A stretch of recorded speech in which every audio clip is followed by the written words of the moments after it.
seats. We are ready to start. Good morning. I want to thank you all for coming and for choosing to be with us. I know that you all had the chance to sleep late as it's Saturday, and we're very thankful that you came. Thanks a lot. As you all know, the main topic of our mini conference today is city making in GCC, and there are various subtopics we would like to talk about, but today we're going to focus on cities and what make them people-friendly and how to create the so-called places of power. I want to thank our beautiful team. This event is organized by Inloco Initiative and Nuvo Buro. And Nuvo Buro focuses on cross-disciplinary, sorry for that, morning projects that involve local architects, urbanists, scientists, philosophers who help to translate the language of the city to the language of the city people would understand. So here comes the topic of public art. And Nuvo Buro has been doing public art projects since 2013. And during all these years, we've learned one thing, that no matter where is the city, how big is the city, what kind of places are in the cities, these places can be transformed in something that we call places of power. And places of power, for sure, they must include a lot of art, but this is not art like in museum. It's art and it's a place that makes you feel like it's your friend. So, and these places are turning into knowledge centers, community centers, and business centers, and transform the cities very, very much. So please think of such place. If you have it in mind, please think of it and remember it, because we're going to talk about this later. And I'm going to ask you to share this information with me. I'll tell a couple of words very shortly about our program today. We start with solo presentations by our beautiful, amazing scientists. Then we are moving to an artist talk with Neda Salmanpour. Then we have a break. Then we have a panel discussion. And we finish with two more presentations by Filippo Minelli and Anastasia Nesterova. The program is, you can access it if you scan the QR code on the brochures that are everywhere around here. And I'm done here, almost talking. I want to introduce my colleague, Anna Vetushkina. She's going to be a host tonight, a moderator of this beautiful event. I'm just saying hello. And please.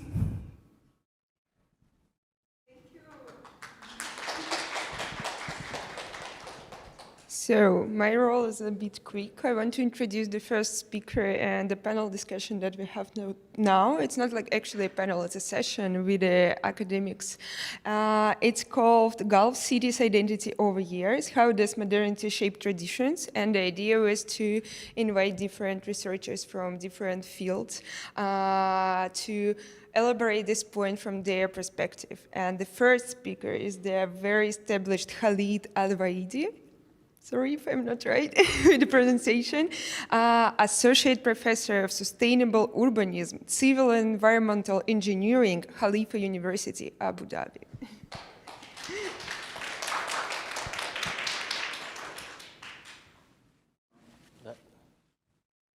I guess this is the clicker, right, for the slides? Yeah. Should I sit or you prefer? Yeah, I like to stand, you know. So it's going to be like a kind of a long presentation, but I tried to make it within the 30 minutes like frame. If I'm going further, please let me know. Here I can see it. It's okay. I can manage. That's good. I mean, first time I see like these things.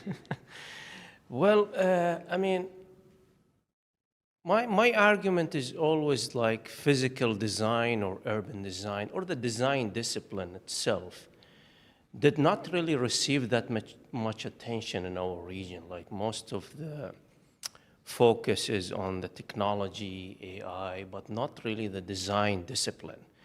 For that reason, I always recall or start my presentations for the rebirth of physical design. We have to give more attention to design in the region. So if we look into the GCC in general, from like Abu Dhabi to Riyadh to all of these emerging cities, they received really criticism in the past years for being very much focused on mega events, on star architecture, on bigness and dispersion, where neighborhoods became like dispersed, fragmented, and very, very large in scale. Despite many plans for redemption, I mean, over the past 2 decades, through like different initiatives and master plans for low carbon future, the extent of implementation remains questionable, ambiguous, and lacks certainty. For that reason, many perceive these kind of initiatives as just maybe a symbolic adherence to global trends. It's just for branding.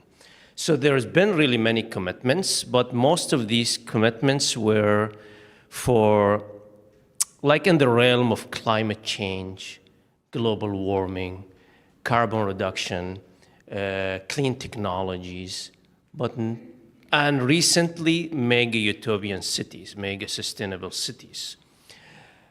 And these mega sustainable cities became mainstream since the 2000, like the Masdar city, the Neom, Al Murabba, many of these visionary like utopian cities coming out. But to what extent these cities influence the real plan making in the city? Like it's just a one project.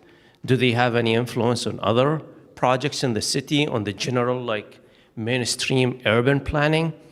Still, the effectiveness is questionable. Many have fallen through, did not really reach their target, and many yet to be implemented, like whatever it's happening in Riyadh. So we studied a lot of, recently 7 GCC cities, expanding from Muscat all the way stretching to Kuwait. We studied different former typologies, many neighborhoods we studied, and the conclusion is that sustainable thinking has not permeated urban planning and design yet. In terms of enhancing the morphological parameters and efficiency in cities, did not. And when I speak based on evidence, based on findings. We mapped mostly 36, we are reaching 50 samples of GCC neighborhoods, and out of these 50, only 3 apply the principles of sustainable urban forms. And these were the ones that were built in late 60s and early 70s, so none of which were built recently. They are in different morphologies, different patterns, and this is the beauty in cities. Everyone has this kind of unique pattern, unique morphology. And these were the 3, I would say, cases that really showed some effectiveness, I would say, in terms of design. And when I say design from the planning perspective, I talk about connectivity, reaching destinations easily. I talk about diversity in terms of land uses, and I talk about the density and compactness. So for that reason, this analysis exposed a prevailing reluctance towards implementing sustainable urban forms in the region. For that reason, I recall for a rebirth of physical planning in the region. So when I look into cities, I look into different parameters. I look into the urban form. And when I look into the urban form, I look into buildings. I look into the links between buildings, which are the streets and alleys, and I look to people. That's what I usually do in my research. I study the spaces between buildings. I study urban form in detail, like from the street scale to the neighborhood scale, the buildings, the urban blocks, the neighborhood itself, the people movement. That's what I usually do in my work. And it's very much visual, but at the same time, it's also rich with quantitative data. So progression of form, I mean, our cities really changed in the past 40 years. If you look into it, the interconnected or the grid system were changed into looping system and fragmented system. The urban block that was really small now became very like super urban blocks. The density itself that I would say were like very dense, like, and the plots were like within, the buildings were occupied most of the plot. Now the buildings moved to behind fenced walls. And even the land use diversity that was very like decentralized, now it's very centralized in a central core and big boxes, big supermarkets, big facilities, and instead of being like those decentralized, like small cafe at the corner, small local shops, so that kind of disappeared a little bit. The street system also, you can see the evolution from being very interconnected to being massive in scale. The density you can see from very dense urban environments to low density. So the language, the planning language changed in the past, and the 1 acre that used to house 16 units per acre, now it houses maybe 3 or 4 units per acre. So there was a big reduction in the density level. So that's what I usually do. I have different parameters and sets that I study density, and they have different parameters and sets that I study network connectivity, and they have different parameters that they study diversity and land. So we do urban analytics. We study all of these like kind of parameters. And in the past years, I was very much focused on the sikka, which we call it in our local language, or the alley, the spaces between buildings, which are massive in existence, I would say. This is like just West Island in Abu Dhabi. You're talking about 10 by 10 kilometers. Here, the alley is around 252 kilometers, which is a distance from Abu Dhabi to Ras Al Khaimah. So just in this part of Abu Dhabi only. So you can imagine how massive is this system that's in Dubai Creek. We'll come back later. The building heights and the density through the... So we study like urban form in general at different scales. So scenes of everyday life, as you know, change. How do we live in our community? Do we use the outdoor? Do we reclaim lands? Do we have control over our community? Do we like use lands for our, I would say, daily practices, or we just live in our private island inside the house? What do? We used to be very active, I mean, in the built environment, but I mean, after, I would say, 1985 or 1990s, the life became more privatized, I would say. There is a term called togetherness. Togetherness, not in the public realm, but in your private house. So we can see here scenes of everyday urbanism that not easy to find in areas where it's controlled by codes and they are very formal, like the new areas. Those areas are codified, they are formal program. No, here like you feel it's in a space that you own it in a way. Not in the way that you own the property or the land, but in the way of you have a sense of control over it. You know, you take it, you claim it. Even the sidewalk, the front yards, and we mapped many, I would say, areas in Dubai and Abu Dhabi over the past years. Even the details, the architectural details, like this collage of doors. I mean, you see it now, and many of these were demolished, by the way. So these, like, it's a work of, like, I would say, 20 years of mapping. The alleyways itself, which is really shaded, which is really, we used to play, I mean, in these, like, areas, like play soccer every day. It's like for different practices, you know. And the kids in the city, do really kids play more in the neighborhood now? No, I don't think. these are like, I mean, I have a habit, I mean, before any talk, I mean, I just go and get like some new shots to see what's really happening in the city. And surprisingly, like many of the places that I documented in the past years, they did not exist anymore. So that's what I really found.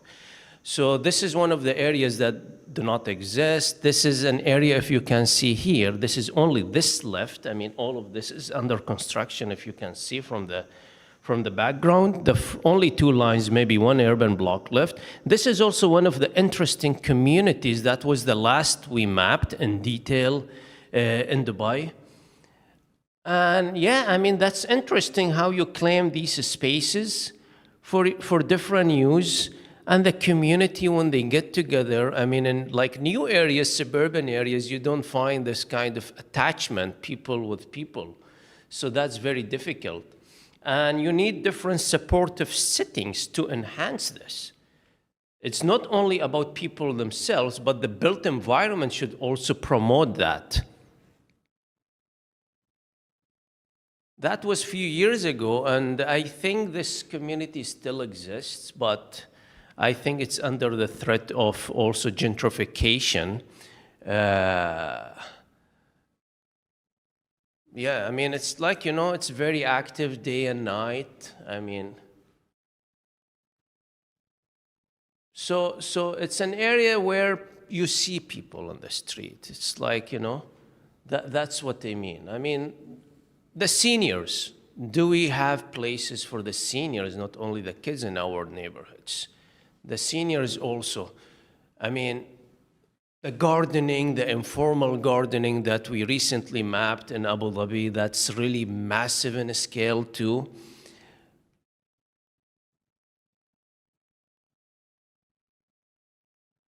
Like these seniors, we mapped it in 2018, they just take this corner every night and they grab tea, and this gentleman even has a chronic kidney disease, but after dialysis, he comes there and lit a cigarette and sits with the friends over. That's actually one of my students, so he's just interviewing them. And these areas, the small areas, I mean, the mosque is refurbished now. If you think this is like around City Walk area, the Coca-Cola arena, there is a mosque over there that's refurbished now. So that was the community that does not exist anymore.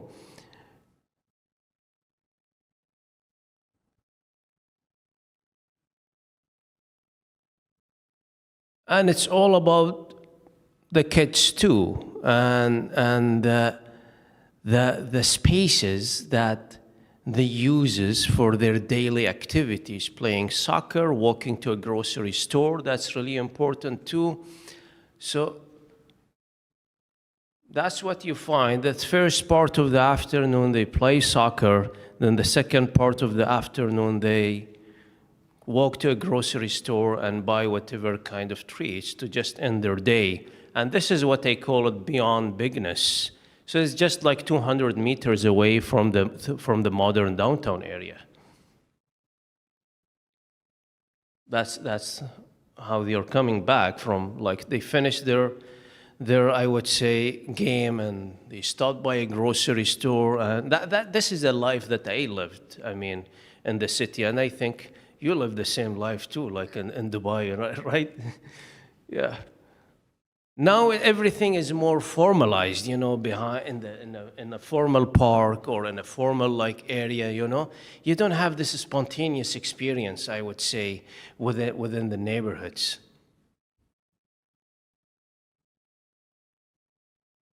This gentleman, will get back to him. He has like a little strip here that he uses for like, you know, growing some like citrus, like some kind of, you know, I would say productive, I would say stuff. This corner is really interesting. I mean, it's claimed like for prayer, daily prayer in Abu Dhabi. Very interesting, which is, it's the informal, what I called, became a little bit formal. Here, like even like the Abu Dhabi police came and tried to regulate a little bit for safety. This is how, you know, the informal becomes a little bit formal, although they have like a very close mosque, but they come and pray here because it's just, you know, people who walk, come shopping here, work in the shop. It's a very convenient spot for them to come and do their daily prayer here. And we got a lot of shots from the rooftop, from everywhere. It's just the color, you know, the rhythm here is just so beautiful. The alleys, I mean, moving to the alleys, I mean, I will move fast. It's a different story. It's a complete, like, infrastructure, I would say. So studies of streets, they always omit alleys, because alleys are always secondary in nature. But alleys are also not uniform. As we said, like, streets are like grid, and they are looping, they are fragmented, they are curvy. Alleys also have a certain pattern, which were not explored in urban design literature. They have different physical conditions, as we see here. Some are very active, and we mapped, I would say, thousands of kilometers of those alleys, thousands of kilometers. In Abu Dhabi, in Dubai, many, many, many neighborhoods. You can see from here how they are reclaimed and used for maybe some extended living area, for gardening. And I'm not going to go through the details, but it's also, I would say, makes your life easier in terms of providing a shortcut to different destinations. We mapped, and if you go to OpenStreetMaps, if you go to all of these open sources of streets, ArcMap, GIS, whatever, no one mapped alleys. Not in every, I would say, place in the world. So my lab at Khalifa University were the first to map alleys. We said, we build an argument, no, we have to map it. We have to see how it is.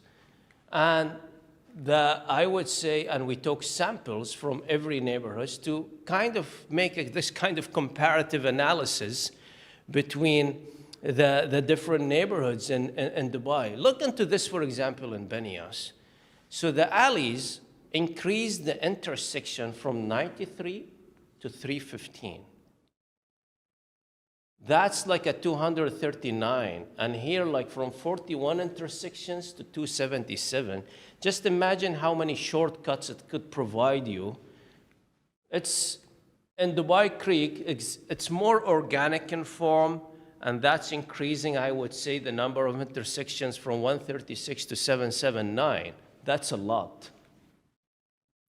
And the typologies we came, they are organic, they are square grid, they are rectangular grid, they are linear, they are semi-linear, very much like streets. Very, very much like streets in terms of their formal look. These are the organic, these, as you see, the grid they make. These are the grid rectangular, so they are in different forms and in different shapes. Grid looping, it's a grid, but it's still making continuous loop in the area. That could be potential site for, I would say, retrofitting. And we are continuing to map those. And we did not really stop. And we are still going to the site and interviewing people. And now the next step is to document the physical conditions of those. Yes, we map them, but now it's time to look at them, what's really happening in these areas. As you know, like in central areas, they are more commercial. In suburban areas, they are maybe or more like used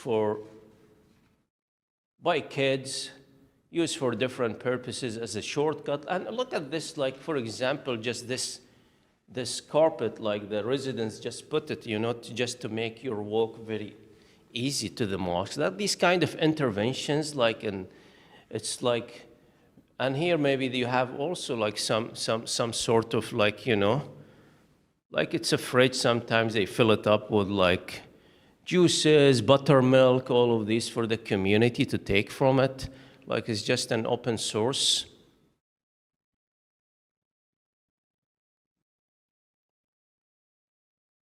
And they are different in dimensions. Some are maintained, some are unmaintained, and some are really actively also used.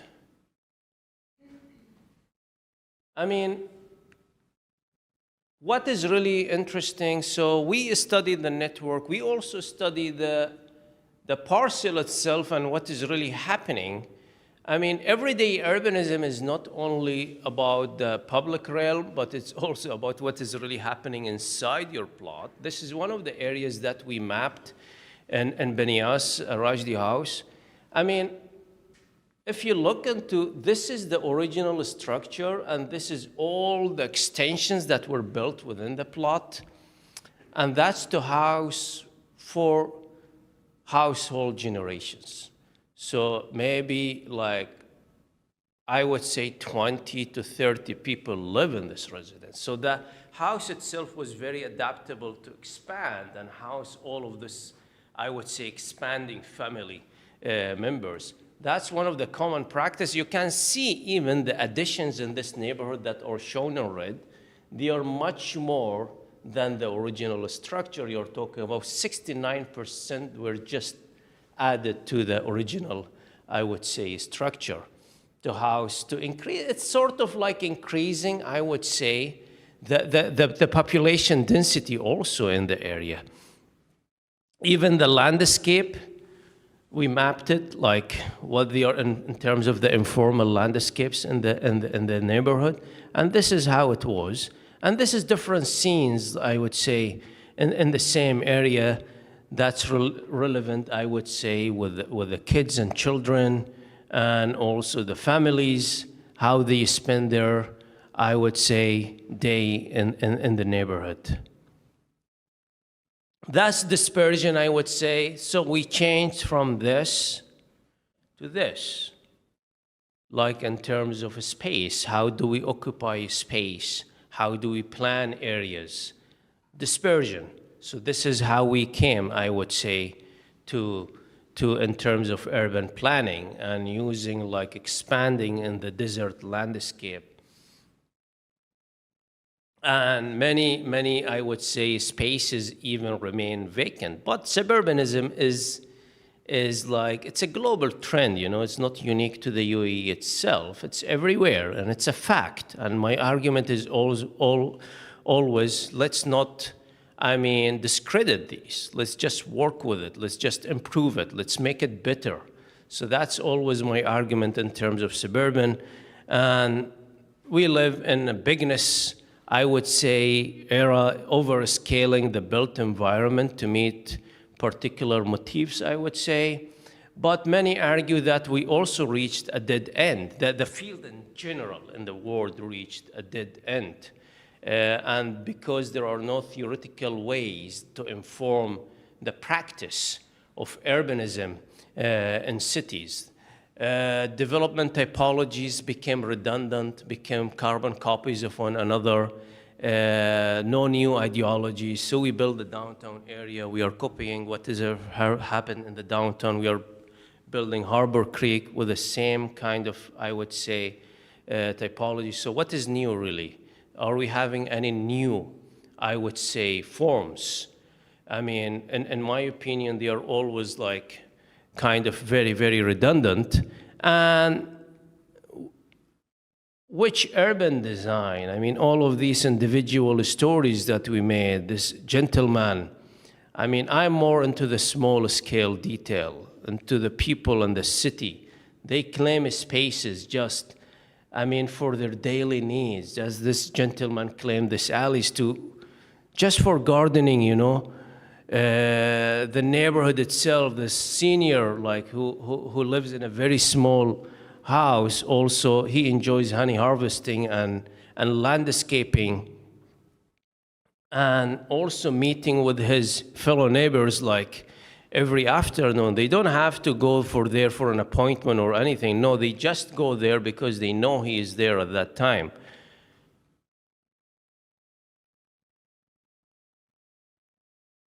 This also lady, like she claimed the front yard for daily errands, like, you know, laundry, like ironing, all of these. That's how you have kind of sort of power to claim the spaces. So the loss of human scale, I mean, we are losing a lot of those, as you see here, like, you know, that's gone, like one area is gone. If you look into these are also, they don't exist anymore. This is 2008 footprints. You can see this area. That's 215. Now, by now, it's almost here. Only we have this part. I mean, here the footprints too. Here you can see, I always go and see what's really happening. You can see the fence there. I mean, these are one, that's with the last day, I mean, actually in the neighborhood that we mapped. And here you can see that's before and after. That gentleman is standing, I told you, in that front yard, so it does not exist anymore. That's the little farm for the gentleman, the senior one who enjoys harvesting, honey harvesting. That's before and after too. That's also before and after. This one too. And this one recently taken, like this weekend actually, like 2 days ago. And that's even a new area that's really fenced, and it's like subject to I would say gentrification, like, you know, it's just very close also around the same area. So my anticipation, like within 10 years, you will not find any single traditional house within the center of Dubai. That's 100%.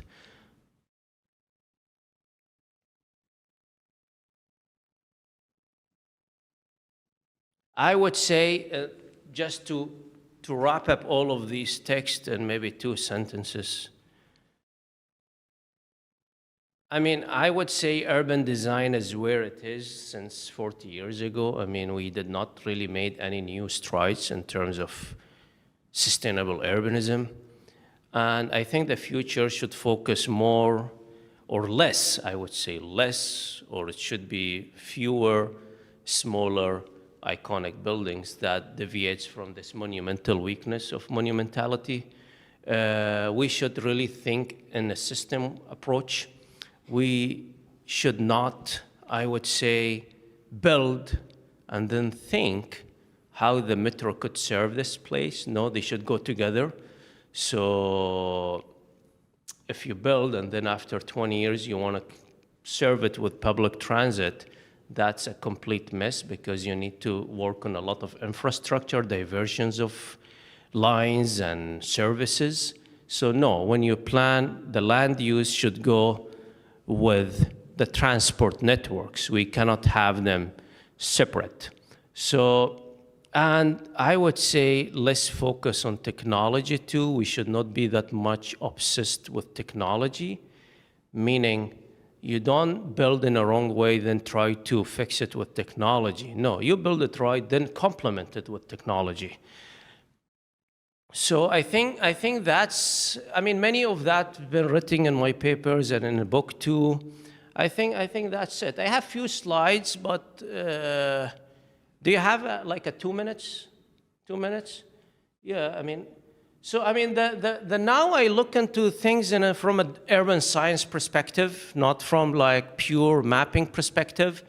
Just I use something called network analysis, and when I say network analysis, meaning I use the links, which are the streets, the points, which are the buildings or people, and how they come together or how they are efficient, really, from a mathematical point of view. I use, I would say, something called gravity model. As inputs, you put it in your tool, networks, buildings, points, or whatever, and then you simulate it, and then you see the efficiency of that built environment from connectivity, accessibility point of view. And I always use something called gravity, and gravity is how many destinations you can reach within certain, I would say, distance, 400 meter, 800 meter. You set that using the distance decay factor, which is like considering the cost, the attractiveness of the destination, the weight of the destination, and so. And we did a lot. We did a lot. I'm just going to show you a very small, I would say, portion. As you know, the built environment changed in Dubai. And I always do like this methodology when I study. So I run the test, do the baseline. So here we are. Then I do a design iteration and put it in the same model again to see how the performance change of the built environment. This is like a summary of many, many areas that we studied. And by the way, the red ones are the most accessible ones, like that you can reach many destinations. And most of the red ones, if you can see in Dubai, for example, this is a Satwa, this is Al Goz, this is Dubai Creek. And these areas were built many, many years ago. So none of this, like our new neighborhoods are very high in performance in terms of connectivity or accessibility. This is also like comparing the side by side. This is Al Barsha area. This is like a Satwa and Al Bada area. Here you can reach 343 buildings. Here you can reach 52 buildings. So you can see like the difference, I would say. So we had really an interesting exercise with the Dubai municipality. I think they had a plan for Al Awir. Wadi Safa. That was the initial plan for Wadi Safa. They proposed it, and one of the workshops we did for DM, we said, okay, you have your plan, we do our plan here. So we redesigned the city's plan. This is the city's plan, this is our plan, iteration version, and we run the test. And we designed it everything from scratch, from the street system, from the densities and everywhere. So here, the average reach is 69 buildings, but here in the revised model, 354 buildings. So, and that's because we increased the density a little bit, and we also made the streets more interconnected. And the density, it was not like a massive increase, but very moderate, I would say, not like an extreme density level. From everything, the land uses, for example, here, the park, for example, only the blue points can reach the park. The other plots cannot reach the park within the 400 meter. But we redistributed the parks, and you can see most of the neighborhoods can have access to park. So that's the new thing that I am doing. Even like I would say the traffic flow here, for example, is very much focused on certain collectors, but here we redistributed, I would say, the traffic on wider street systems. So thank you. That was the last thing that I'm doing. Thank you.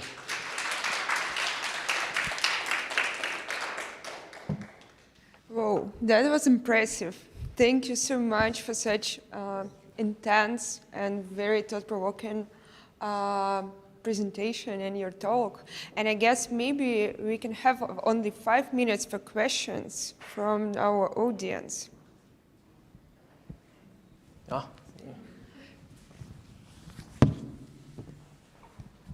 Thank you once again.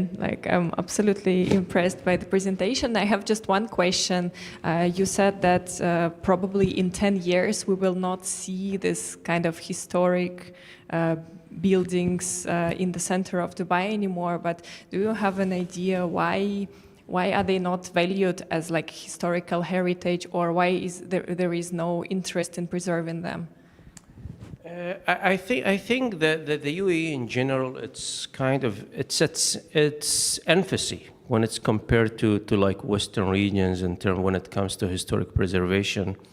And even many like Western regions, they look into historic preservation as preserving maybe a single structure, an architecturally significant building, a place that an event took place, a monument or whatever, but the perspectives or the boundaries of historic preservation did not expand, even in theory, beyond that. But many argued recently that no, the boundaries of historic preservation should expand to consider also communities like the bigger scale, not just only the single building. And even they argued is not only about the physical environment, but it's also about the social environment. Places where the social ties are very strong should be also preserved. So that's the recent debates in the field. In Dubai, I would say these lands are very close to the downtown area. And if we look into the economics of the lands, it calls for more profit, for more access maybe to the transit, for more density. So this is how it happens if it's really close to the downtown area. If they are away a little bit from the downtown area, there could be some more, I would say, actions to preserve those. But areas at the center, that's a very like kind of tough model to deal with. Thank you.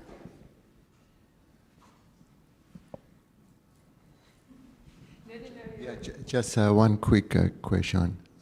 This amazing presentation, and I've seen some of the mapping drawings you've done. That's fantastic. This black and red drawings, I think they go back to 2008, and you started. It's an invaluable archive, I think, for this country. Do you have any plans, or how do you see this amazing scientific research being placed in the future? Because I think it's unique and it's incredible, and you've been so scientific and consistently doing it, and it has an incredible value as a collection of memories, but also the way you have conducted this research. I just wonder, what is your ambition? How do you see this archive being used, maybe, or placed for future generations, let's say in 10 years' time? Will we see a museum of Khaled's work in the future? I mean, that's really an interesting, very, very interesting question. Sometimes I say I need to slow down a little bit, and just see what I have documented over the past years. But unfortunately, with the work and the routine, I'm not getting that time to pause and say, there's a lot of material. Let's make an exhibition here. Let's make an art gallery here. Let's present it somewhere, like in kind of tangible way. And there are a lot of materials. And what I'm really showing is just maybe a little bit from what we have done. We have thousands of pictures. Still, we did not even go through those pictures to see, to place them, to archive them, to classify them. So still there are a lot of material, but what we really need also is the support.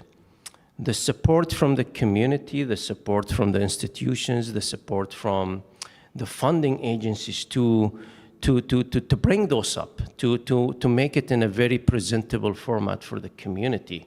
So I would say support is very important. I would say more education in the realm of urban design, urban planning, architecture. That's really a little bit, I would say, suffering. I mean, in the region, we really don't have that much, I would say, architecture, like build a school of architecture with like different degrees and landscape architecture and urban design and urban planning, and you go all the way through your doctorate. So we need a little bit of also, because those brings students, graduate students, and graduate students do research. So it's a kind of, the system itself needs to be a little bit sustainable, like an ecosystem. You're building an ecosystem for research.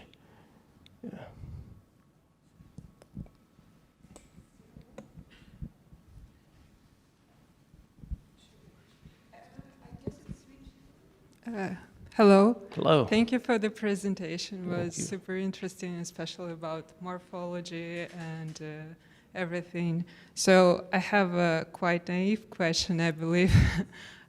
In terms of preserving the identity of places that we are losing, and as you forecasted, like we can lose in 10 years, and it happens everywhere, not only in the GCC region. But like, in terms of preserving it, how do you think we can use public art as a tool? Like, can we influence with using public art to influence like some decisions about preserving community beings, identity of the places, etc. I mean, this is a really good question, and they had a discussion with the folks in Dubai Culture and Dubai Authority about this particular. I mean, for example, let's just think about the Sikka Art Festival in Dubai. That comes in the Dubai Art Weeks. There is also Sikka Art. Sikka Art that takes place in the old Dubai, the Al-Fahidi area, where it's like very much preserved. And the idea is like to present art on those like alleys in a very preserved, well-maintained community, I would say, or not community, like an art space. I mean, I had a really long discussion with them, okay, why don't we a little bit move out of the box and move that Sikha festival into one of these areas a little bit? It's kind of, you know, it brings back, and I kind of recognizing these areas, acknowledging these areas, and also making it also for the community. I mean, so once you go there, you realize, no, this area has something that could somehow impact a preservation act, I would say. So that combination, art, the things that we made, I mean, maybe a little bit of art and paintings on school fences and all of these in these areas, but it did not go further. That we need a little bit of more action in these areas in terms of art, I would say. I mean, even the architectural details that I showed all of those collages to, that could be also presented in an art, I would say, gallery. The doors, the windows, all of these details. And in terms of that, I'm working a little bit on those. Maybe we see something in the future, I don't know. But that would still, be nice. Yeah, still it's part of the plan, yes. Thank you. Thank you. Last question? No? Too shy. Okay. Thank you so much. Thank you so much. Thank you. Again, like the last applause to you.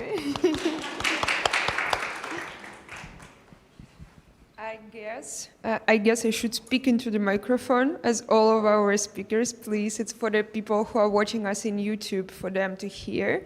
And we can stick to the next presentation by George Katodrytis. Yes.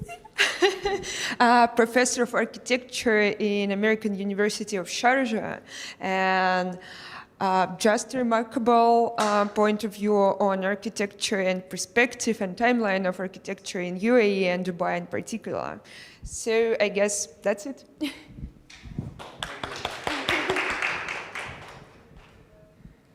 Thank you for the invitation and the introduction.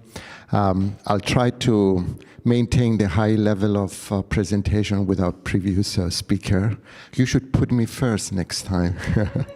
But I will also take some of the issues that Khaled presented, maybe step back a little bit and look at the stages of evolution of the UAE city and its attempt to create an image for the future, how to project into the future, that sometimes these master plans are not always implemented, and there are moments and spaces, moments in time and spaces where the plan and the master plan doesn't work, and those are the moments that I'm quite interested to kind of revisit and look at opportunities and how the current state of culture, technological and planning ideas and the change of these ideas have affected the projection of the image of the city.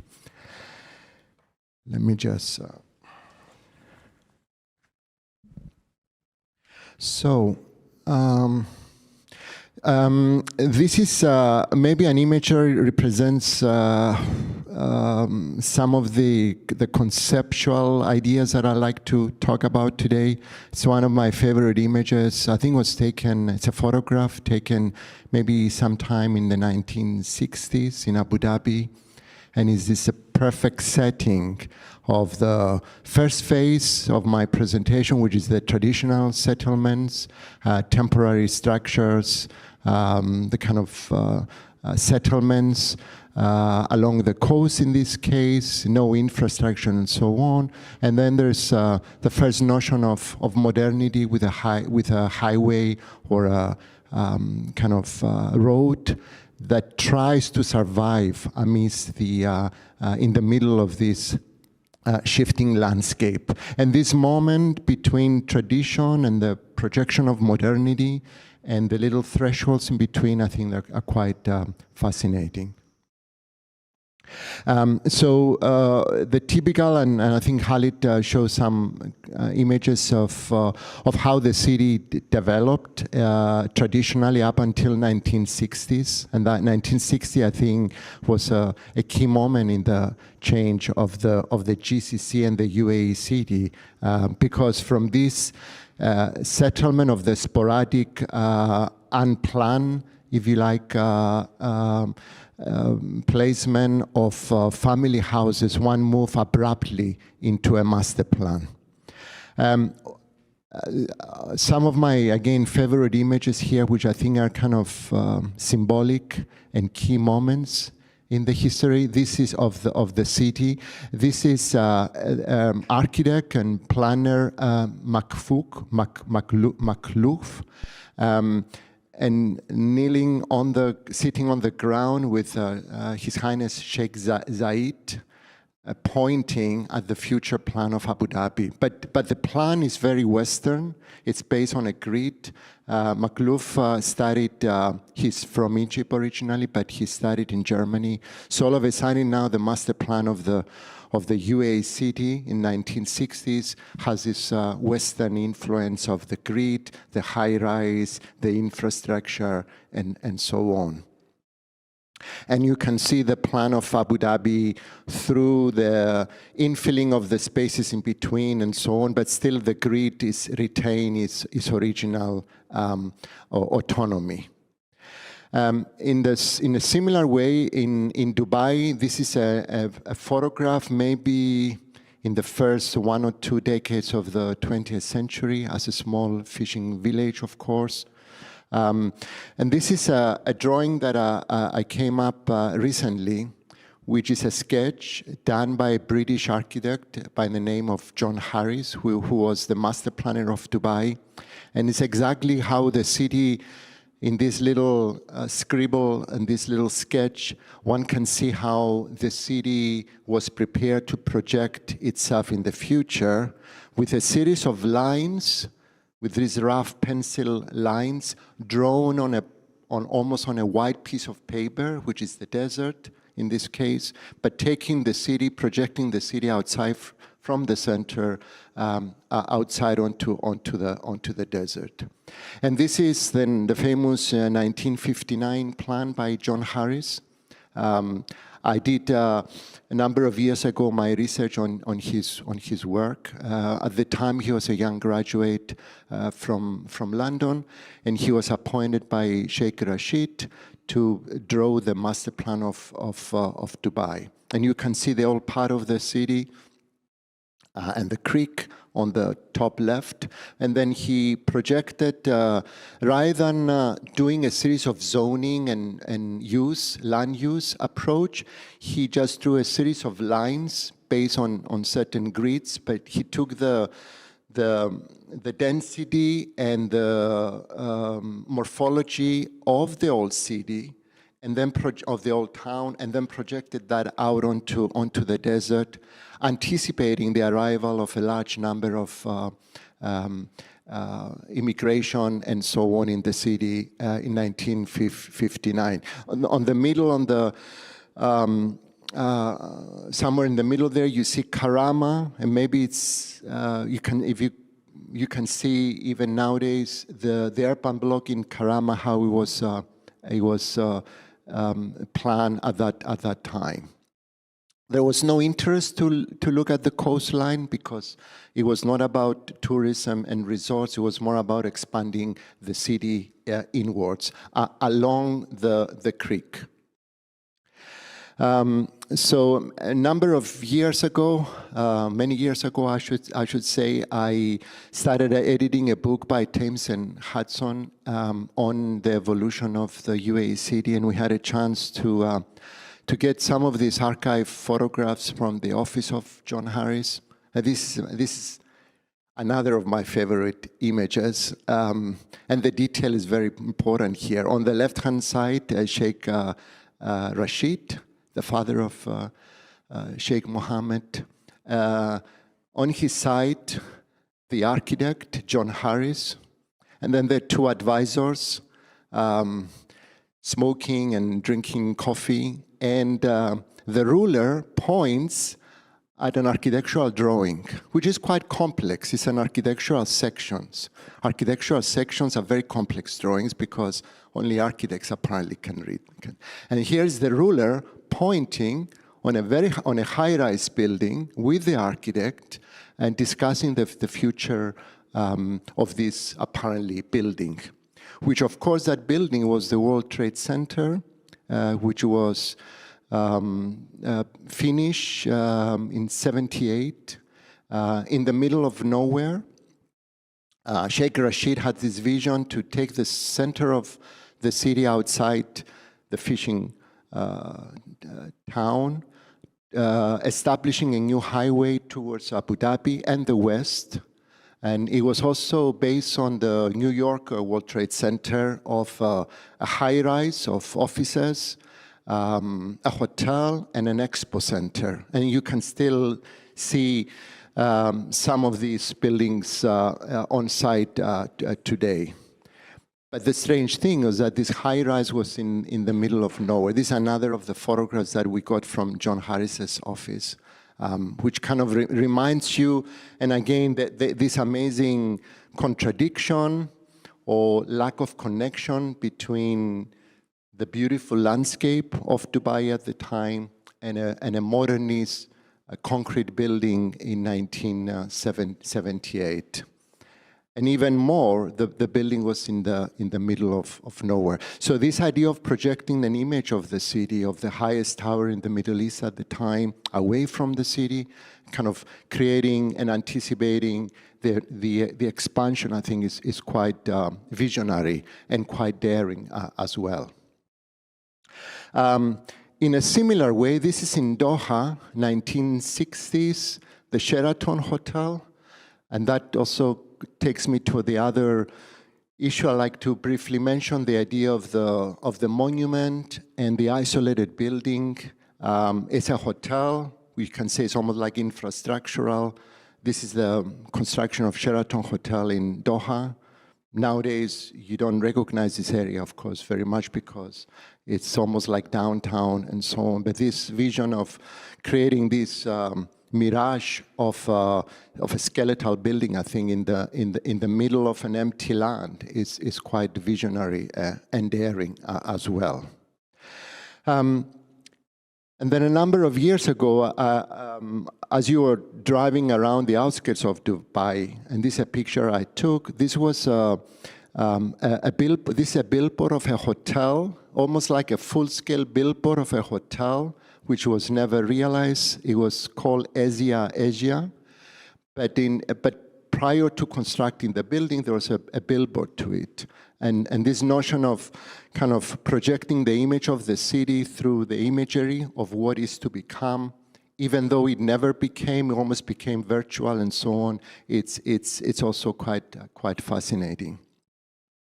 Not dissimilar, and that's another picture, long before the Jumeirah Beach residence was built, you could see not so much a science fiction image of the city, but a kind of real rendering of what the city was going to be in the form of a billboard. Again, the city projecting an image of itself prior to its construction.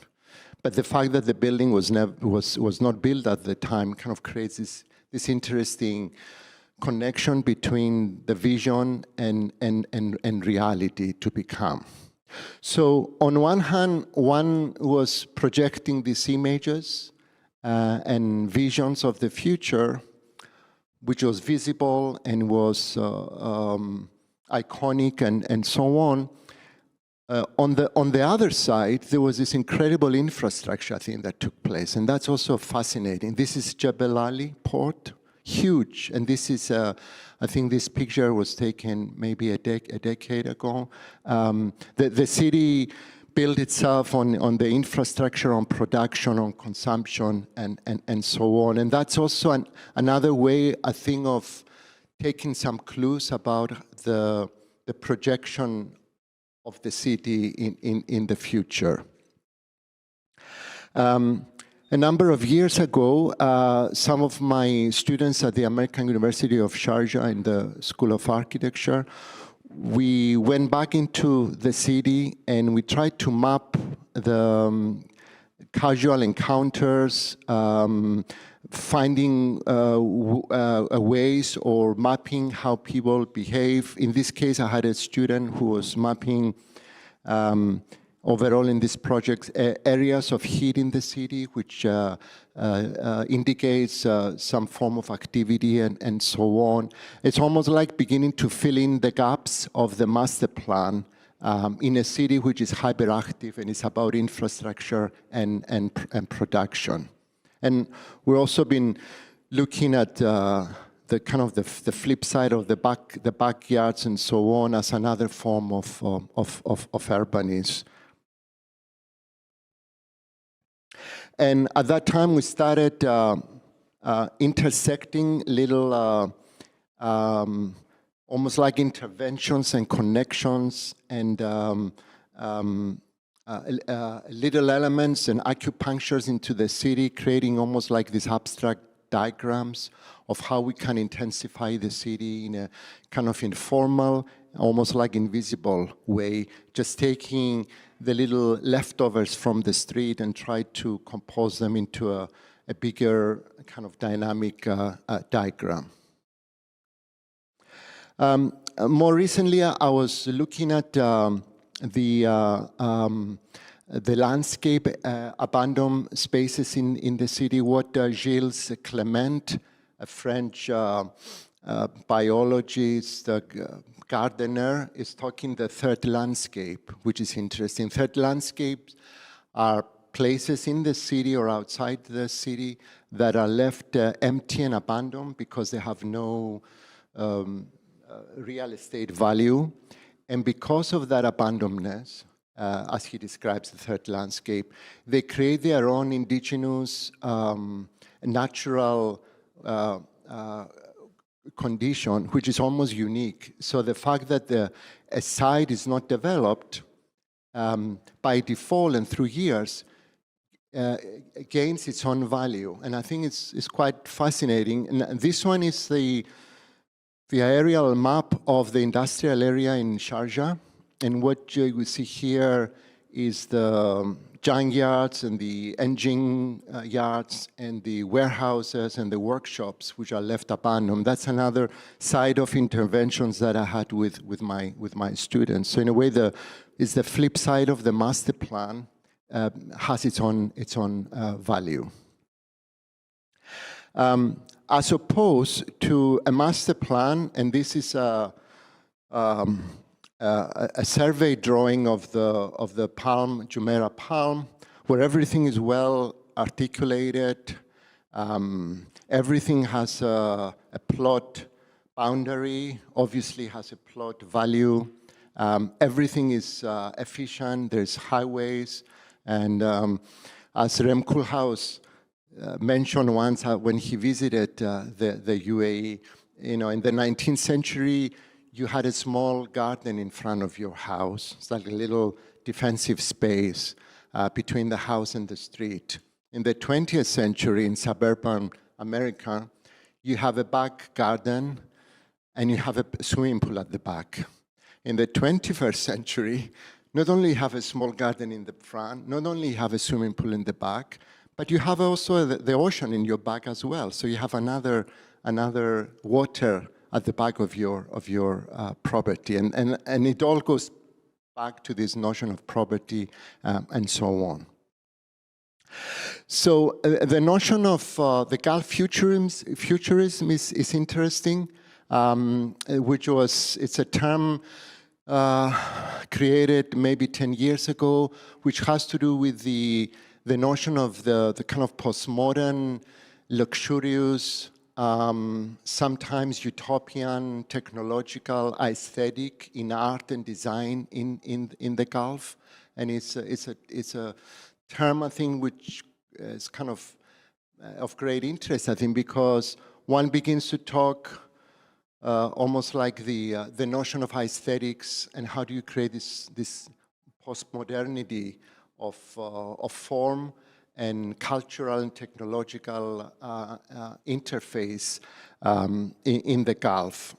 This is slightly relating to that. This is Kuwait and this notion of the iconic water towers in Kuwait, which are painted in a specific way and so on. But not maybe dissimilar to this, I think, interesting collage of the 3 stages, but they all put together in a kind of the perspectival framing of a view. In the foreground, the Orientalist image, which was created in the 19th century in Europe, which is very controversial. If you read some of the writings of Said, of the kind of domination of Europe onto the Middle East, of representing Middle Eastern people as kind of lazy, hanging around and not doing anything, and there's all these kind of stereotypical motifs, which now the UAE city is using almost to promote or reinvent its own identity. And in the middle perspectival space here, you have Medina Jumeirah, which is the fake reconstruction, if you like, of history.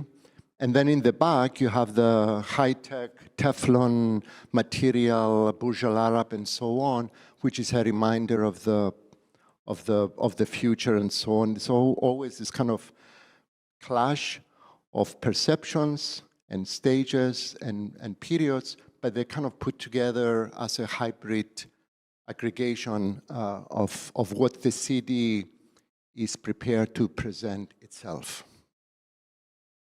And of course, a more contemporary, imaginary rendering of the hyper, super luxurious, utopian, everything goes, artificial intelligence produce images of the utopian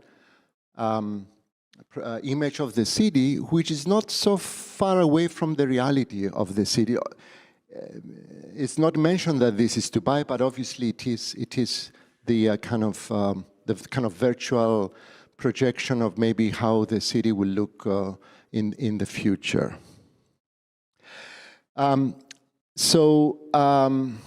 Talking about the utopian and the projection, and we've been looking with my students at the American University of Sharjah in the 5th year studio in this case, ways to recreate this kind of Gulf futurism and trying to find a way to represent and design and project and challenge in a little utopian way the city. And we're moving from planning to materiality and looking at environment and climate, not in a naive way of having buildings with grass on the top and so on, and talk about sustainability in this way, but take the indigenous climate and ecologies of the region and project that into a future using technology and simulation tools and so on. In this case, we're designing these towers for farming, for storing water, and dealing with the agriculture of a space. So the student and myself go crazy sometimes dealing with this kind of complexity of an adobe building, collecting water, preserving humidity, and so on, as one way to test a possible scenario for the future. And in the same way, this is the town called Jazira al-Hamra, which is this abandoned town in Ras Al Khaimah. And rather than and the town now, it seems that the authorities want to convert that into another thematic museum by reconstructing some of the buildings and so on. We decided to do exactly the opposite, to leave the buildings in their eroded current condition and bring this series of temporary machines, agriculture machines, to turn the city into another garden and so on, as one way to inject a new life into these buildings. So you see the plan of the town in the background, if you like, and this kind of this agriculture fields that kind of bring in the notion of the garden back into the city. In a similar way, looking at the more archaic condition of landscape, collecting water again, gardening, and so on. And in another case, in an intentionally very abstract way, a student here is taking the marshlands of a site in the region and looking at ways where the kind of solid, the water condition, the shifting ground, and so on creates a kind of natural habitat for natural life and inhabitation. And in a similar way, the notion of constructing a kind of tectonic, modernist, cantilever type of housing with also nature as comes into these, again, imaginary representations.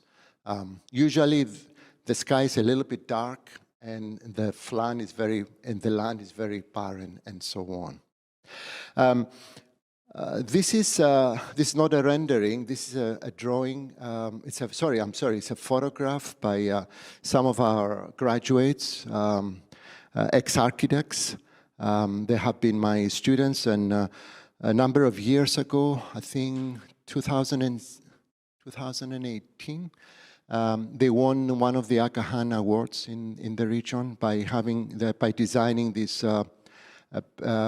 natural visitor center in Wasit, which is a wetland project outside the Sharjah, and this kind of beautiful, I think quite utopian project having this long linear axis, which are kind of submerged into the ground as one way to integrate the building with the landscape and make a minimum impact on the migrating birds. That project won one of the Aga Khan Award that time, which is great to see that. And then in our labs, we do these strange things of drawing with sand, for example. This is Tallinn, who is a very established artist currently, injecting silicone and other adhesives into sand, not knowing exactly what she's doing. Very scary to have a robot operating in the same room. And what she started doing, kind of casting these beautiful kind of creatures, formless to some extent, but somehow they have a rigidity which is kind of important in architecture, because all of a sudden there's a kind of rigid formwork and so on. And then projects develop. It's a different student in this case, where we're using sand as a temporary formwork technique. And some of these can become quite stable. These are maybe 0.5 meters models. And the whole idea is to create this structure where another material can cast and it be casted and so on. So then the sand is returned back into the landscape as well. Kind of a bit strange and weird projects, but technologically possible. And this is a drawing of the same project where we propose this form of temporary inhabitation using this very primitive cave-like condition of casting and forming a space into the desert. Also use some other tools, quite high-tech digital tools. This is a 3D model of something that which kind of formalizes sand in this case, but without affecting or disturbing, if you like, its natural condition. Very similar to the whole idea of dealing with the landscape as a new master plan, as a kind of infrastructure in the desert, let's say in suburbia and outside the center of the cities.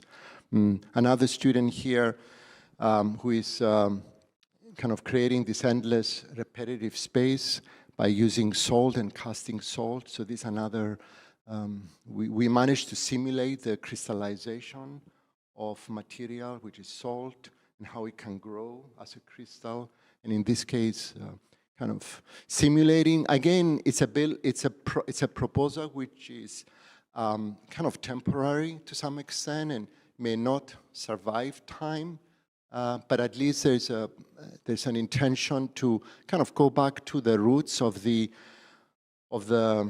barren landscape and the empty land, to not impose a series of new development, but kind of grow the space from within. Not very dissimilar, interesting work recently by Rem Koolhaas talking about the hospital of the future, which is kind of this raw, uninteresting warehouse, if you like, architecture with natural conditions and so on. And also this one, it's almost like endless gardens of infrastructure and growing plants and so on.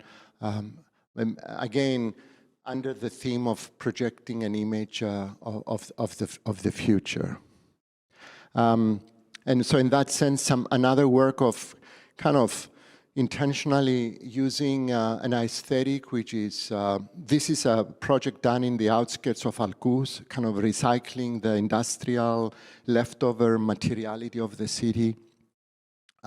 This is a series of gardens and kitchens and restaurants, which has to do with, again, the notion of ecology and sustainability and recycling natural resources. And then the interior, like Rem Koolhaas one, has this kind of modernist projection of the walkway and the grid and the overgrown. And you're not quite sure if it's a new building or a building which is falling apart.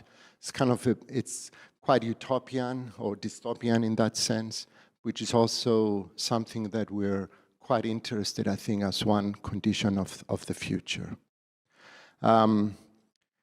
So we are projects carry on. This is another student who is recasting the aluminum from second-hand carts in Dubai, and he managed to cast the whole aluminum, but also simulate that into little shelters in the industrial area of Dubai.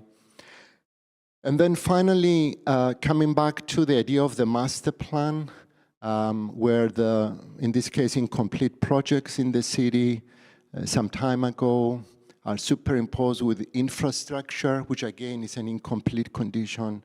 And again, the master plan, which was never realized, but the building, which was never built, kind of come together, not as a means to an end, but as one seat to look at possibilities of the future. And in a similar way, the kind of simulations of the landscape come back, it's almost like these decorative motifs come back into the industrial part of the city, almost like the early billboard, but horizontally, trying to intensify and overlap and look at the empty plots of the third landscape and so on. Maybe create spaces of art, spaces of gatherings, spanning across empty plots and so on. And maybe the idea of allowing these structures, not physically to grow, but allowed to introduce another dimension, I think, into the missing condition of the master plan. This again in Al-Quds in Dubai. And that's it. Thank you.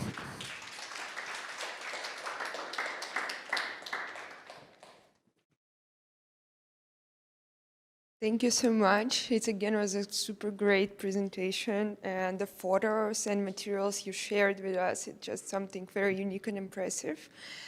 Again, only 5 minutes. Questions, comments, thoughts?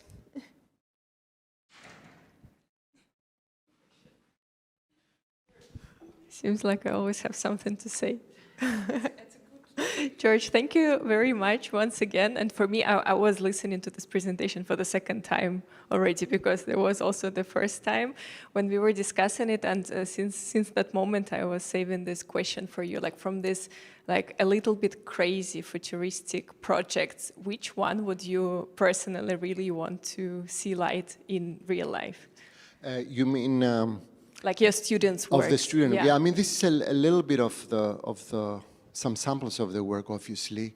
I think the notion of we kind of go on the outskirts, like suburbia is the new center, and I didn't talk about the agoraphobia, the fear of the center, and some of these projects were developed after COVID, and the notion that everybody left the city, and Khaled showed these amazing photographs of the sikas in downtown and so on, which nobody uses it anymore, and even now. So the idea of going to the outskirts is interesting. Maybe the desert, because then we can talk about materiality in this case. And then, so some of the projects, they're not meant to be only towers or objects, the projects, but more like an infrastructure. And the notion of infrastructure interests me. I think the project with the salt, it came in collaboration with the UAE team for the Venice Biennale. We had some collaboration with Vale at the time, and they used salt in the project. For me, it's interesting because it kind of created not an object-like of building, but it's more like a field where a certain type of inhabitation can happen. So maybe I'm attracted to projects which are not addressing the reality or the structure of architecture to some extent, because those become more provocative. I think in a similar way, like the early utopian master plans, I think of building, like the early black and white photographs of building kind of objects that don't belong to the landscape, but there's a vision of something great to happen. So it's not about the object so much, it's about what that object did to the city, whether it's the master plan of Abu Dhabi or the master plan of Dubai. So I think generally I'm interested in the impossible projects of the non-figurative, if you like, and more to do with a kind of abstract diagrammatic pattern of a land development. Perfect, thank you so much. Yeah, I feel you completely. I was super impressed by the project with the desert inhabited, if I understood it right, like this. It's sort of climate ecological idea, but at the same time very futuristic and with the artistic approach. So I'm truly impressed by the presentation. Is that the one with the desert? With the holes. With the hole. Yeah. That was done by a Saudi student.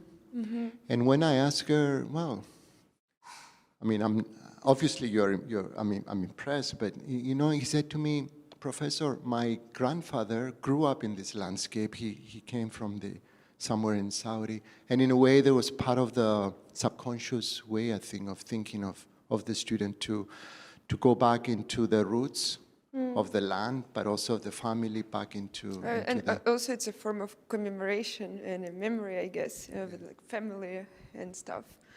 Okay. Any other questions? You? Yeah. Sure. So it was super interesting. Thank you so much. And I was thinking during your talk about my drive here to this library when I was looking at all these big skyscrapers. And as like a mere mortal, I just don't understand how they can be built, like, what's the technology behind that. But now when we see this even more futuristic like city landscapes that you represented here. Like my interest is like, how can we produce forms like that? What's the technology behind that? Because it looks like we are going to print, 3D print the whole cities. Like, what's your prediction for that? Yes, yeah, I mean, and as I said, the shifting from the master plan to physicality or materiality, it's kind of intentional here, because I think the region has so much potential. I mean, natural found conditions, or natural found materials and so on, such as sand, rock, casting, which we use quite a lot, and so on. Obviously, there's a challenge because it's not part of the practice of construction yet. You know, you don't find a contractor to do these things overnight. They know how to work in a different way. So it will, but the whole notion of designing with nature, I don't want to be too romantic here, or we build like nature and so on, but going back to the land as a form of inspiration and a source of inspiration, I think is very challenging to some extent. Again, not dissimilar to the visionary ideas of the 1960s, as much as those were also controversial at the time and so on. I think in terms of the possibilities structurally, and in terms of construction, is possible. I mean, you mentioned 3D printing. One doesn't want to make buildings that look organic, and I intentionally, for myself, I avoided using the word organic because I don't think it's appropriate. This is the favorite word of the students. Oh, professor, I want to do something organic. I said, no, don't do organic. Do something tectonic and spacious and so on. But I think it's happening, maybe at the scale of small installations right now, like 3D printing, reusing or recycling materials and so on. In a lot of the projects, not so much the building form itself and material, but it's what you find from nature. So it's all about agriculture and watering or collecting water, for example, allowing metal to rust and so on. It's a little bit of the romantic of the ruin and so on. So I think it's possible for that to happen. I'm not quite sure the value in kind of real estate and construction in that sense, which maybe you're referring to, but I think it's a challenge to look at other forms of materiality, which also comes from the region itself and maybe from the practice of craftsmanship of the region as well. Thank you so much. Thank you.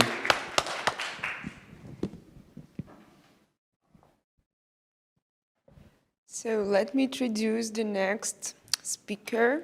It's Alfred Bustanov, and he is a specialist and how is written here, professor of European Studies in University of Amsterdam.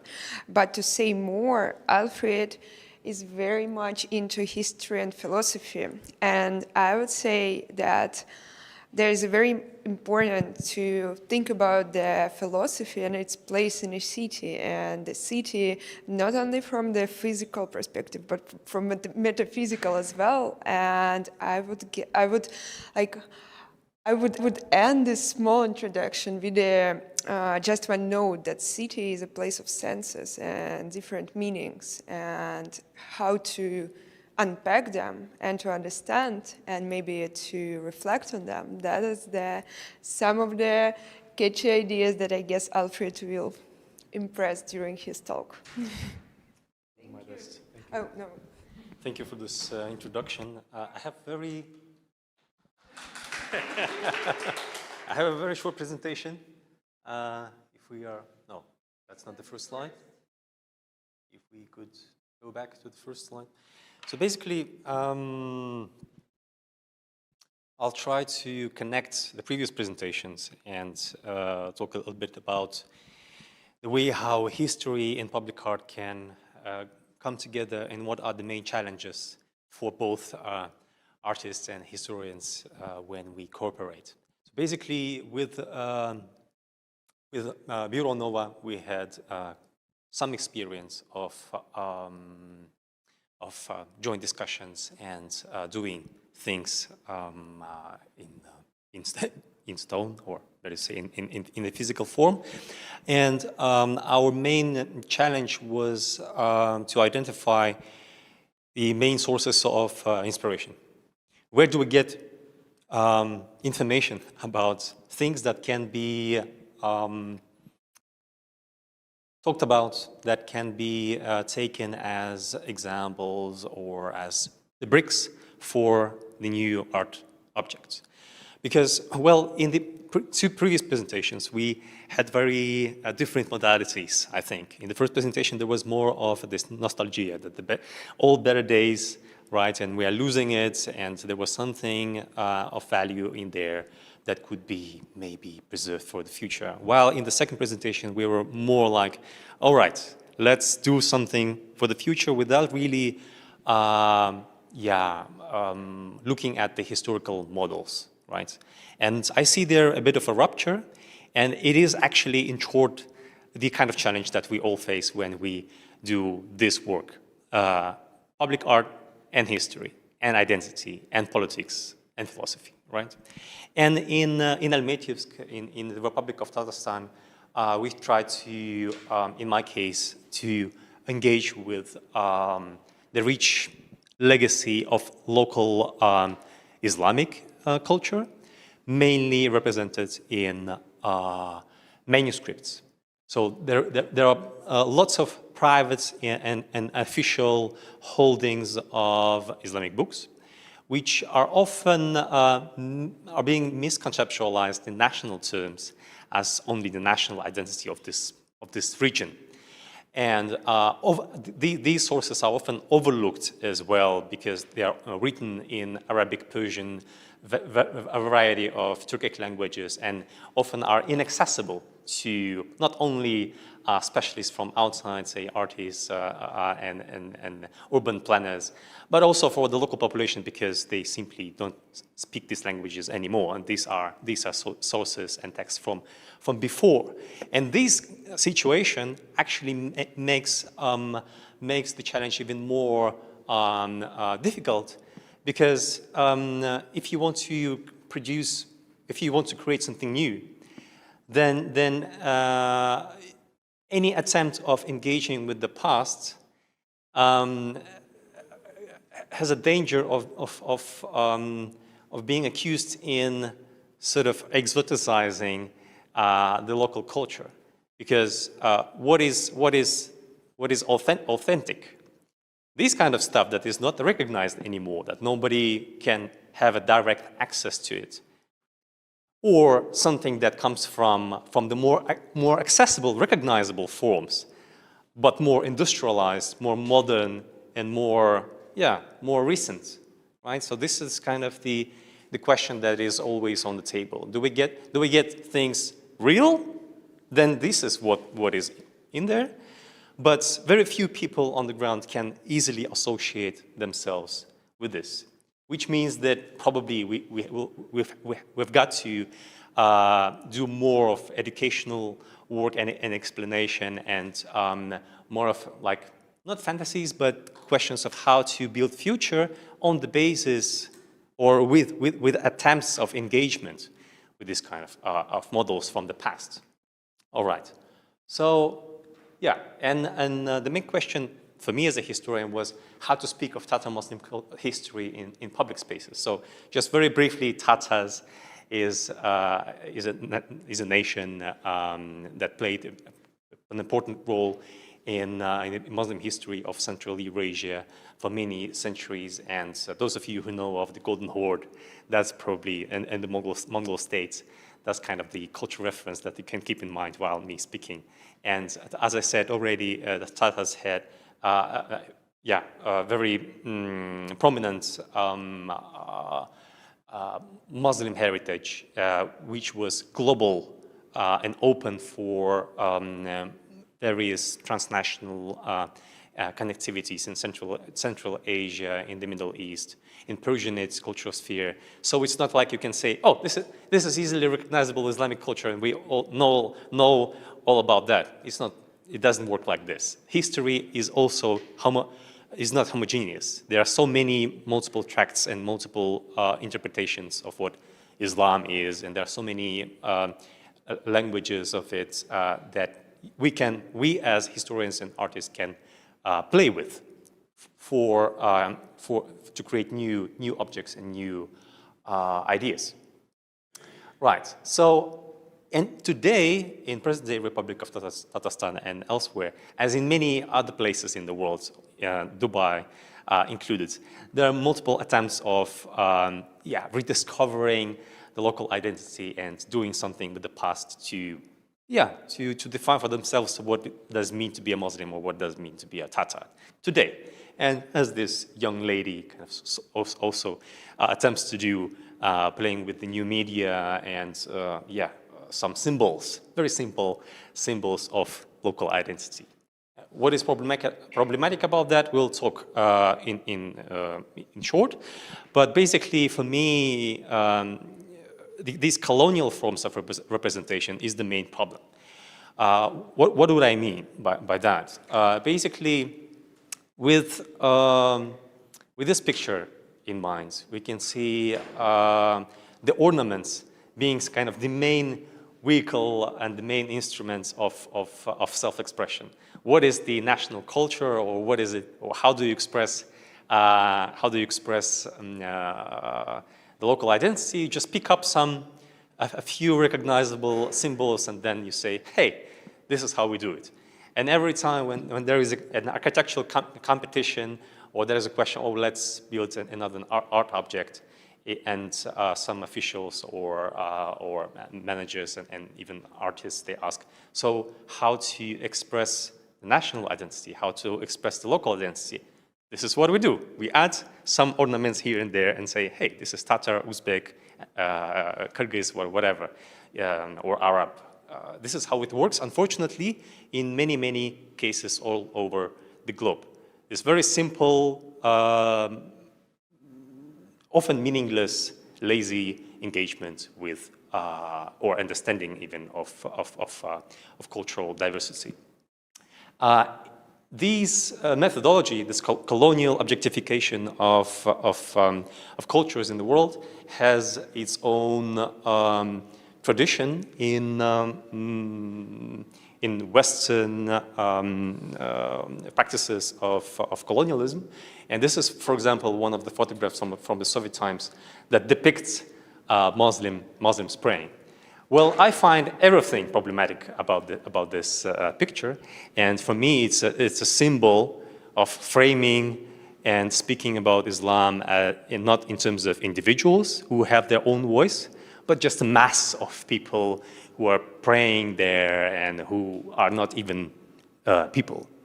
These are just objects that are there available for an observer to frame, to describe, to speak about, to represent, and to say what they are, basically. And nobody cares about their own opinion or the narratives that they might have, which is quite telling, because so far we have almost very, very superficial understanding of Islam and of the history of Islam in the Soviet Union, for example. So we have these pictures, so we have representations, we have the voices about, but we have very few testimonies of these people who are actually being depicted on these photographs. And for me, this is a metaphor of what's going on also in the field of art and architecture, when we're trying to say anything about Islam, Islamic art, or national identities, not only in the Middle East, but also elsewhere in Central Asia, in other places of the world. And well, this is what I said, never enough of ornament. And ornament kind of becomes this lazy instrument of playing this national card. And once you have it there, then you're done. You can do anything what you want with this space that is given for you, for the Western artists to shape the object that is the Orient. Folklorization, that is, well, speaking about these local identities that they have very special, very exotic languages for their own that are in need of preservation and representation somewhere at conferences where gentlemen speak in English about these cultures and make them understandable and easily accessible for the international audience. And actually, once we realize that when speaking about other cultures, we actually get what these cultures are about, then it's a problem, I think. If all cultures in the world are easily accessible and understandable, and we sort of can relate ourselves with these symbols, then it means that, well, actually they are trying to speak your language. They're trying to imitate you. And is this really what art is about? Is it really what history as a scholarship wants to achieve? I doubt so. So narratives in translation, that is also another challenge and another problem that we had to deal with in our projects, and I think it's a problem that is global. That we often seek to again find stories of the localities that that we can associate ourselves with, and we can easily sort of access without even learning the language or trying to understand what these cultures are really about. So that also results in self-denial of the people who had been practicing these cultures. They think, well, actually, the way how I do it is not sellable. It is nothing that can be of interest to anyone in the world. I'll try to imitate the style of Western education, Western academy, Western modes of art and fashion. And that also kind of creates the circle that on the one hand you have the objectification from outside, but also from inside of these cultures. They would say, well, we don't want to live in these houses anymore. We would like to have these modern buildings. And they would deny themselves their culture, their language, their ways of being. And then we get the rupture from which we sort of started this picture, right? It's in the end, these objects, these layers of culture, they become inaccessible not only for foreign observers, but also for themselves as well, right? Linguistically or culturally, they would say, well, this is all about religion, right? We will not bring it, we don't take it seriously because for religion we have other spaces. But Islam is not religion, right? Islam is a way of life, and it's about philosophy, it's about everything. You can use it in many different ways if you are sort of into this epistemology in a way, and you take it seriously. And the last thing that is also widespread is the national frame that really makes things difficult to work with. And the world that we live in is now highly divided into these national borders, which often make little sense in terms of linguistic delimitation, cultural delimitation, and also in terms of these ornaments, for example. Often in Central Asia or elsewhere, it's really difficult to say, oh, this or that ornament is specific to this or that nation, right? And the same thing would be for other cultural phenomena as well. So for me, the national language, the national methodology doesn't really make sense, right? And I think this is something that is common for art as well. So is there a way out? Is there a kind of methodology, a path, or a certain take that would lead us away from objectification and from devaluing the cultures that are out there? And is there a way out to arrive at the more complex understanding of what these historical cultures are and how they can be given a new life, not just in terms of preservation as historical remnants or remnants of the past that can be cherished, of course, but this is, you put it as objects in the museum, and that's it. I think what is great about the union of artists and scholars is that we can try to give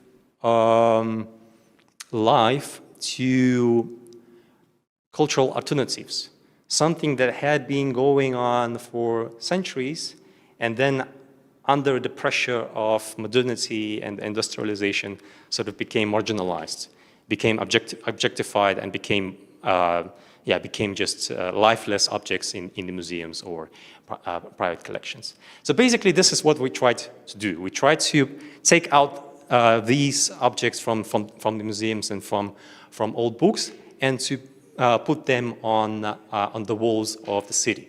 This was one example that we did back in 2018 together with the Bureau Nova, and this mural is based on the coinage from the Golden Horde, 13th and the 14th century, with the saying that was used there.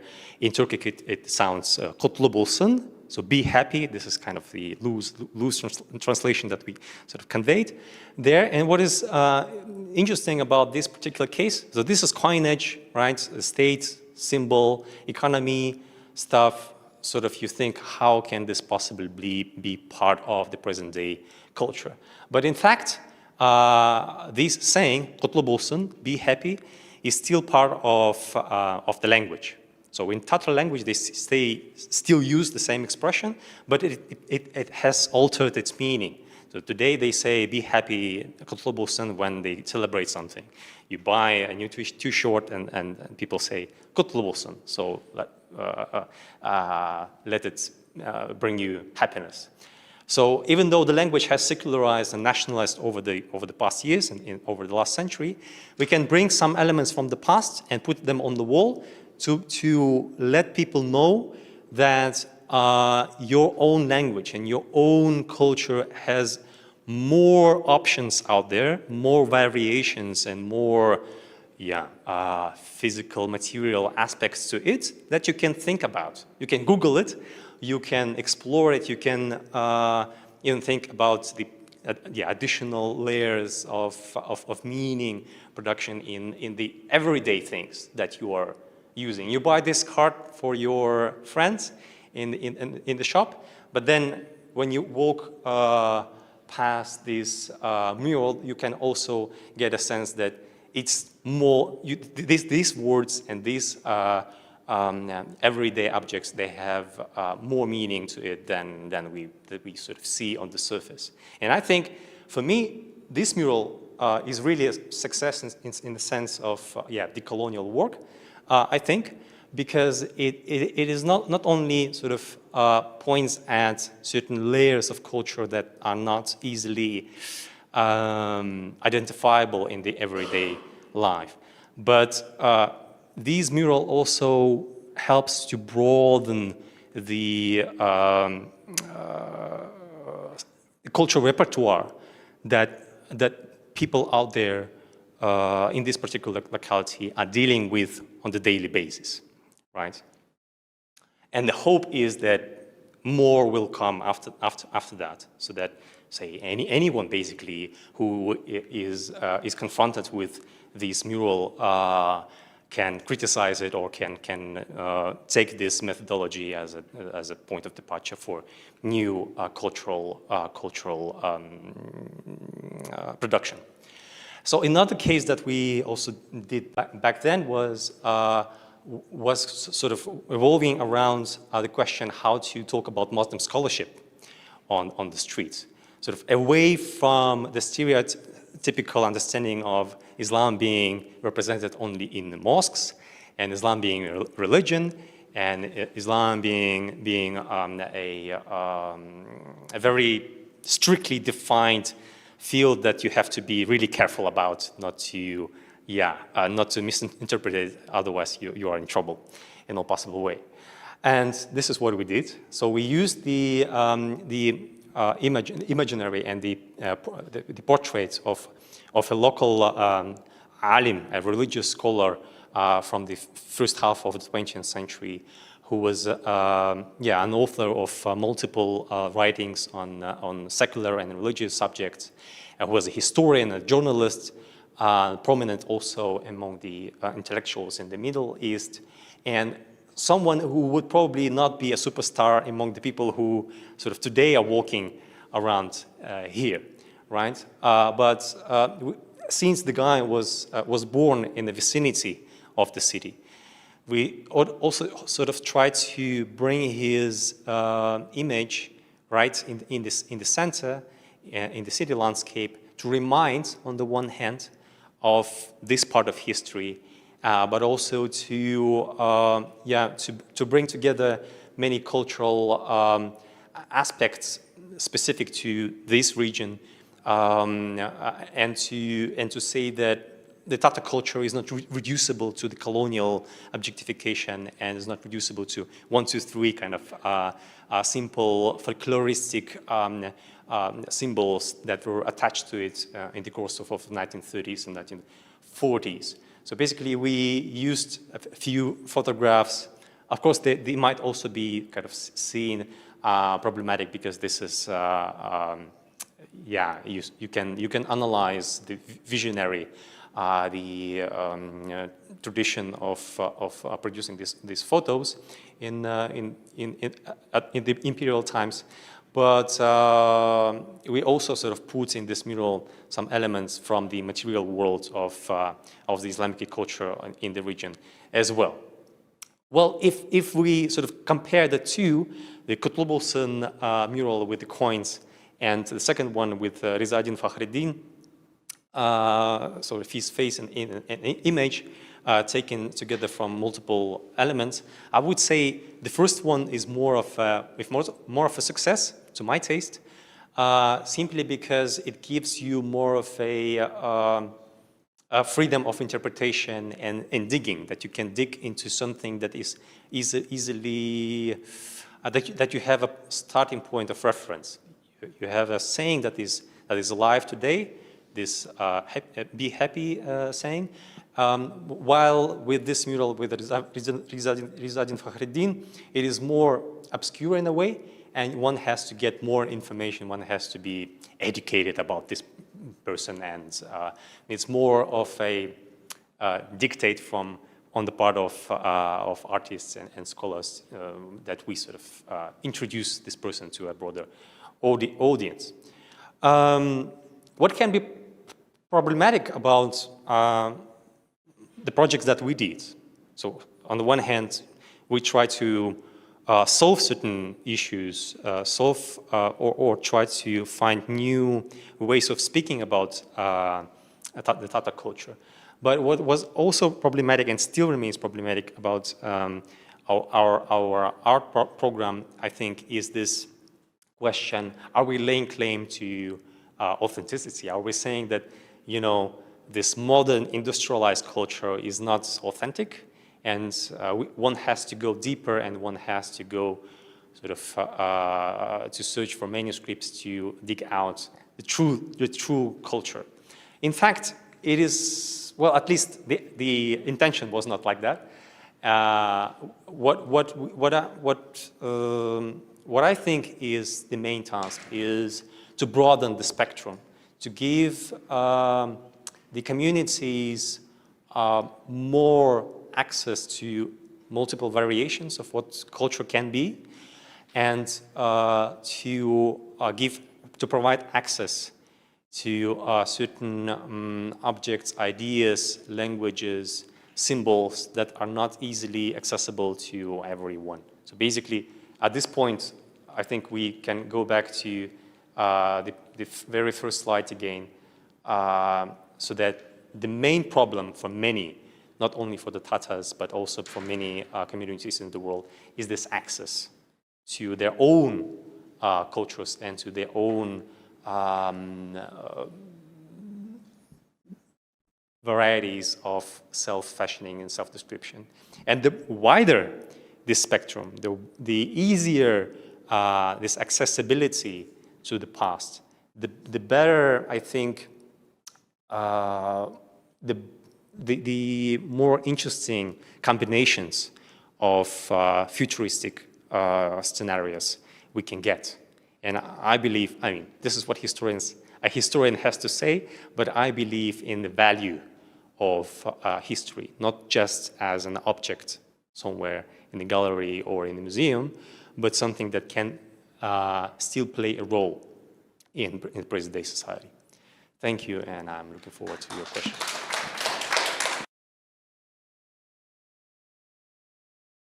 Thank you so much. That was an exciting and very intense, again, speech. Questions, comments, thoughts? Maybe it's an observation. Thank you for the presentation, which is some great, the approach of how to interpret history, especially within the religious boundaries and so on. I think what I found really interesting, the visual representation of these public art installations, like the murals, which they introduce techniques, or they use techniques of deconstruction, abstraction, and layering. So it's never kind of one object, like the early selfie simplification image you had. But, and I don't know how much the kind of the aesthetic, like this is it's not a deconstruction, but it's superimposition to a point where there's a meaning between the background and the foreground. And the foreground, it's a script, obviously, but it's 3D. So depending which way you look at it. And also the other one with the, maybe if we can go to the other one. This one here, it's an absolute deconstruction. My generations would call this deconstructions and decomposition and layering, where there's not a single focus or a single object or a series of objects. But again, there's a space in between, which I would imagine this ambiguous space of interpretation, the non-figurative, might be one way to address the challenge of literal representation. I mean, I'm just making an observation, but also in the form of a question. Yeah, thank you for this comment. I think this is really what the artist also wanted to achieve, that indeed there is some air between the cultural elements that we sort of make references to and a variety of conceptualizations that are open for interpretation for anyone, basically, who is passing by. What needs to be done, I think, and what we also try to achieve, is that mural is not the only genre that can exist there. There should be more activities, more cultural forms associated with this, and maybe, yeah, some discussions that would connect, deconstruct this visionary, and that would also make this part of the everyday life. That's basically the idea, the goal. Yeah. Any more questions? Okay. I think if everyone is silent, we can take a short break for 10 minutes, and after that we'll have an adorable presentation by Neda about artist view on artist practice. So thank you so much. That's the end of the academic session. Thank you, Alfred.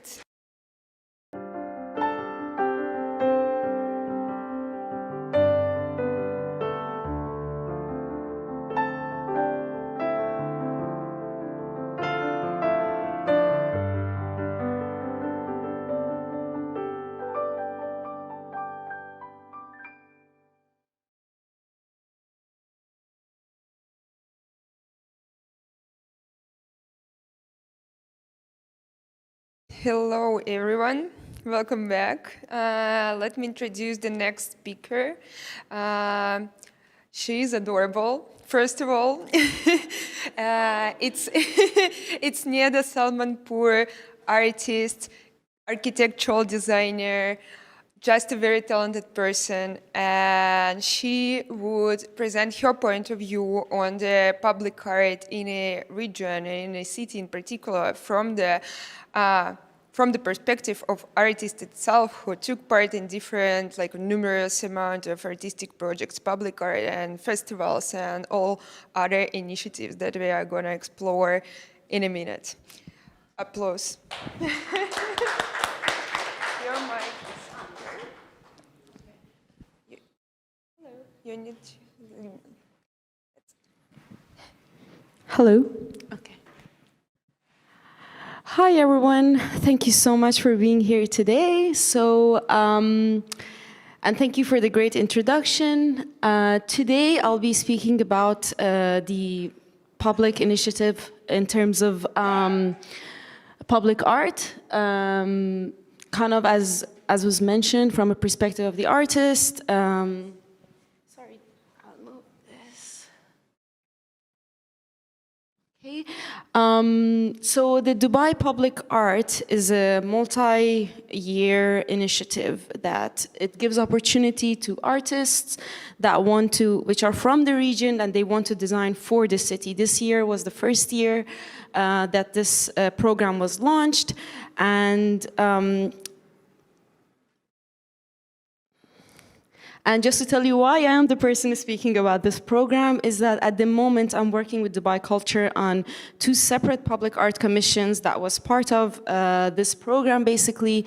And although I wouldn't be showing you the final results because they're still in production at the moment, but I thought maybe it would be a good chance to kind of share the process or in terms of practically how to apply or what it takes to, or kind of what the program is looking for, and what was my personal strategy and kind of design thinking approaching these projects. First of all, I would like to say, I mean, I think it's really an amazing opportunity that public art pieces that you can create for the city, they're created in a sense like an open call, so everybody can apply. You don't have to have any a particular requirement. Is just really about the work and really how kind of that context and the site is understood. And I think just this by itself, it's really amazing from Dubai Culture, and I think I personally really benefited from that because just really putting a lot of effort into understanding the piece and putting a really like a strong proposal together, you do get the chance to create an art piece for the city that so many people get to experience and really interact with, which I think it's just a great privilege, to be honest. Just a little bit about me. I know the previous speakers are all very well known. Thank you so much for the great presentation. But just to give a little bit of a context in terms of where my design thinking or where my ideas are coming from. So I'm an architect and product designer, but also an artist. So I studied in University of Sharjah, and at the moment I practice across architecture, specialized design, and product design. So I just put a few images together just to showcase. For example, we have the Sandscape collection, which is in collaboration with Inloco, and which is sand created sculptures. Gauss, which is a lighting piece. Even Gauss is inspired by the architectural language of the region and kind of how to take on geometries that are embedded within different aspects of our city, our objects, and things that really connect with us in terms of thinking. When you see it, you feel this identity belongs to a certain region, deconstructing those geometries and kind of put them back together in a novel way or a new way. So the items still feel contemporary, they feel fresh and new, but when you look at them, you feel, this is Middle Eastern, or that's the goal. And another thing that I always try to kind of embody in my work is to be a forever student or a perpetual novice, in a better way to say it. I really, I think it's something happens in our mind when we think about a project or we think about an idea for the first time. When we don't have a certain thought process, like a preconceived thought process, whether it's a new material or it's a new space or working with a new collaborator. And I think there is a magic that happens there because your mind has not decided how it has analyzed this new situation yet. And that's where I think interesting things happen, beautiful things get created. And that's why even within my body of work, there is a lot of different, I mean, they're all under the design umbrella, but they're different scales, because I think it's about that problem solving rather than being very in terms of just sticking to a certain scale of work. Yeah, so wanting to create for your city, I think, anybody who's, whether it's in design or art, I think having your work exhibited and being part of the public space, it's just absolutely amazing, because I mean, even if as an architect you're designing a building, that building is still kind of gated. Not everybody, even if it's a public building, not everybody goes into that building all the time. So there's always that layer of separation. Versus if you're creating a public art, first of all, it's fun because it's still more on the artistic side, but also everybody in the city gets to experience it. And I think that's just amazing. And people from different backgrounds, different ages, different countries, and which also kind of makes the responsibility a little bit more in terms of thinking, what can I create that could resonate with so many different people in a good way, hopefully.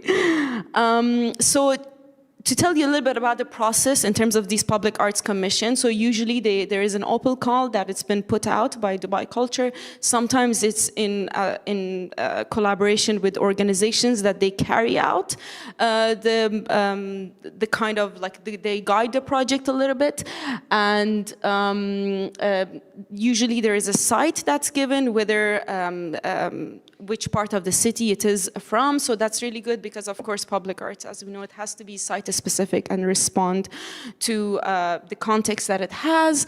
And usually there is a curational prompt that's attached to these public arts commissions, because in a way, I think that's also really great, but it kind of gives you a place to start or place to think or a direction to start from. So the artwork is not just a pure form of your self-expression only, but there is more to it. There is the vision of the city, there is the vision of Dubai culture in terms of what they think possibly could resonate, but still leaving your hands open to really play with the idea and really do what you feel that still really resonates.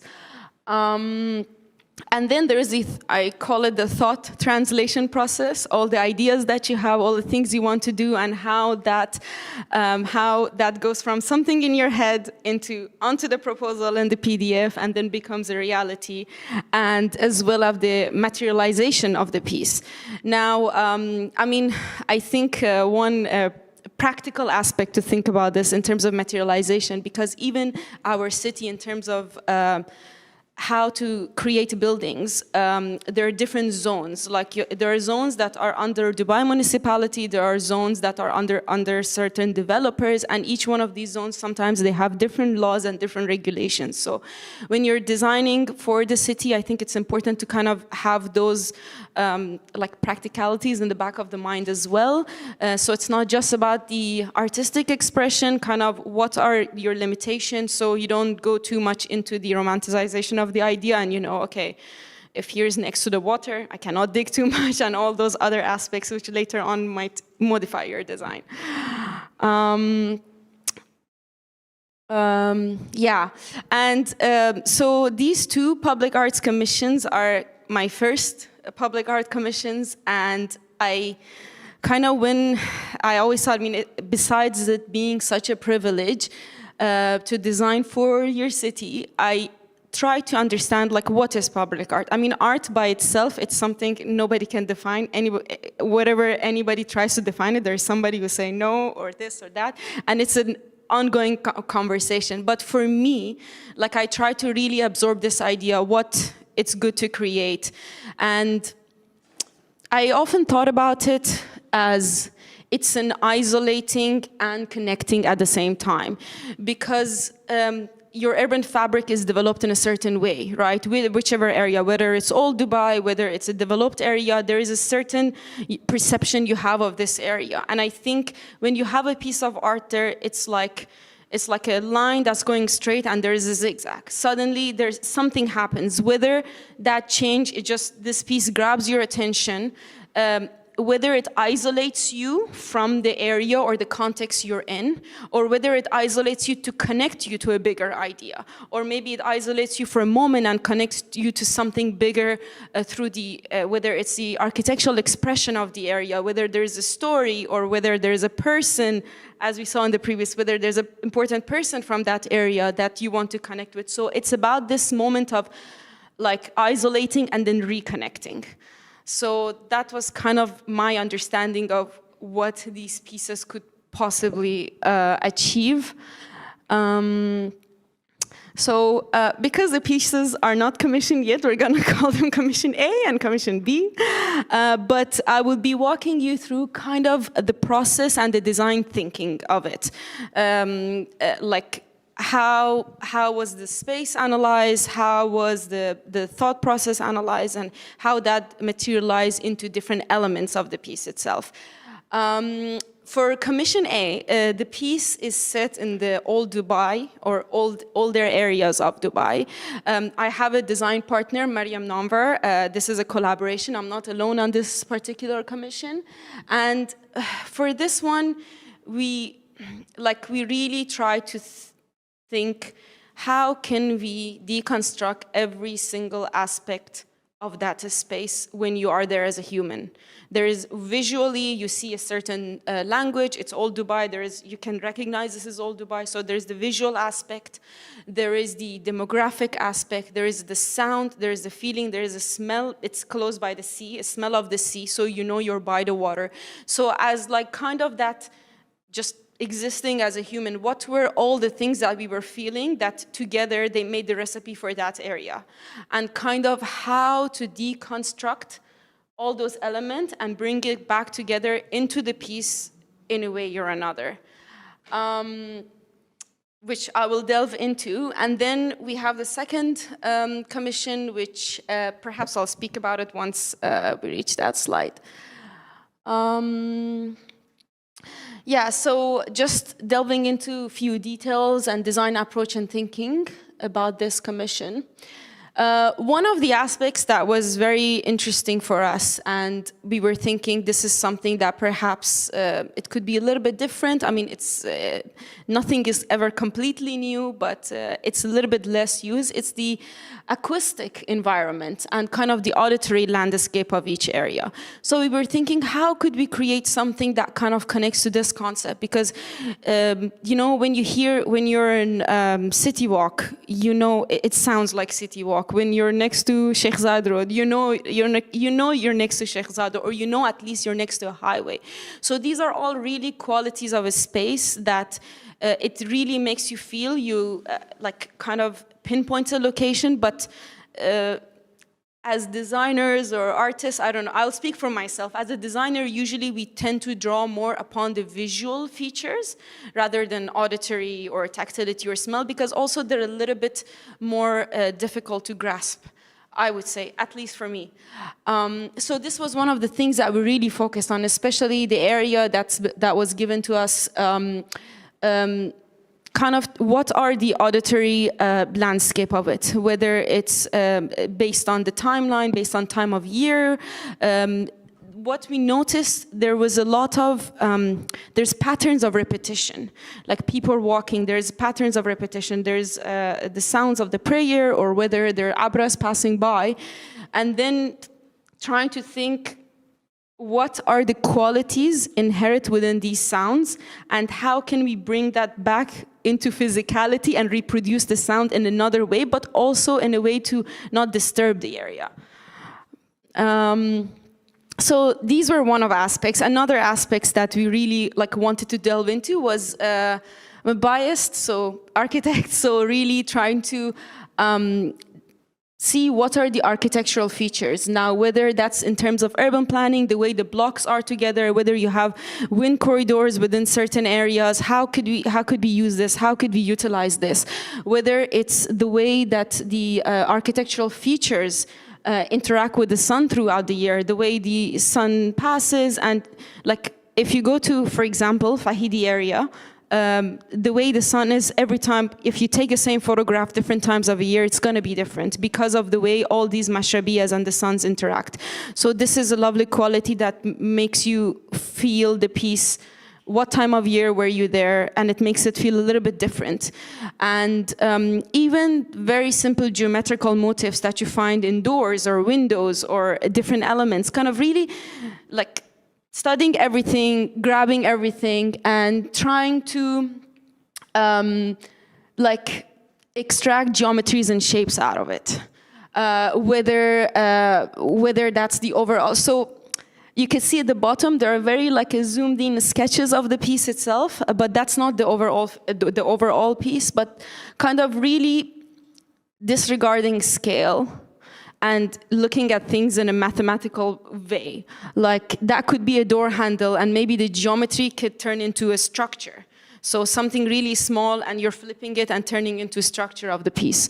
Or the way the urban alleys or alleyways are and turning that into, again, like in a structural element. Although that's like in urban planning, I don't know, maybe this is frowned upon, but I think it's interesting to kind of extract different elements, mix it up, put it together in a new cohesive way. So when you look at it, you feel, it feels like it belongs here, but you can't really pinpoint what was taken from where because there's a lot of shuffling happening. As well as like beautiful geometrical patterns that are there, whether they're window coverings or whether they are roof structures with perforated kind of parapets. And how these were translated and brought back into the piece.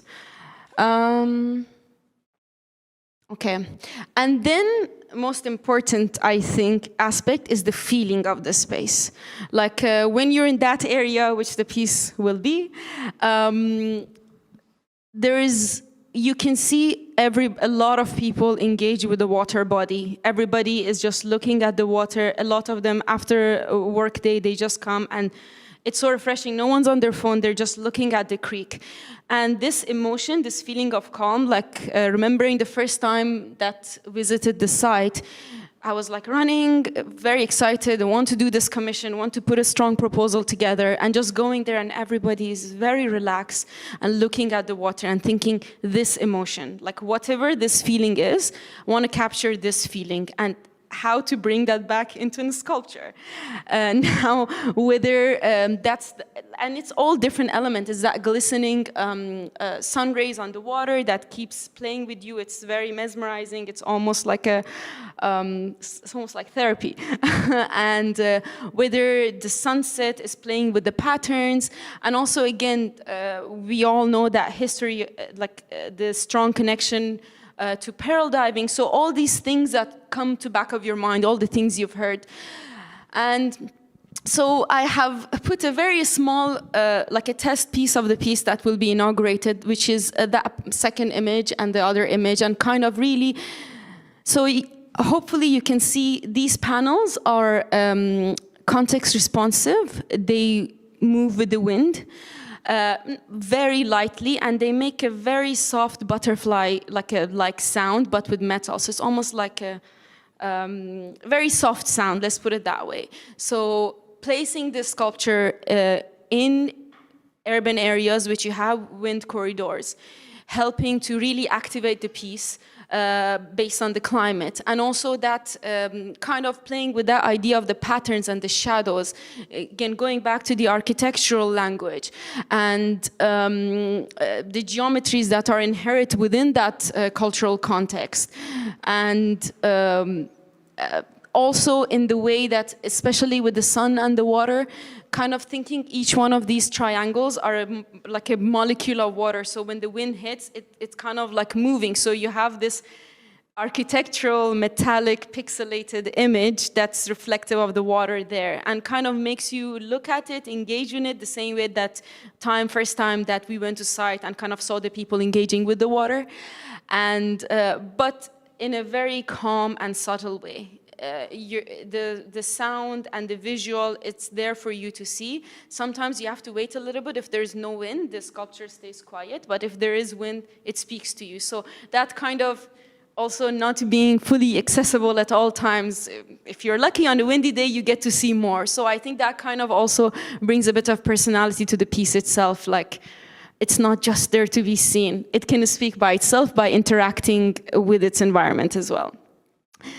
I'm really sorry that I couldn't show more, but once the piece comes to life, hopefully it will be all over online and you guys can see it. So there is the second piece, which I can speak about it a little bit more openly. So this piece, it's part of the, so Dubai Culture had this amazing festival of calligraphy biennale in the past October, bringing artists together from everywhere and so many different exhibitions, contemporary approach to calligraphy, graphic design, sculptures, like it was just amazing. I can't even list all the things that were there. And this piece is kind of dedicated to that Biennale, and it's going to be in Khazan Park.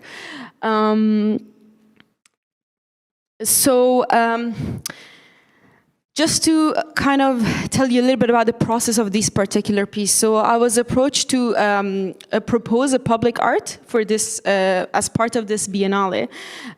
Like not confirmed, kind of put a proposal together. If it's good, maybe we will create it. And I was thinking calligraphy. Like people study that their whole life. I've never done calligraphy. Probably it would be very intimidating and very frowned upon because there's so many techniques and there's just like it's to say that you want to do calligraphy is just, you know that it needs a few years. So I was thinking maybe instead of focusing on the technicality of it, maybe it could be something in terms of a spirit of this Biennale. And maybe the message is something different. Maybe the message, because even during the Biennale, you could see all the artists that are coming and everybody's expressing differently. And the piece is called Latent.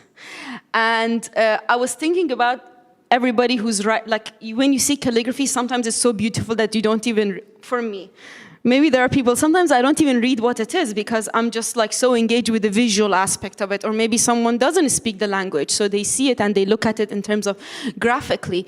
And I was thinking, like as society and as civilization, like we have thoughts, right? Like I'm sitting right now, I looked at this wall a couple of times, I looked at the doors, I was thinking if the top of them are aligned, so all these thoughts that are going in my head.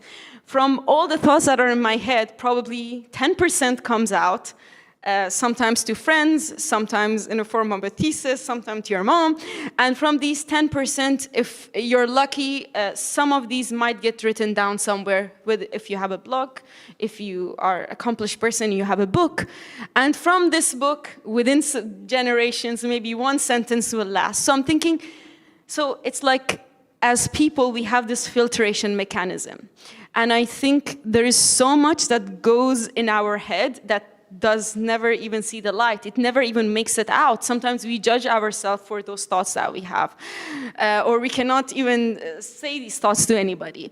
So this piece is kind of like a tribute to the written word, or like lost thoughts. All the thoughts that they didn't get spoken, all the thoughts that they did not get to be written, or all those unexpressed things, you know. I think they have a place. Sometimes they never exit our mind, and then they get very deep into our mind, they get fossilized, and they come back 30 years later in a completely separate session with a friend or something. But I think, like, I really wanted to celebrate that, and also a little bit in terms of power of dialogue.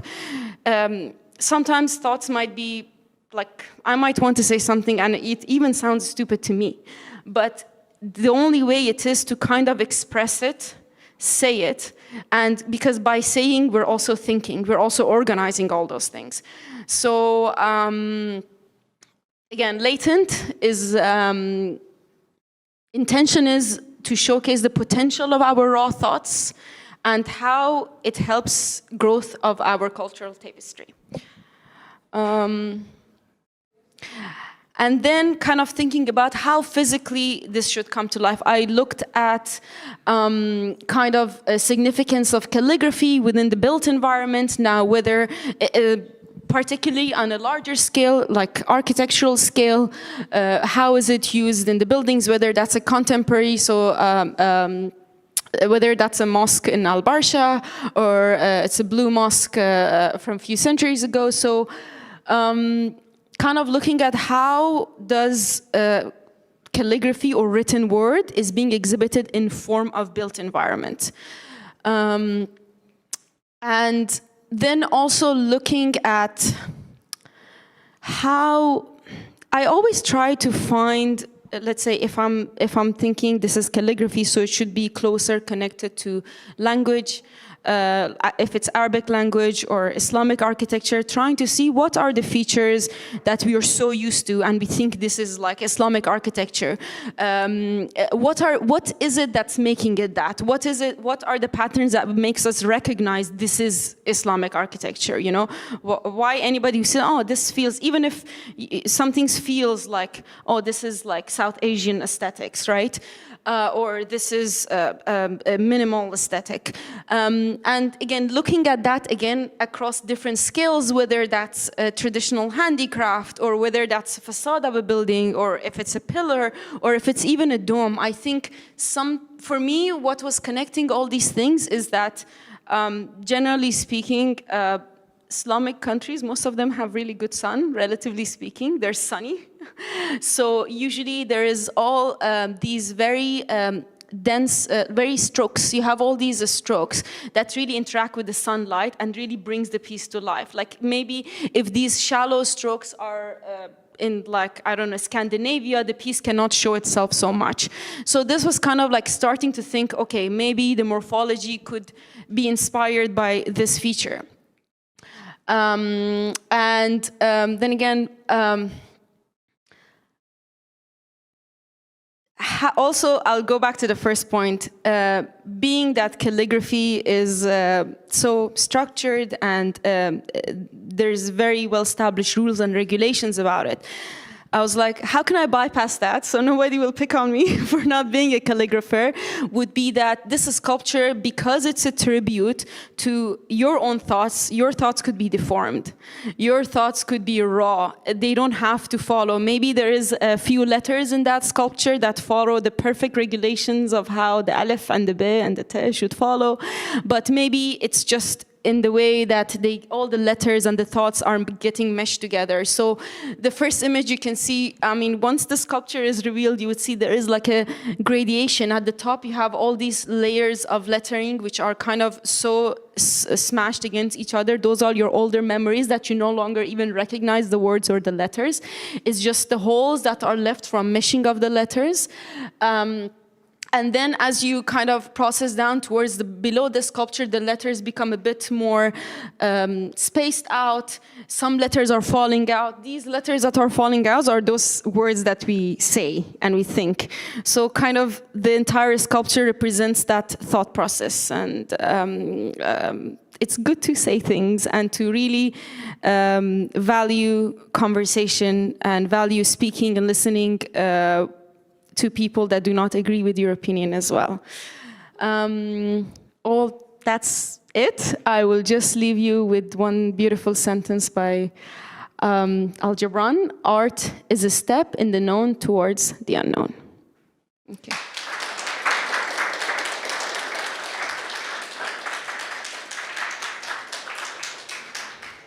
Thank you so much for your talk. I think it was like inspiring. That's the right word to describe it. And comments, questions, ideas to share, or maybe to ask about how to make such beautiful art pieces and apply it to open calls. When are we going to see your works? Deliverables. So hopefully the inauguration would be in January, early January. So yeah. It's also interesting because, I mean, these are more like the artistic aspects, but also like in terms of practicality, because public arts also, it's something between an art piece and a structure. So you have to still follow all the insurances and the regulation that comes with a building, but it's not really a building. There is a lot of complication that comes from that, because then you have to, like, even something as simple as insuring the piece, you have to ask similar people that, like, at least in our region, that maybe we don't have so many existing public arts that are being created now. Now it's starting to really few more pieces. But then you have all these, like, you have to go to an insurance company which is insuring a building and tell them to insure an art piece. They'll be like, we don't insure an art piece. You have to say, but this is technical, it is artistic, but still a structure. So there are all these different things that you have to kind of maneuver in between. Even in terms of applying for the piece to the municipality, it's not like a urban furniture, because it's big and it needs digging and excavation and soil reports. But again, it's not really a building, it's an art piece. So these things are kind of been interesting to find out how the existing infrastructure and systems that are working kind of could accommodate this piece that we're creating as well. Yeah. Just one comment about insuring art pieces. I was talking to my friend who's created like a mural in his boxing school, and he was asking me, okay, can you recommend me someone who can insure it, because we want to add it to, let's say, our company assets, because it's a piece of art. And here I talked to several insurance companies, and they were like, what is there to insure? It's like something on the wall. I'm like, no, it's art. So yeah, I can understand that it's really might be an issue. Yeah. Yeah, I mean, but it's good because, you know, like once you have more and more pieces, hopefully, especially with this initiative, that could be a market on its own. And I'm sure insurance companies will be happy to jump on it. But at the moment, yeah, it's still like the experience is still different. It's not easily absorbable, but I'm sure in a few years that would be very different. Yeah. Yeah, but it goes, in my idea, back to the basic question, and maybe I missed it in your talk, so who's the owner and who's the client? Because you can solve everything, but I suppose there is someone who asked you the question. And I've always been the client, you know, I have always played the role of the client towards the artist. And I think the artists should say to the client, hey guy, listen, this has to be insured. And not to forget, it has to be maintained. Yes. Because you can make something, but if there is no maintenance plan and there is no way that when it has graffiti on it, it's cleaned, then it's also, so it's a lot of things that you have to take care of. And I would say that there are certain things that somebody else has to take care of instead of you.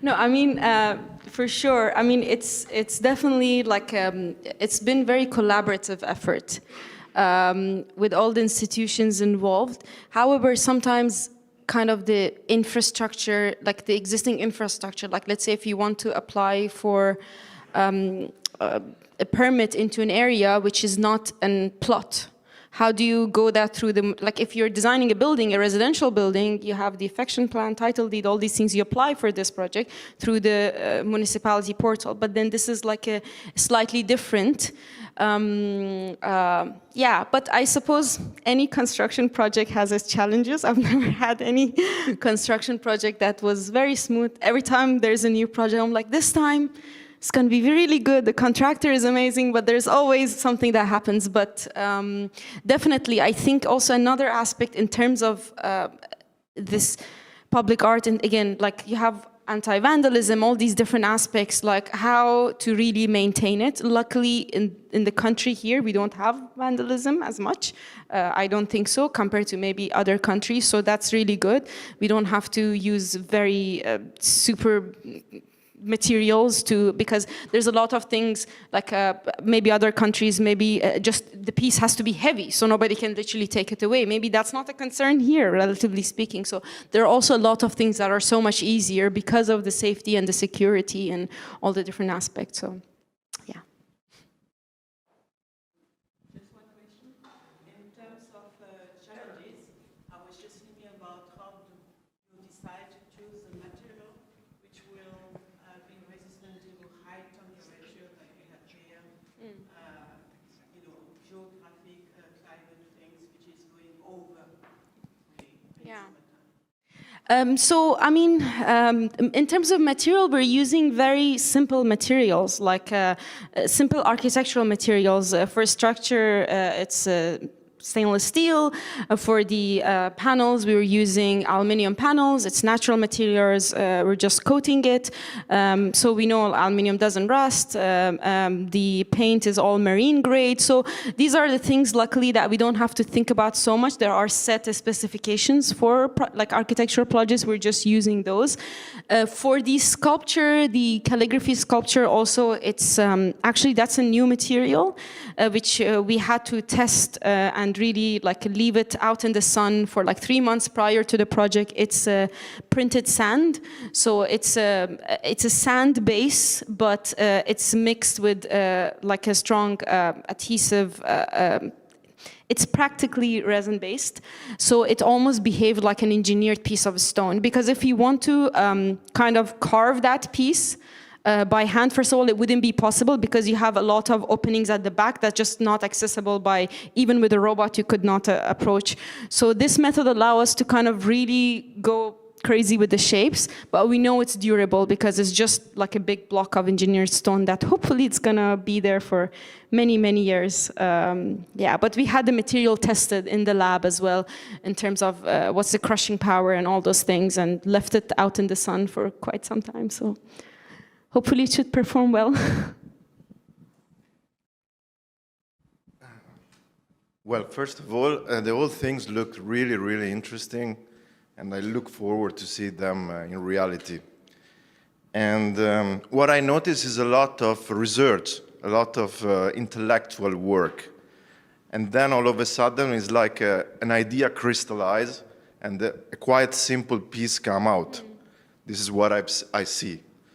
And the question is, I'd like to know, because there is a lot of engineering behind. I mean, a lot of research, a lot of thinking, but at the same time is art.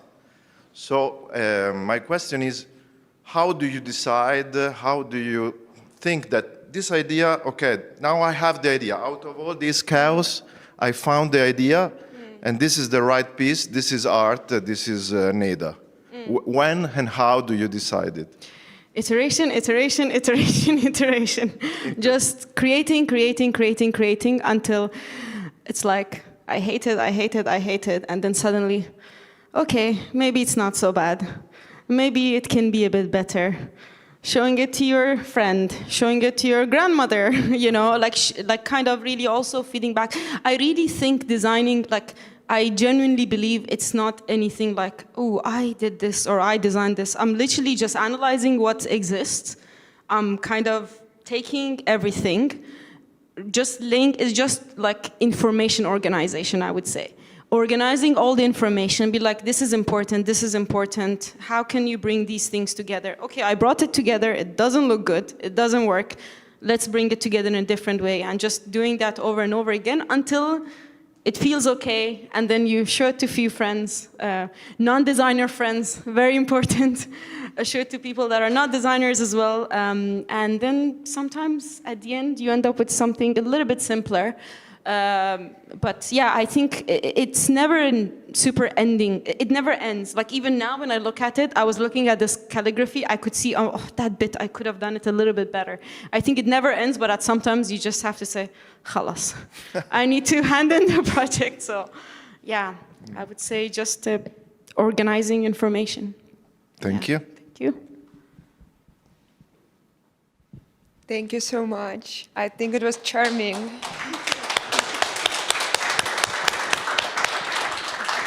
So I guess we can have a tiny break, like 5 to 10 minutes. And after that, it is going to be a panel discussion with several speakers discussing the public art and what actually makes city to feel like home and like a better place.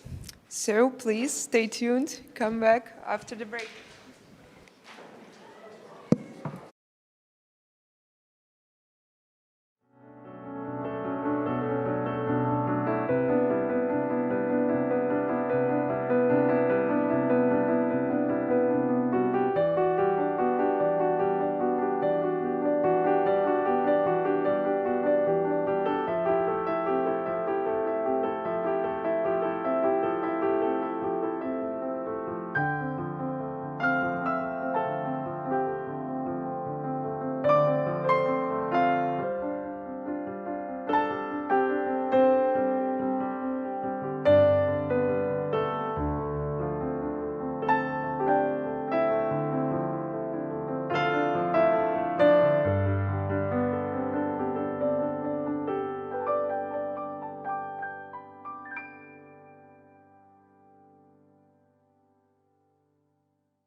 She's joining online and we will see her in a moment.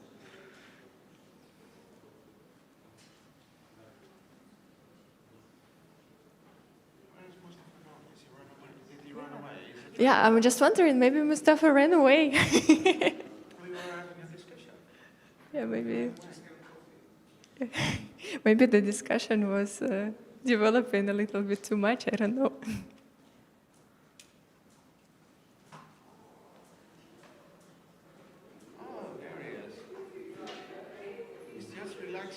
Outside for coffee. Okay, now we are ready to start. Okay, everyone, thanks once again for staying with us today. Now we're moving to our panel discussion, Public Spaces for People, the Role of Public Art in Modern Urban Space. Let me introduce you, our speakers, and it would be great if Tosin would join us now on the screen, because she's the first one I'd like to introduce. Hi, we can see you. This is Tosin Oshinowa. She's a Lagos-based Nigerian architect and designer, director of Oshinowa Studio, curator of Sharjah Architecture Triennale. Thank you so much for joining us. It's exciting. Then we have with us Sana Zaskari. She's an independent art curator, the founder of The Mine, and a curator of Dubai Street Art Museum project that happened in Dubai several years ago. Then we have Everett Verhagen, urbanist and regeneration consultant, and Mustafa Hamash, architect, managing director of Card Group, and author of many public art works around Dubai. Thank you, everyone, for coming. Now, I'd like to ask everyone here in the room, please take your phones and open your browser, because we're gonna have this conversation together. So please go to the website. I mean, we as speakers probably we don't need to do that because we will talk, but we would like to see your answers. So our first question is like very open, just to start the conversation. What is a good public space? Please go to menti.com. Use this code there, and I would also ask my colleagues to share it in comments of our YouTube broadcasting, so those who are watching us online can also join. Yeah, so that's the first question, and maybe like you guys, some of you can start.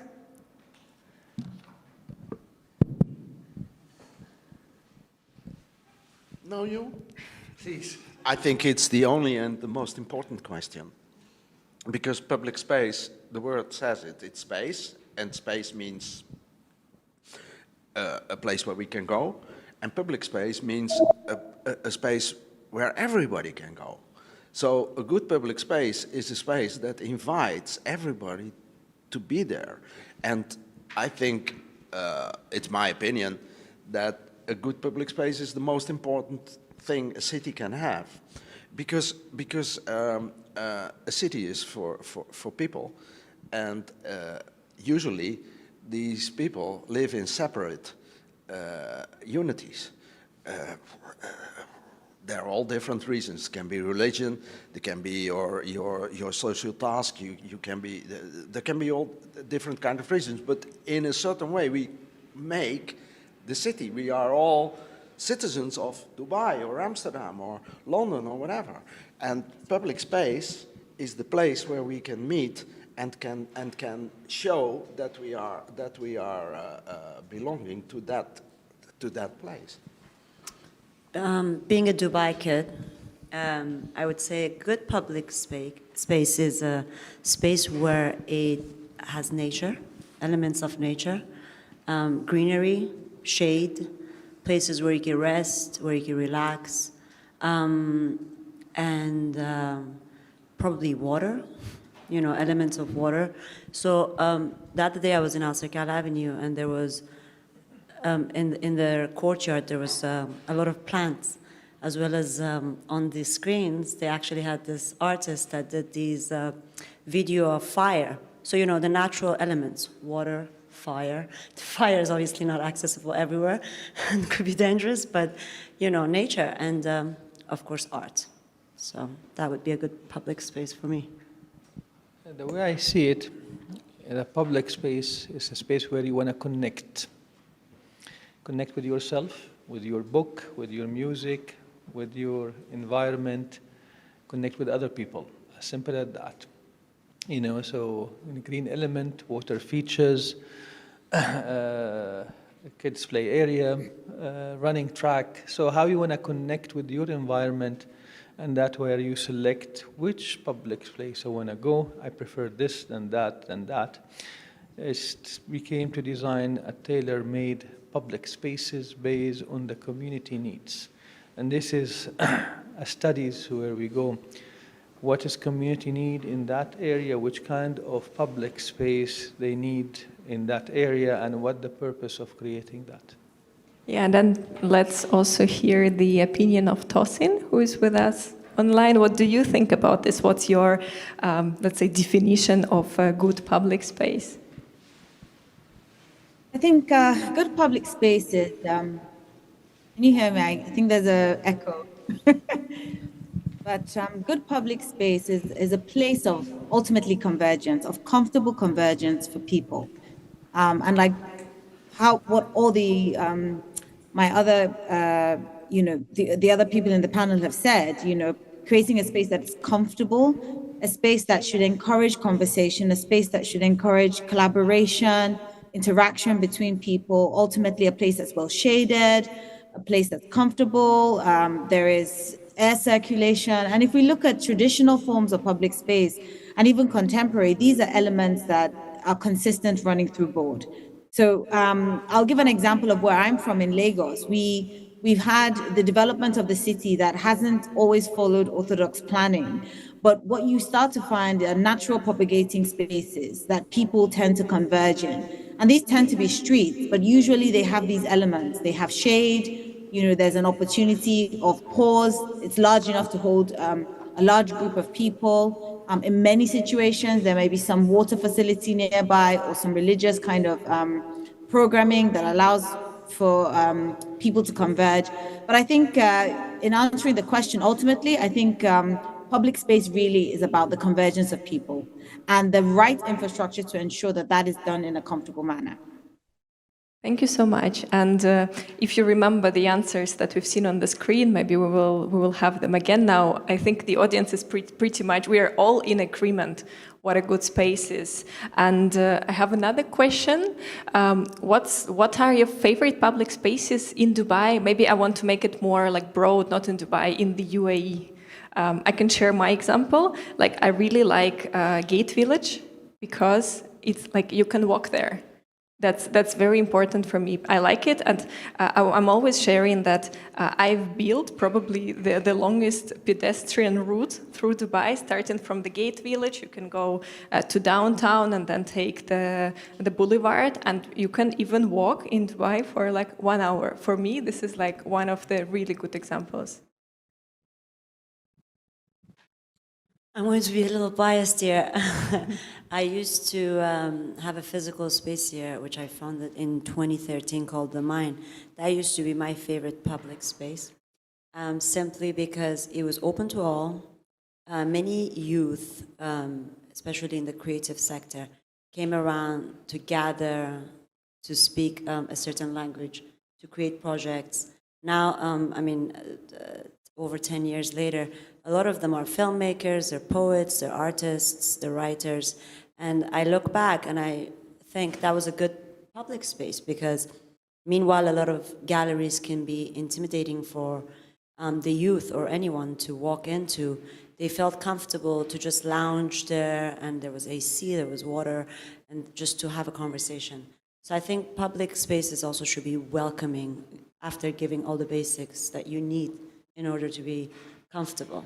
And then have sort of a narrative that's common within that specific community that's drawn to that space. It's my first time in Dubai, and I said to my friends who invited me that I wanted to stay a couple of days. And I'm hoping in those 2 or 3 days to see all the public spaces in Dubai.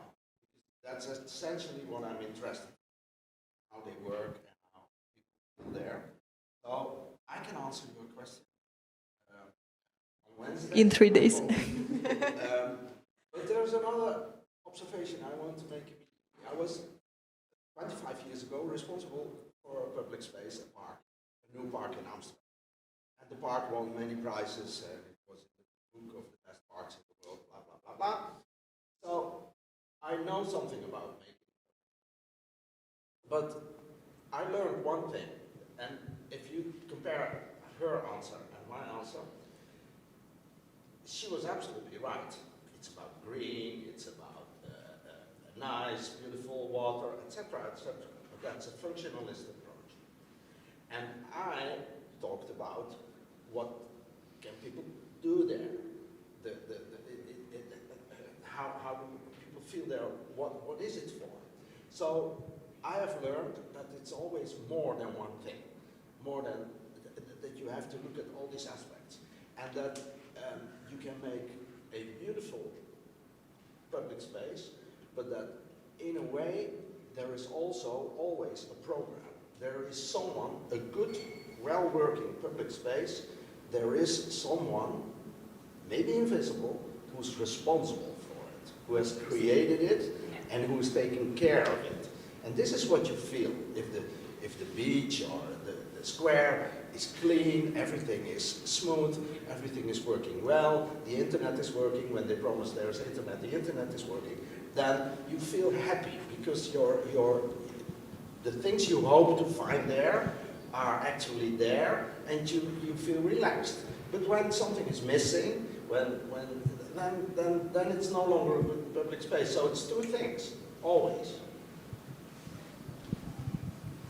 I think we are lucky to be part of this UA society, which is offer us a lot of public spaces, which is different than anywhere else. I lived most of my life in Italy. You know, in Venice, I was missing the green.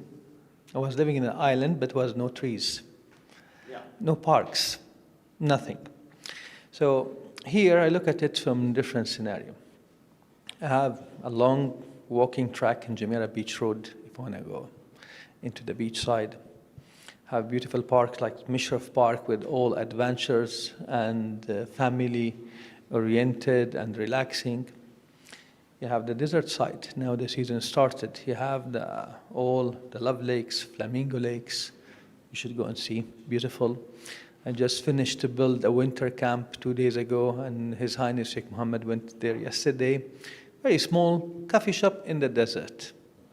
And the ruler himself went 2 times. You know, the first time he went and he asked, "Do you serve food here?" He said, "Yes." A few hours after, he came with a lot of people, and they enjoyed the dinner there.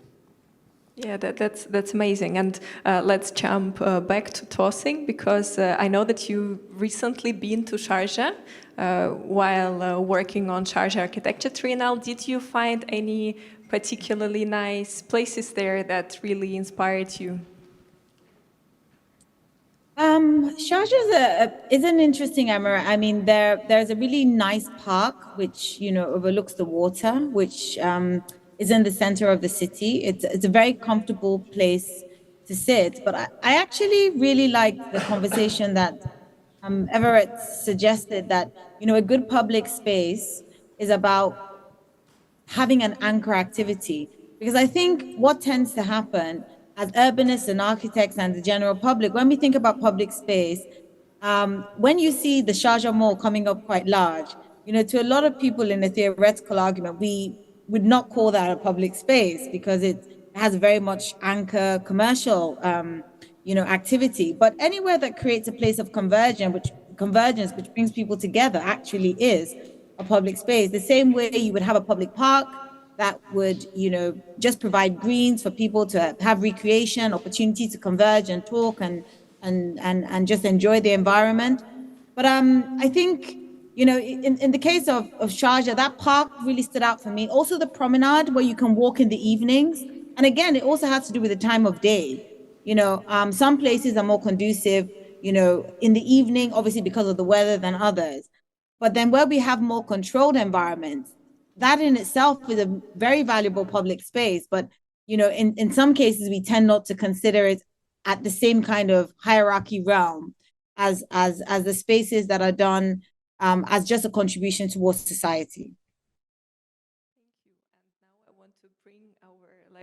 Coffee break conversation here, because we just started to discuss, and what role does public art actually play in constituting this good public space?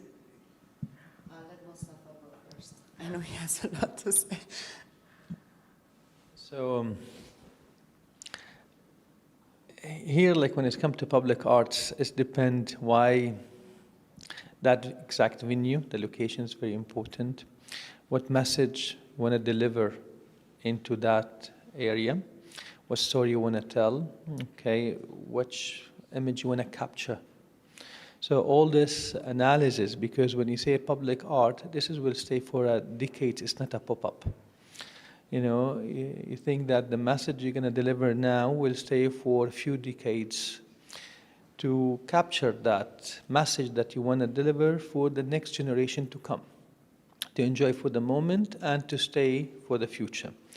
So here, it's very sensitive to be sure about the message you want to deliver, how we present it, how to create an engagement with the public with the piece, how the public gonna enjoy and appreciate, and to be educational journey for the generation to come based on the public art. So it's important message. It's not as you think it's just decorative element to make this place look nicer. We can put just a nice tree, no need for something else, right? But it's all about the idea of a philosophy that you want to support in this period of time. Yeah. I could answer the question very simply. It's public art is there to feel connected.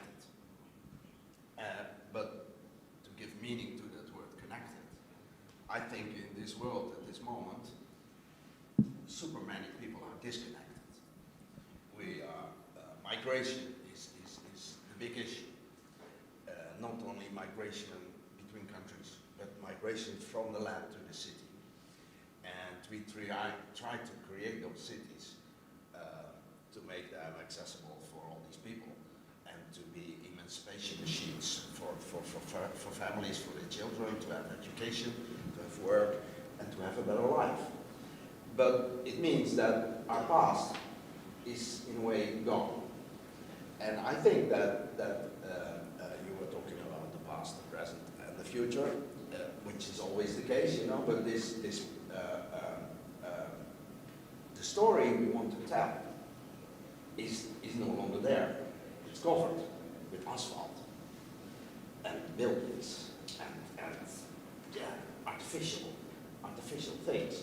And we need elements that connect the past and what has happened here, all those artifacts, everything that once was, or also all these things that we are bringing with us, all those stories we have, all those stories we want to tell, with opportunities and future.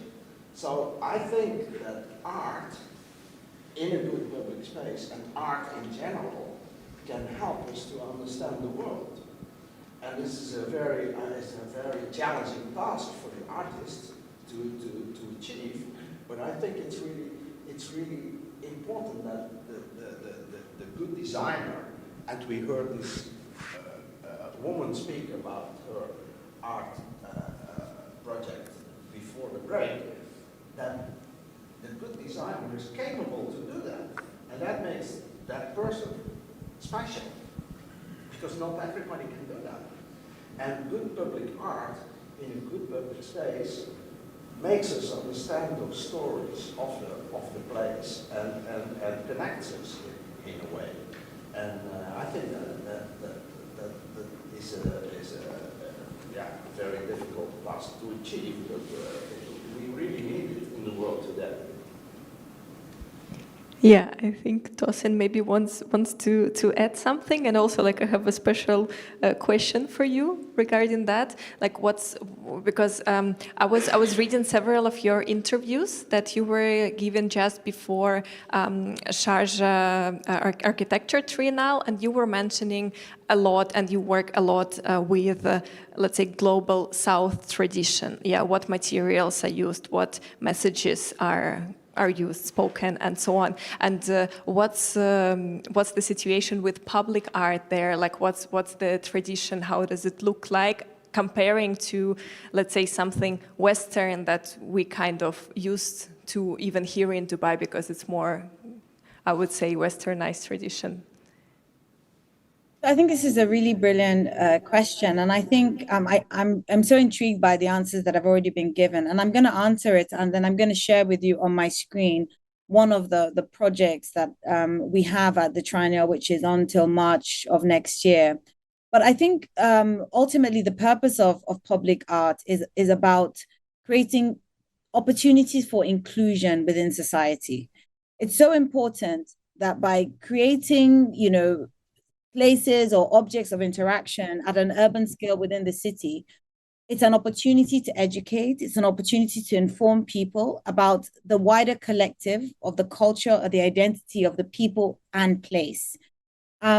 Particularly for the Triennial, the theme, the title this year is The Beauty of Impermanence, an Architecture of Adaptability. And it's looking at the under-celebrated building technologies and design innovations that tend to exist out of conditions of scarcity and are still quite relevant or prevalent within the global South. So, and in relation to these technologies, looking at how potentially they could form some kind of solutions towards our bigger challenges today being, for example, climate change. And we have one participant, Alawadi, which I'm going to just share my screen now, who did a really beautiful project where they created, they used the telephone, the electrical poles from the Sewage, Electrical and Water Authority in Sharjah to create a beautiful pergola structure on the outside of one, just outside one of the outer areas within the school. But what was interesting is the importance of context and identity within this work. It was very important to them to use local materials. So they were bringing the principles that they have used within their practice within Ecuador, but applying them within the context of this location and using recycled electrical lines, but also in collaboration with mats, raffia mats, which are made from date palm. But they had found an urban challenge. This area is south-facing. It's very hot during the day. And then they created this really beautiful structure, which allows many different possibilities of interaction. And it is now planned as a permanent structure. It was initially supposed to be temporary, but it's an opportunity to encourage a locality, a people, to see what the possibilities are using local materials. It's a great way to create some kind of identity convergence because they can see themselves within this material. And to then show what the many possibilities of occupation are. And so here, the workers who had been involved in the project were invited to have a lunch. And, you know, this is just one iteration of the possibilities of how this space can be used. So, you know, that is the purpose of having these structures. You know, it's an education. It's about creating inclusion. It's about, you know, giving people spaces and opportunities for interaction, and hopefully adding positive value to any city. Yeah, thank you. And also looking at this object you were just showing to us, I remembered what we were talking just about this morning with Khaled when he was mentioning that there are not really much the shady spaces here in the UAE, like in all the cities, but they are so much needed. Like, well, you've been, I think most of all been here in summer. This is definitely something that the cities here need much more, and we almost don't have it. And at the same time, it looks very nice too. In addition to what all the valid points that everyone mentioned, I'd like to add that if you think of Dubai, you think of all the commercial galleries that we have, and I think, don't quote me, but I think it's probably 50 plus now, from DIFC to Al Sirkal Avenue and all the independent spaces. If you look at Sharjah, you think of the biennial, which has a lot of public art, the architecture biennial, the art biennial, as well as all the museums.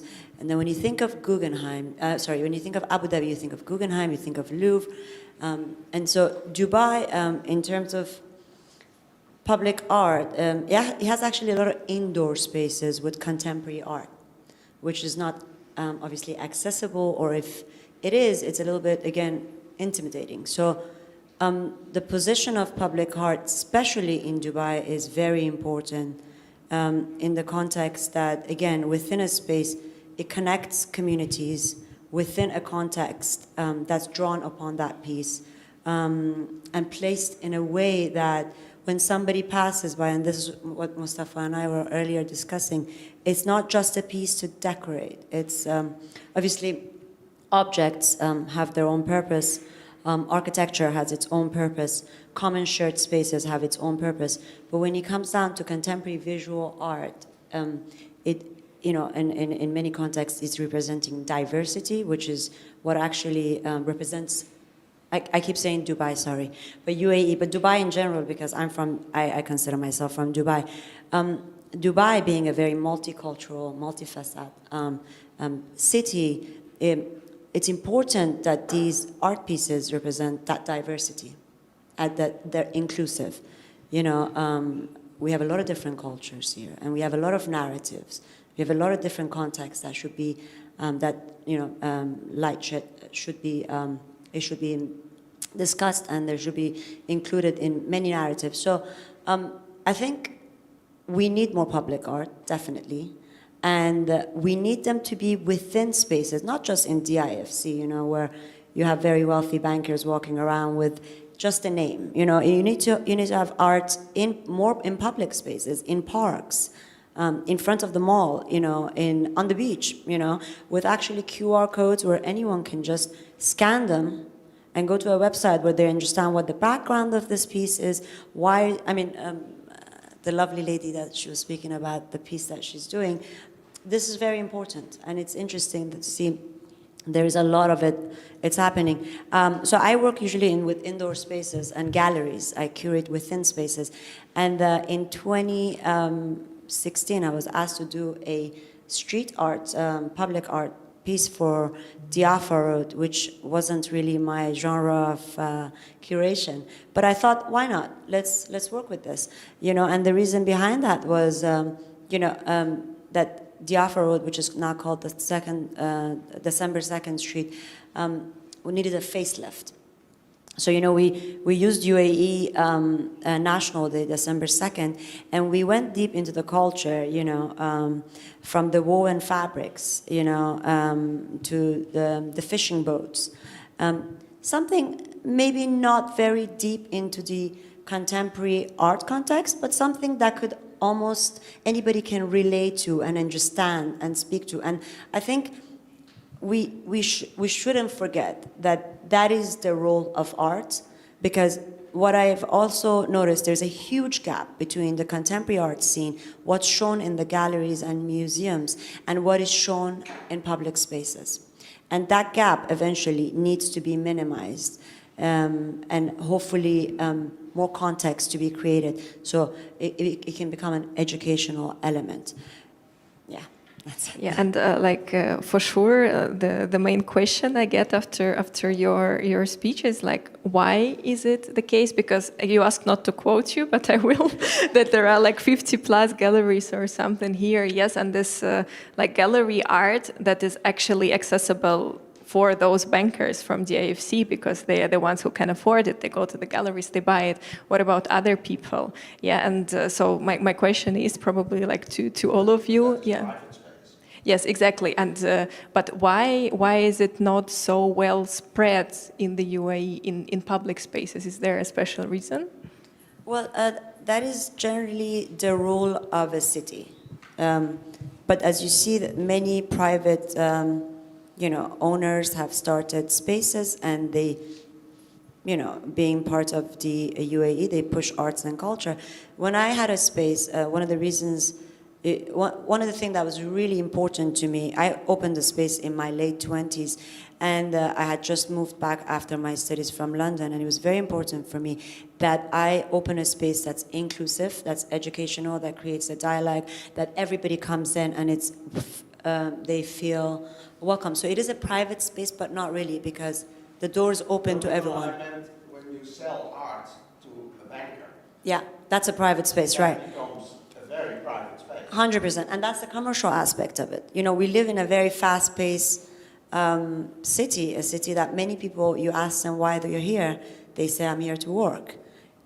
So, I mean, if you look around the room, if you ask how many people have been here over 20 years, it's a transient space. And that goes back to our conversation, Mustafa. Like, a lot of the art is ephemeral here. They are there for a number of years, and then they disappear into the thin air. And that's maybe a little bit representation of the city's characteristics. Things show up and then they disappear. So I agree. I think we need more public, permanent artwork that speaks to even this transient audience, and it can speak to many nationalities. And I think what I'm trying to say, it needs to speak to many cultures, not just one culture. Yeah. That's very important. We can dig deeper and deeper. But if you look at this whole region, or this area especially, there are many, many different cultures that is mixed in with the UAE culture. So that's the beauty of UAE culture, Emirati culture, that it has, many sort of influences. And that is something that we shall not forget, that we shall not refrain from, and we shall be inclusive of. Yeah, Everett, you want to add something? Yeah, I think we have made our lives a bit difficult the last 50 years.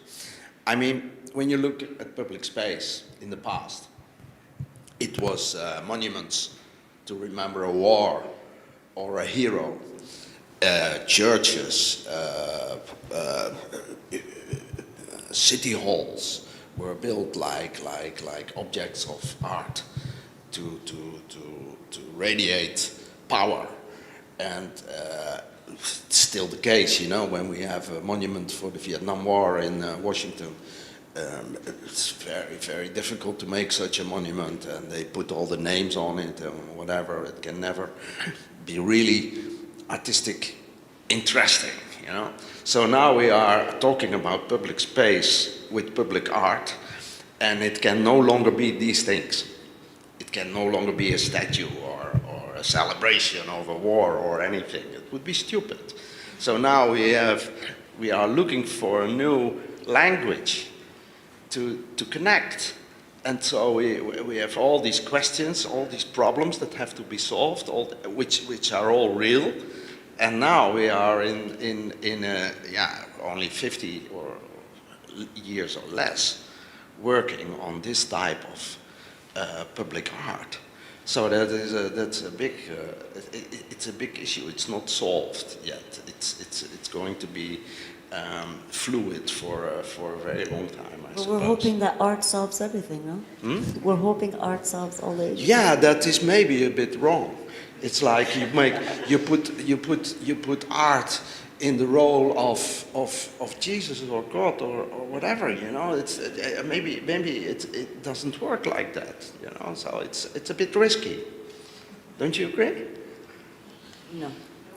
Don't you think it's risky? No. Art should be risky.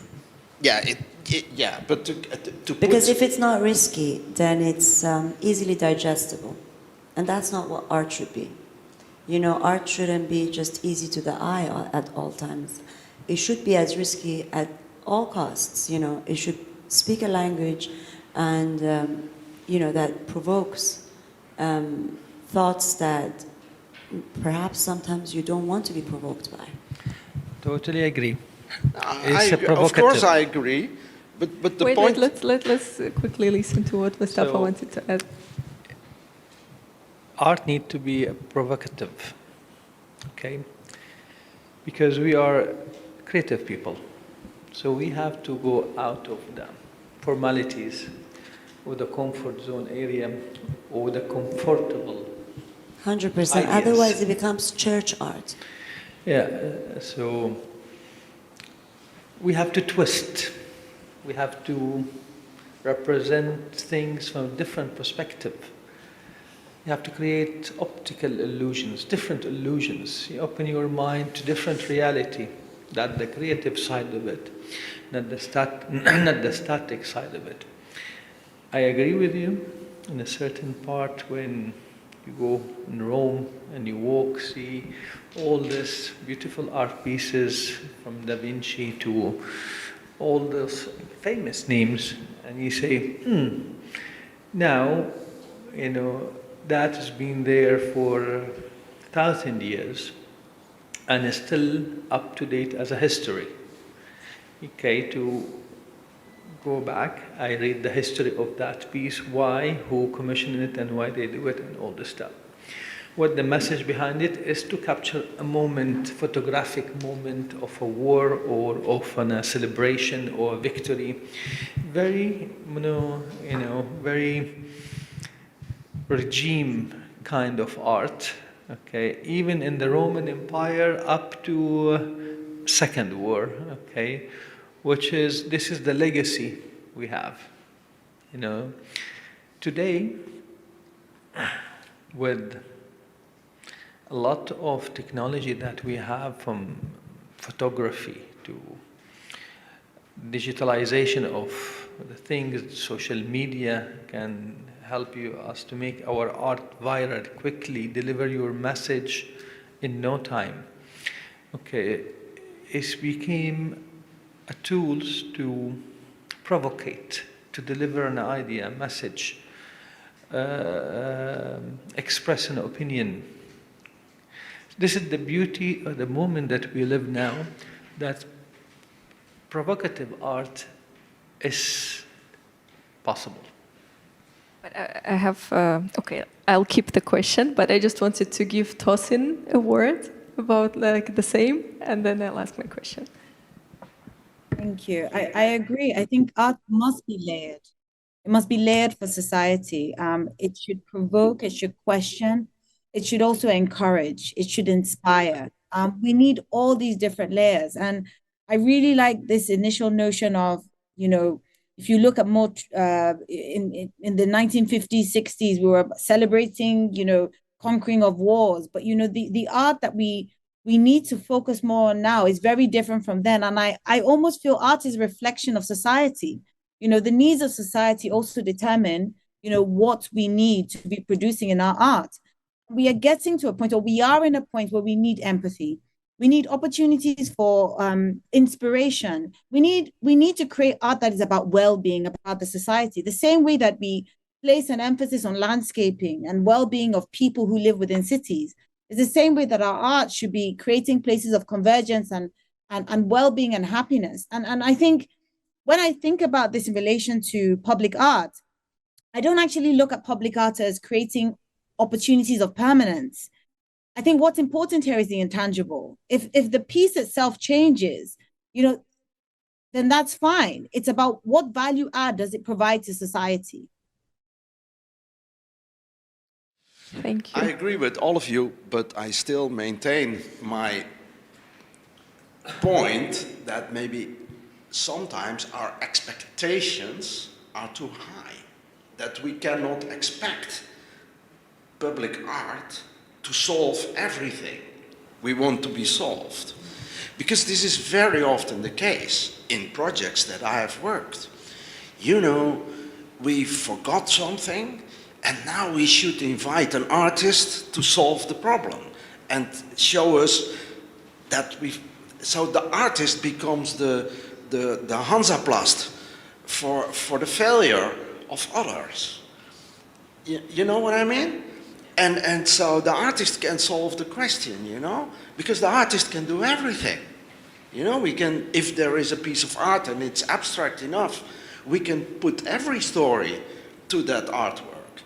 But it doesn't fit with what I feel, I think a very good artwork has really to do with the place where it is and has really a story to tell and is a thing on its own. And provocative and everything, yeah. But Yeah, I see, and I want to discuss a little bit more this provocative topic because first we were talking that we need to create spaces where people feel welcome, they feel safe, and so on. And then we say these places need public art, and they say, but yes, this must be provocative. Yeah, that's not going to work. This provocative, like what? And I agree that it should provoke something, emotions, thoughts, inspire, but happiness. Like what is this? Let's say border where it is there a good provocative and bad provocative? That's basically my question if I simplify it. Yeah, 100%. I mean, as Tosin said, art has many layers, and art represents our time. And given that we're going through a very dark time, inspiration is everything. So it's important to be surrounded by art, especially in such an inspirational city where everyone's quite motivated, fast-paced.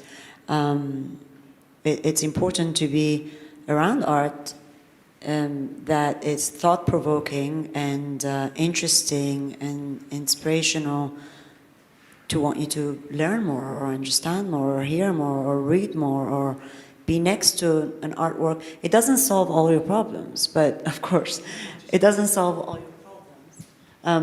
But yeah, it doesn't have to be bad provocation. It can be. It doesn't have to be negative. There's different genres, obviously, but it's important. I mean, this we all know about. We don't that it leaves you with an aha moment, and or it just gives you shade. So yeah. Art is contextual and relational to the space and, to people and to things. So, yeah, it's, that's what I at least think. Yeah, okay. And continuing this topic about public art and public objects in the cities, to create this kind of objects, especially if we are talking about large-scale objects, it can be a large installation or a really big mural. It's a lot of work involving a lot of stakeholders. So now my question is more practical, let's say, who should think of commissioning it? Whose kind of responsibility is that in a city? Oh. Well, anyone who wants to jump first, Tosin, do you want? I agree with Evert. It should be the city. First and foremost, I think when we deal with large scale, in many cases, infrastructure heavy contributions, it cannot be done for profit. It must be done by the city. It's one of the fundamental requirements of why we pay taxes, is that the city takes care of the general overview. And then we have individuals or patrons or companies who garnish. But fundamentally, it's a responsibility of the city, in my opinion, anyway. They deliver water, infrastructure, and they are also and public art. public art in public space, because otherwise it's private space and private art. Otherwise, it's branding. Yeah, whatever. It's a shopping mall. Yeah, and talking about branding, like we now have this fancy term in corporations, which is corporate social responsibility. Do you think this can be part of it? Corporate social responsibility. Can you please use the mic, because we have corporate social responsibility. I remember that we were working in a brand new business district in Amsterdam, and that corporate companies came to us and wanted to give us art. And yeah, they have an idea what they want to put somewhere. And then, so I worked for the city, and then the corporate came and they wanted to put some art somewhere. And this is always became a very complex story, because never does this corporate, they say, yeah, we give it to you, but that's not true. They want to have something back. You never give something to the city for. So the big issue always was, what do they want to have back? And then, do we want to have this piece of shit in our public space, because it's made by them and it is not went through any of the processes that were described before. It's just something out of Mars landing in a public space, So the corporate city responsibility, that's a separate meeting you can use for that. So actually, we have a big gap here, between public sector and private sector. Okay, and who is doing what is not clear so far. Sometimes the private sector is overtaking this part for branding and marketing purposes. I'm going to put a real example on the table. If you see a lot of fashion brands, they step part of their marketing campaign to commission art pieces. I don't want to see an art piece somewhere here and it's sponsored by this fashion brand. It doesn't make sense. So here I see the authority, they allowed this to happen. It's so comfortable for the time being. We can have an artwork for free. Let's put it in this way. But for the long term, it's not acceptable, not sustainable. It's not ethically correct. So here it should be a public fund. When we make a public fund, okay, that means it's paid from the public, from the tax, from the budget. Okay, to allocate the budget yearly, year by year, which direction you want to push, to which level of public art you want to invest to. Private sector, they can invest within the authority themselves, inside the same fund. Okay, here, this is a taboo. It's not only here in Dubai. I think everywhere it's happening, where for political and financial reason, okay, this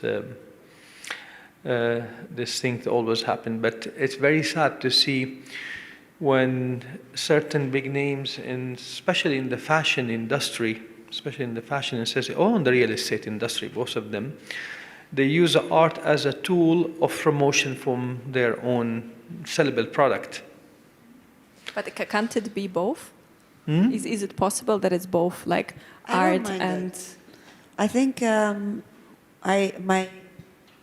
work with a lot of emerging artists, or as the term that used to be, starving artists, and they suffer That's what they do proactively, and that's their full-time job. So I don't mind it if a brand comes and says, I want to collaborate with an artist, and I say, okay, I have this artist, and they have this work, and you want to create an event, and you want to have a piece of this artist's work, as long as you pay for it, you know. He's happy, I'm happy, we're all happy. No problem. Because I feel like currently we don't have enough public art funding here. So it's important that if they truly invest in the CSR of social and art infrastructure, and not for branding purposes, I'm happy with it. I think it's important to have it, because as long as they don't have any sort of interference with the artistic direction of the artist and allow the artists to do what they need to do, I think it's pretty important that we have different private and public fundings, as well as I think there needs to be more patrons of arts, private patrons of arts. I think sponsorship is another thing. If, you know, the more the merrier. And if you look at like big art capitals in the world, New York, London, Paris, this has been happening for a very long time, and it works. It works, and why not? You know, if we can get the artist a commission, why not? Yeah, I agree. Because why would an artist be sponsored by a fashion brand? And we listen to her music every day, and we could not look at a piece of art that is sponsored by a fashion brand. That's not my problem. The problem is when a private company creates a piece of art that they like and put it somewhere, and they need something back. That is my problem. But it's if art is sponsored or whatever, yeah. At the moment that it's standing there, and I'm looking at it, as long as I am not confronted with that whole story of the sponsoring, but I like the art and I can appreciate it. Yeah. Just to add to Why that, not? I think it's important that two things. I've worked with a lot of brands here, and I worked with the city, and one of the things I always say, don't ask me for free art. Do you work for free? No. So why should the artist give you an art piece for free? And they usually say, oh, we'll give them exposure. This is so bad. It's like the most cringe. The most cringe. I can't put enough emphasis on this. Like the most cringe statement when a company says, we'll give you exposure. No, thank you. You know, if an artist wants an exposure, they'll go into a museum, you know, not or a gallery, not into your brand. So A, you gotta pay for it. B, you gotta let the artists to do what they wanna do. But C, bring someone who does this, a curator, a gallerist, an art advisor. Don't do it yourself, you know, because that's when everything goes wrong, you know. Yeah, got it. And Tosin, what's your thoughts? Like artists and brands, can it be like harmony or? I do think, first of all, that I do think that the policy should be set by government, non-profit, because that provides a neutral environment for all to coexist. I do think there is a place for sponsorship, but it has to be controlled. There are many locations globally where this has run complete riot, you know, and as has been said, the work is not always put out for the right reason. I'll give an example that is not necessarily art related, but has to do more with urbanism. If we look at capitalism, has a very interesting way of eating up at everything that surrounds it. If we look at Central Park in New York, it will not be there if it was left to market forces. And I think this is the point that should be made. You know, some of these things must be controlled for the benefit of all. And if we allow it to be only market driven, we run the risk of one, reducing the quality, certain companies benefiting more than the value that they've actually supposedly contributed to society. But I do like the point that's also been made about giving the artist the opportunity of exposure and opportunity to scale and grow, as has been said by Zanaz, which tends to happen when you have these collaborations where younger artists get the opportunity to show what they can do, and they can pivot from that point as well. So I think there is a place for all these different aspects. Thank you so much. And I'll ask to show again our interactive Mentimeter platform. I have one last question to the audience. So this is not this one. This one. So please share, and this will be, let's say, our last point of this panel discussion. And in the meantime, if you have any questions in the audience, it's time for you to ask them.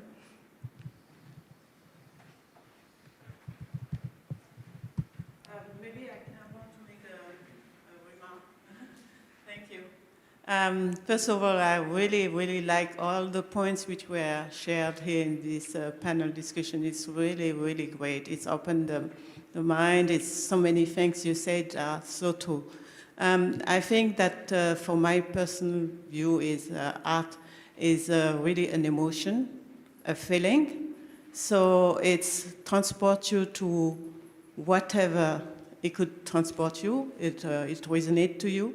So I think when the public artist is doing an object, it has to, I mean, she or he has to think about where this object will bring to, where. And we mentioned about the connection with the history. I remember when I came to Dubai, the places like Jebel Ali and so on were so nice for me. The smell that Neda was talking, the sound and everything was so great, and I have never found it again. And I think it has to have a connection from the history, either by using the material, as what has been said, and also using all the things which is proper to this part, and then link that for a connection to the present and maybe to the future. I think the responsibility of the public artist or the object is really there to try to make us grounded on the place, and also going in that feeling, emotions, and so on. And I also like the point about the diversity and inclusion. But inclusion is not only the people coming to Dubai and so on, but the inclusion of the different views of the artist. Because artists has also different origins. So it's good that when you see the art, that you also, there are some part of this artist there, which is coming from Congo or from Sri Lanka or whatever. You see things coming, and also linked to Dubai because it's here and moving on. So the inclusion is also in that part from what I see. Thank you.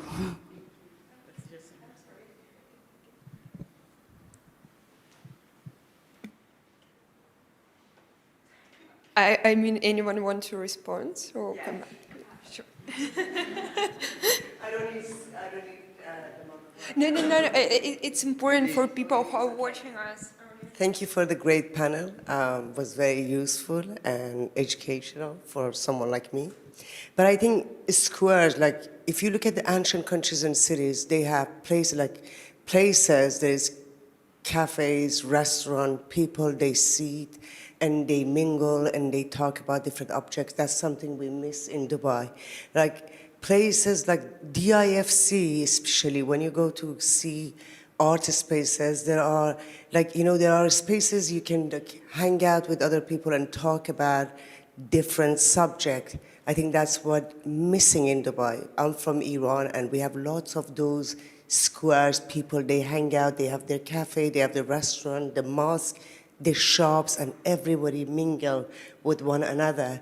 And that's something I think can make Dubai more And squares, interesting enough, is a big part of the Islamic architecture. You see them in Italy and other ancient countries. You see lots of these squares, people, they mingle, they learn about cultures, and they talk about different subjects. Yeah, but that is a public space before functionalism, before the car. Basically the car. I mean, it's not if you're pro or against the car, but when the car arrived, we needed roads, and then functionalism was introduced and the city changed completely. And as long as the car has to go everywhere, it will be different. So your city that you are talking about is the city before that phase. And of course, that's the square and that's the human skill, although there was a horse maybe also, but and a car behind the horse, but that's the skill that we are talking about. And in a way, feel very nostalgic to get that back. And I was talking about that before. One of my favorite cities in this respect is Madrid. Because in all over the world, and I've done research on that, you see that cities are trying to go back to that period. And Madrid has taken out 200 kilometers of motorways inside the heart of the city, put them in tunnels, and on top of it is the most amazing, beautiful park with water, where people can walk their dogs, where children can play, where everybody is welcome. And I see that happening in Warsaw, I see that happening in Paris, I see that happening in many cities. The waterfronts are given back to the city, the motorways are given back to the city, and for Dubai, I can only be very optimistic, because there is so much motorway here that there is a lot of space that can be transformed into beautiful parks and beautiful public spaces.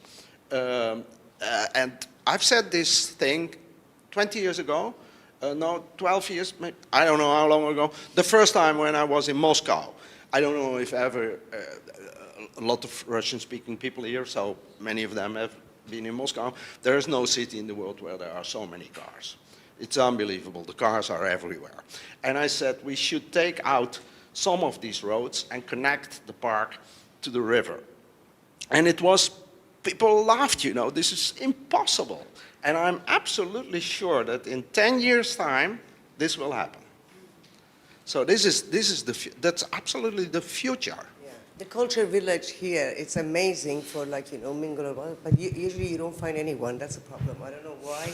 I mean, they didn't promote it right, but it's one of the most beautiful like public spaces you can learn and see the culture. I think you highlight one of the most difficult topic in the modern urban design.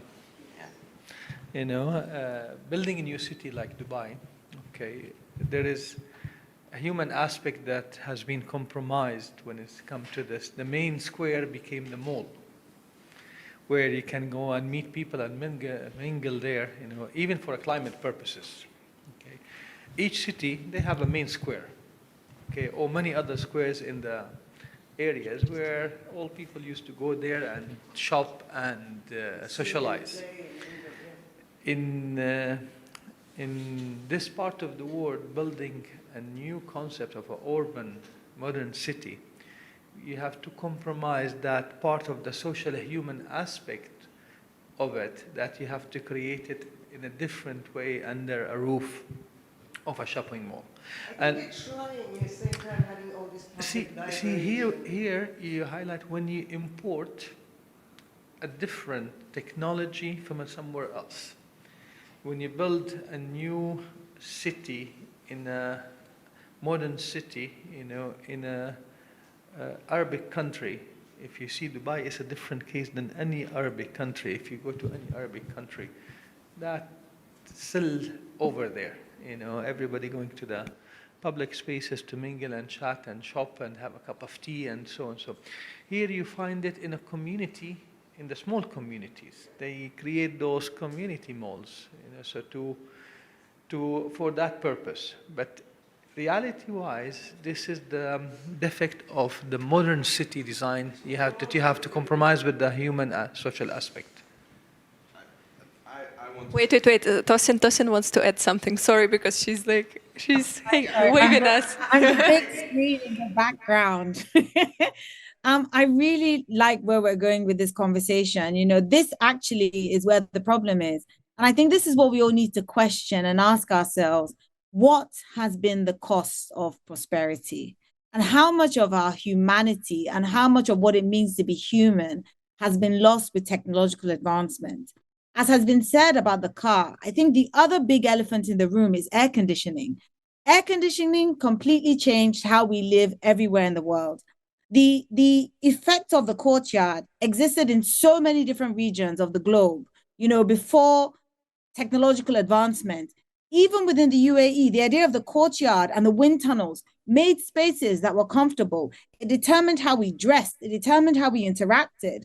All of this has been changed. Everywhere in the world today, you can put up a glass building, stick a big air conditioner in the side, and it completely changes how we interact with our urban spaces.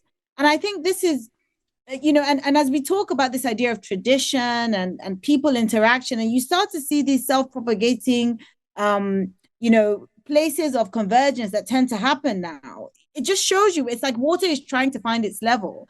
And the lady who spoke, and she said when she first came to Dubai, and how even the association with the location and smell, that is what it means to be human. So much of this is gone. This clinical notion, this hard surfaces, removing everything that is soft and part of earth. Even our relationship with ground condition is completely eroded. So I think, it's not that anything changes overnight, but I think with an awareness, we all can be a bit more conscious about what it means, this idea of progress, and how far we move away from what it means to actually just be human. May I? I think you open the topic, May I add something? Yes, sure, please do. You said the mall. And of course, the mall is a very important thing for people to meet today, everywhere in the world. But the basic function of the mall is consumerism. So I want to go back to Spain, and I want to go back to Islamic art. Because Islam, the Caliphate, has been for years in Spain, I think 1400 years. And one of the biggest cities in Spain was Cordoba. And Cordoba built a mezquita. And the mezquita took 100 years to build that construction. Beautiful construction of Islamic thinking and with Islamic architecture and everything. And what was the main purpose of the mezquita? Education. It was the library, it was the place where the schools were, it was the place where people could meet around education, thinking, art, and whatever kind of art that was. And not only for Islamic people at that moment, but for everyone in Cordoba. And exactly the same in the Alhambra, with your air conditioning thing.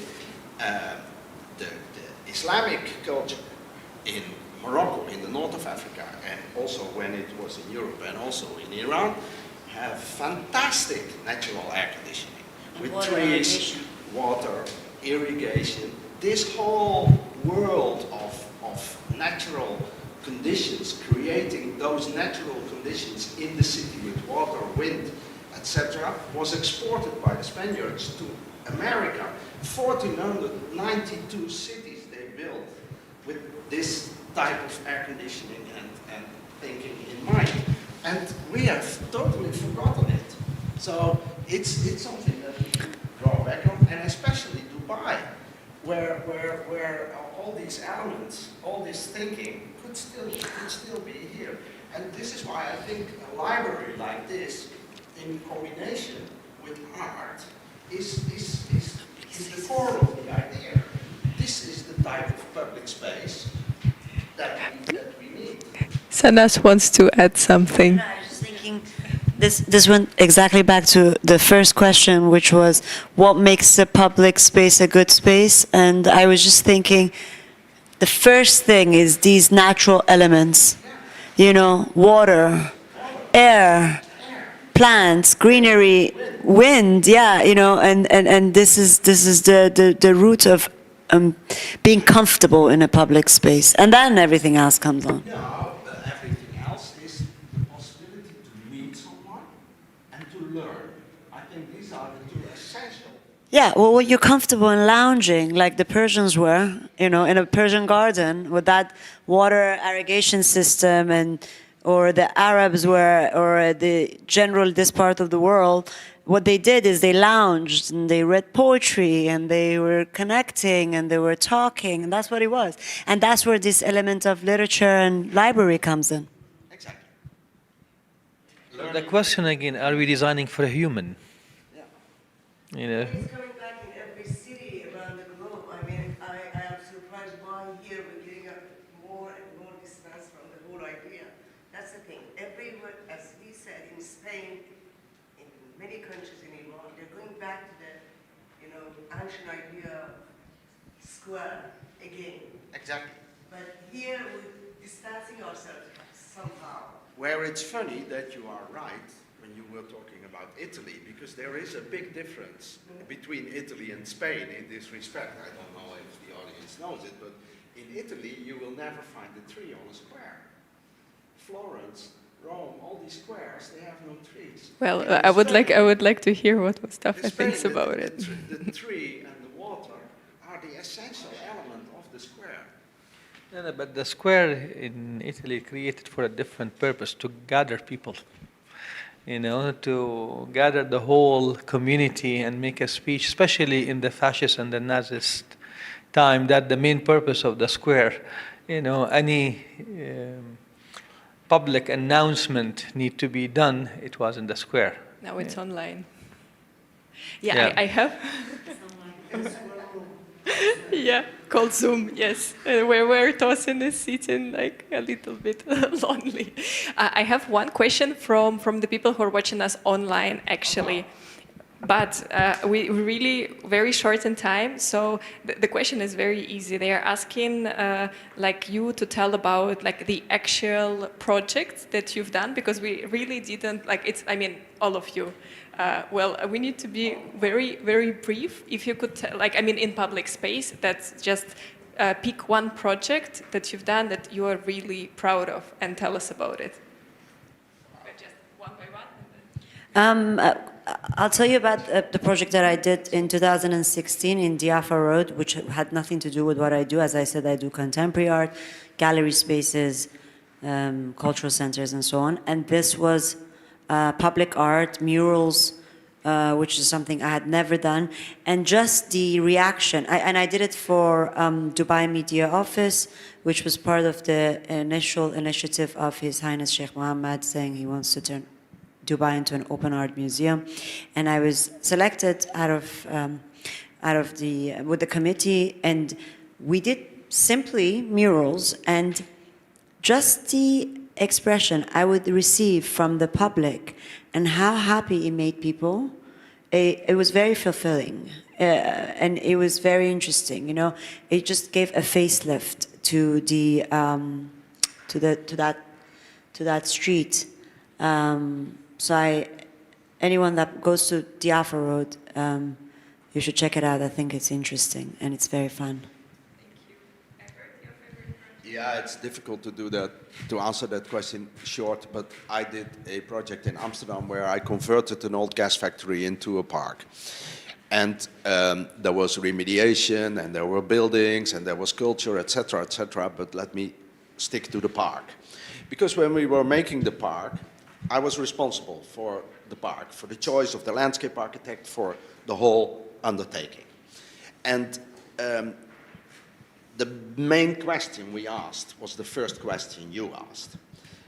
A little bit different. What is a park? Because I found that with all those people, you know, when you're responsible, you have to combine all these people. They are all doing something. They are the cleaners, the writers, the politicians, everybody has to be involved. But when you ask them individually what is a park, they all had a different opinion. So I felt that we had to work on the same thing. And this is why I did not want to make one rule about what a park is. I wanted to make all those people that were involved in the project to understand what the other person's opinion was. Because then we were listening to each other in a different way. Because as long as we think that you would mean the same thing with public art and public space than the person you are talking to, you are in trouble. But as soon as you understand that there can be a different opinion, you can have a conversation.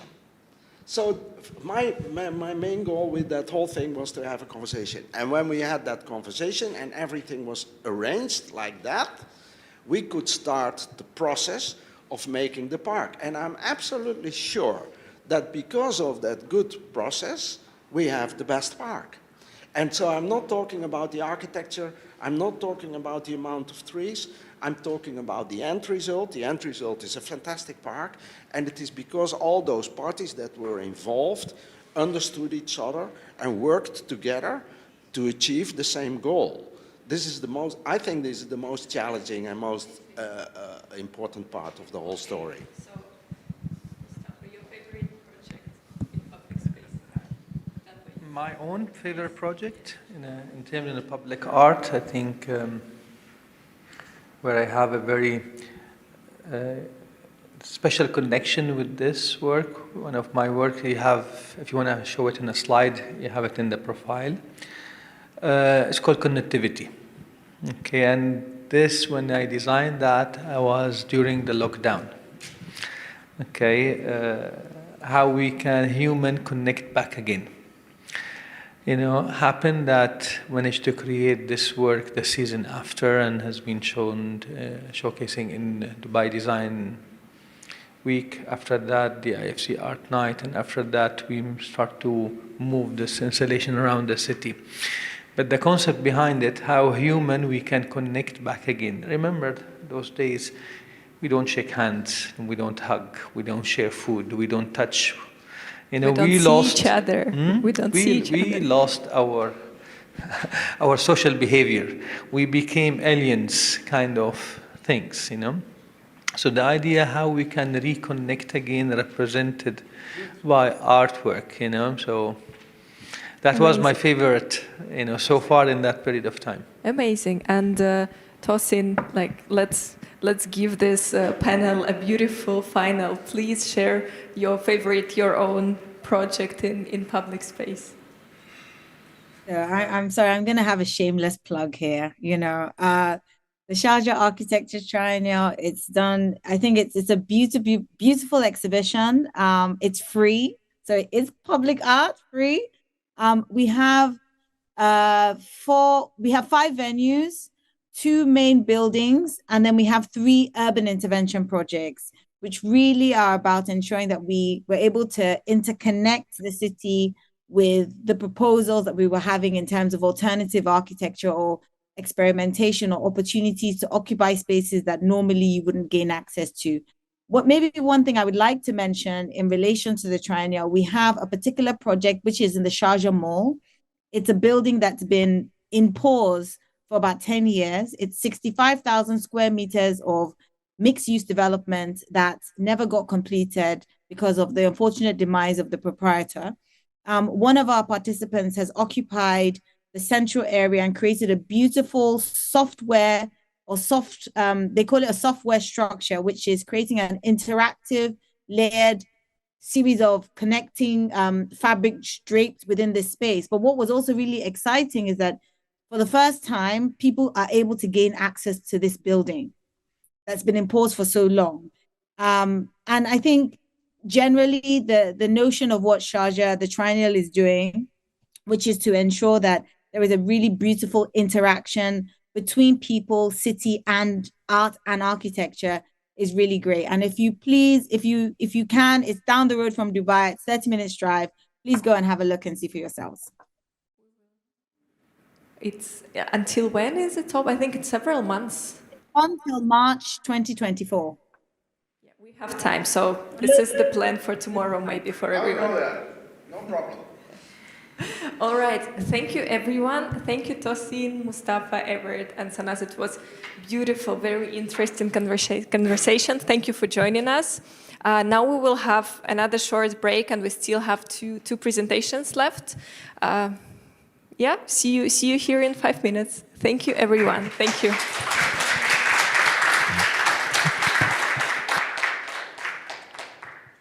with our next talk. Let me introduce our speaker. It's a contemporary artist, performer, thinker, just a good person, Filippo Minelli.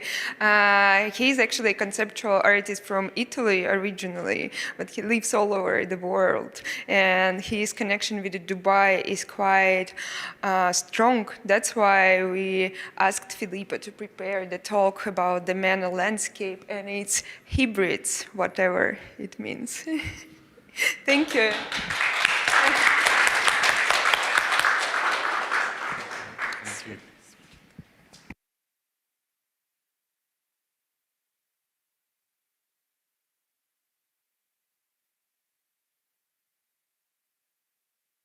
Does it work? Okay, cool. So, hi everyone, and thanks for inviting me. As Anya said, I was born in Italy. I'm not a local. I don't know too much about Dubai, but I tried to spend more time as I could in the last 4 years in between the Emirates, Oman, Saudi, because one of the biggest lacks that I have by working as an artist with landscape is to be able to travel and learn from the places where I go to and accumulate more information that help me with the output. I was very interested by the group conversation that happened earlier because there was a lot of points that I was thinking about also for my presentation. And that is called contemporary landscapes because it's what I'm mostly interested into. As I said, I'm born in Italy and I'm oversaturated with the past, with old architecture and urbanism, which doesn't mean that it's bad, but on a creative standpoint, it's also a big burden in terms of ability to create and ability to regenerate and ability to reimagine meanings through the landscape. And that's why I really like the UAE, for example, because this burden of past architecture doesn't really exist because of the local tradition and the local culture. Like the Bedouin culture had no permanent architecture until all these developments happened. So there's how does it work?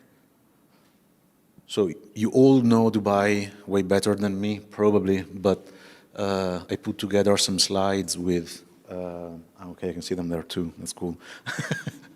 I put together some slides with some images that I find quite representative of local landscapes.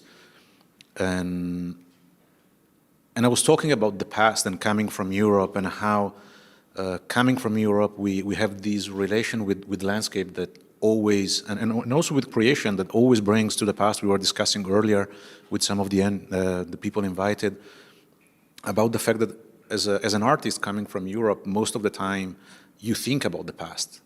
You think, first of all, if what you are doing has been done before. You think at the past also in terms of if it's coherent with your upbringing, especially right now that there's a lot of discussion about cultural appropriation and other subjects.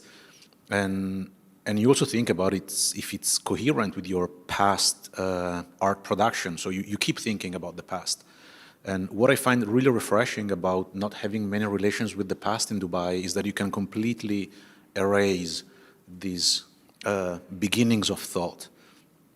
And that's why also, in like going back to the group discussion that we had before, I'm not sure that I agree with some of the aspects that we talked about because, for example,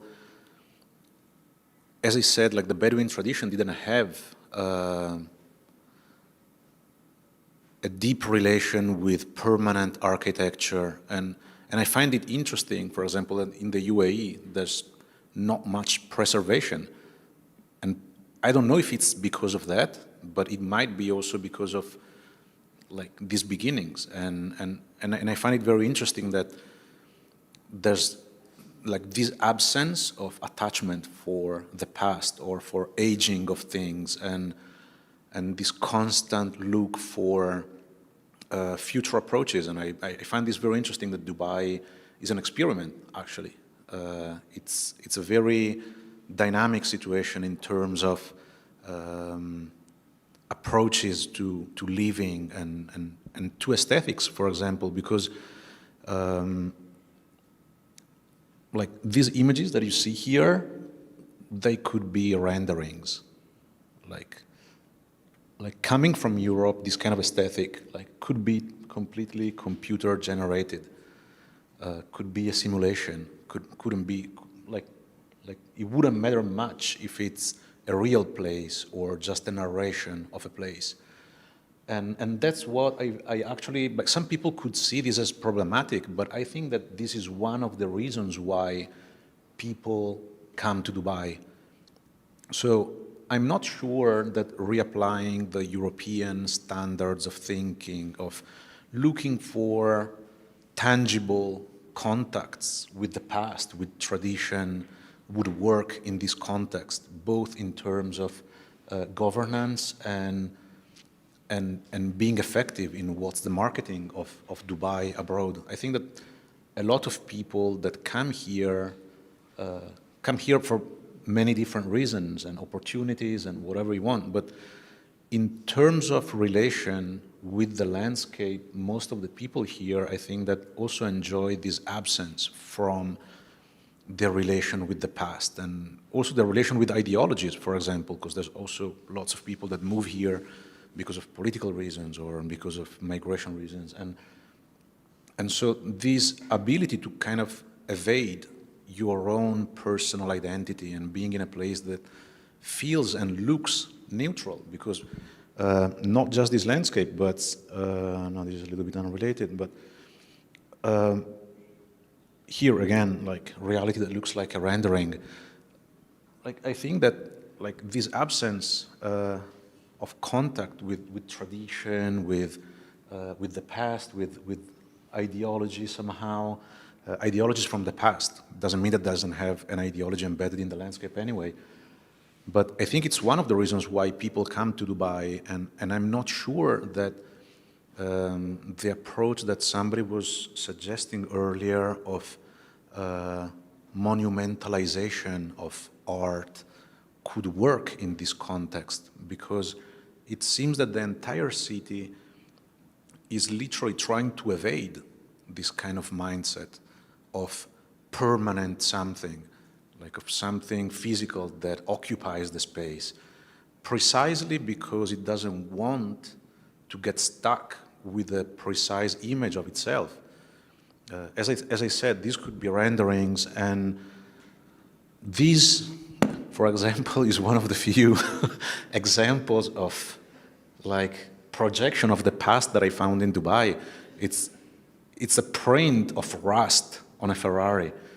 It's not real rust, it's the image of it, and that's what's interesting for me, like this blurry line in between reality and representation of reality, between the, I would call it natural world, because it's like, even if it's concrete sometimes, because it's tangible, it's the natural world is the one, it's the physical one and the digital one.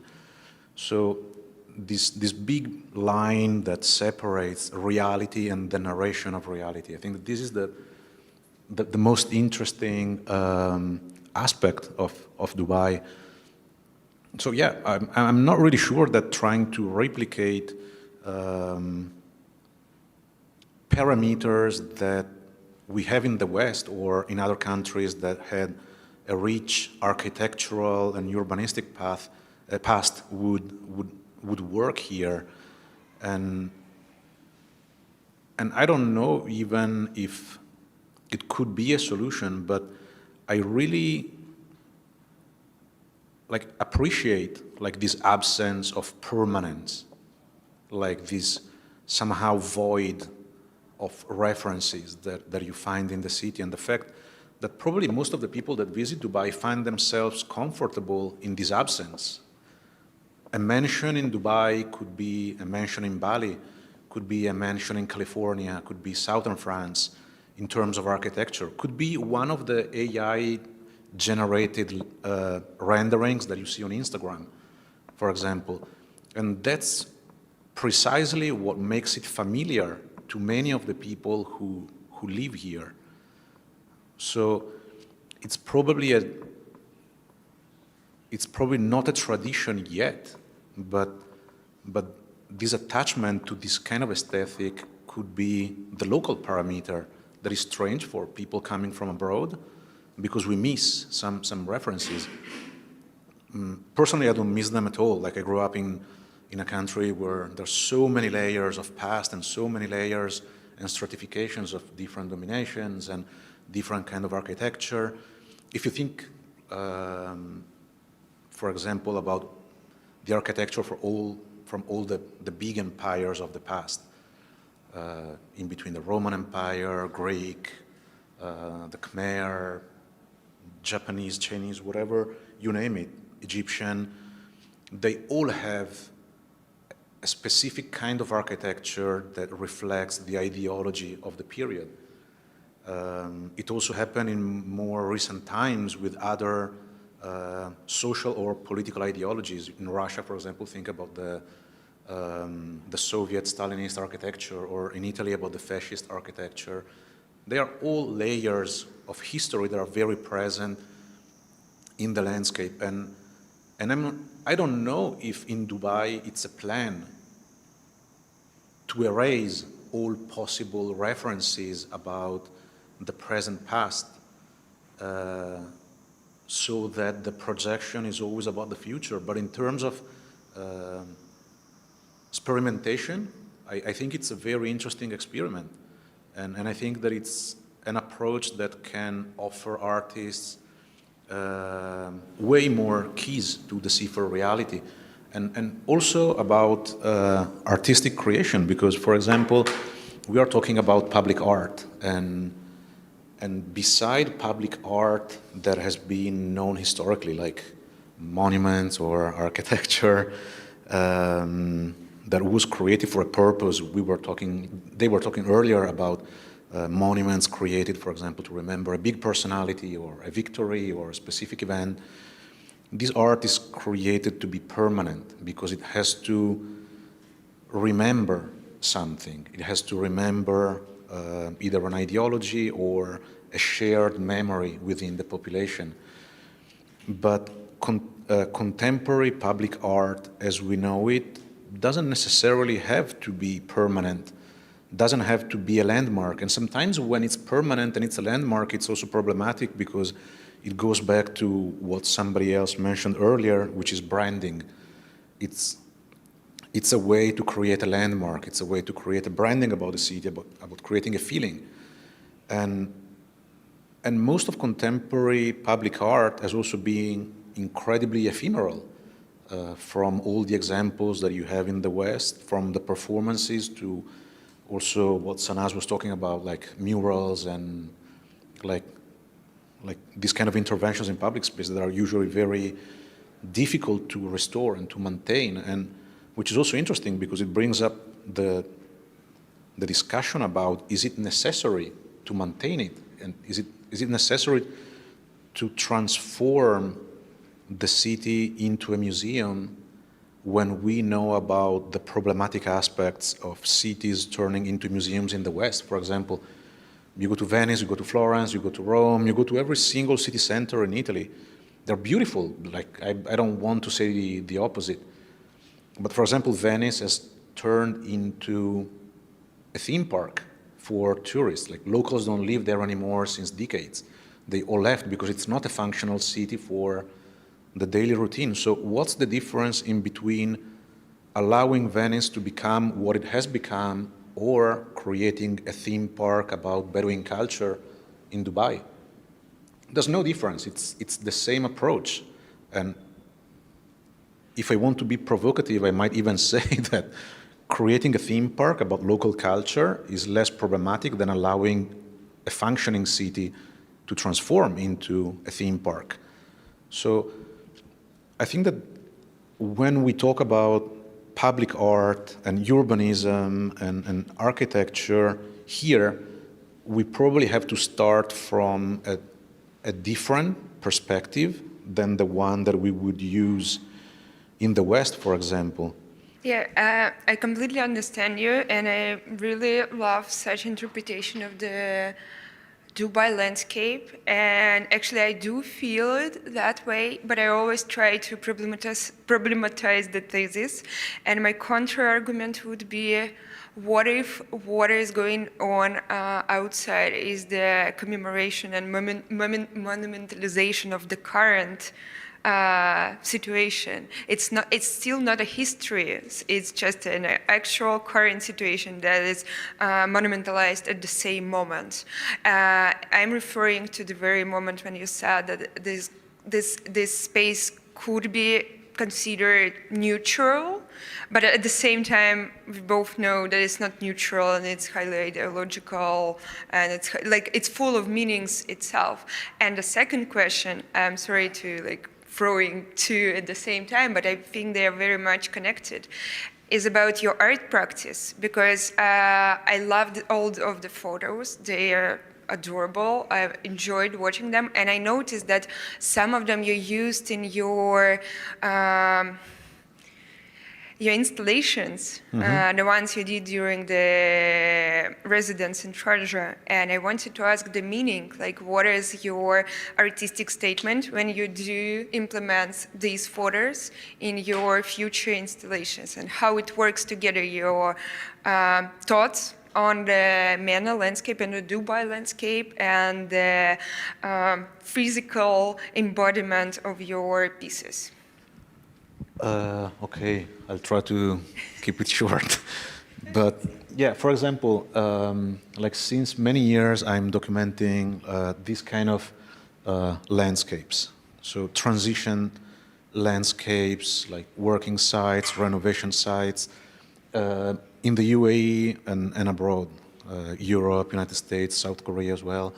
And because it's basically the embodiment of what I'm really interested into. So this difference in between reality and the representation of reality. I'm very attached to hermeneutical philosophy and the ways we can use reality to interpret what we do and to explain processes rather than being attached to an analytical approach that is very widespread. For example, in Germany, they look at an object and they really need a meter to measure it. And they don't understand that you can even just look at the object and think about something else. You don't care about the size of it. And so what I'm interested into is finding these landscapes or recreating them myself.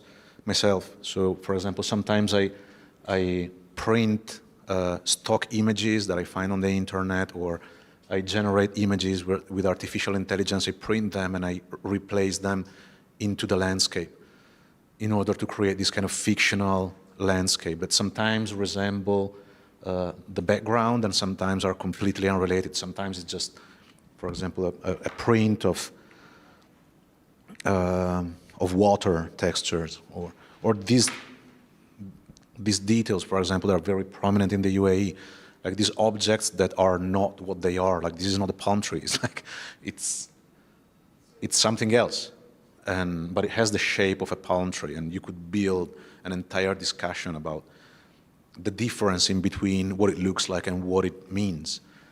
And so what I usually do with all this landscape is to try to find a restitution and ways to present them. For example, in this work that you see here, it was one of these palm trees, and I collaborated with some artisans in Sharjah to recreate these kind of gates, separates, and these kind of objects with these kind of geometries and local decorations to bring them back to the tangible, real landscape. these are the same materials they use for separation barriers and fences or decorations.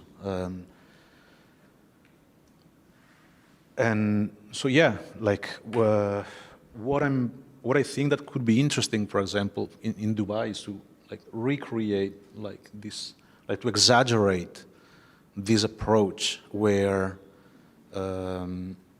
you really underline like the difference in between the real landscape and the narration of it, like to kind of reframe reality in terms of this compenetration between the natural world and the digital world, for example.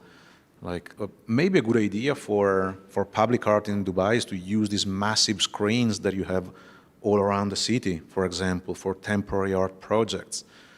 So in order to recreate also familiarity in between the devices that people use every day and the fruition of art, for example, in order not to make it monumental, in order not to make it like historicized, but to make it transition as the approach that I seem to understand that the city has already. I don't know if by choice or just because of inertia, but I think that it could be a more coherent way to work and propose artworks. And yeah, I don't know. I want to give a microphone to someone else also to elaborate the discussion, but I'm still curious, like, where is the connection between your thesis about the neutral landscape around and this render hybrid thing that you are interested, like this liminal space between reality and representation? Yeah. Maybe we can speak about it a little. Yeah, for sure. I mean, like, I'm not even interested too much to speak about what I am interested, like what I find interesting for my work, but more about like the kind of aesthetic like that I think are very interesting in Dubai, for example.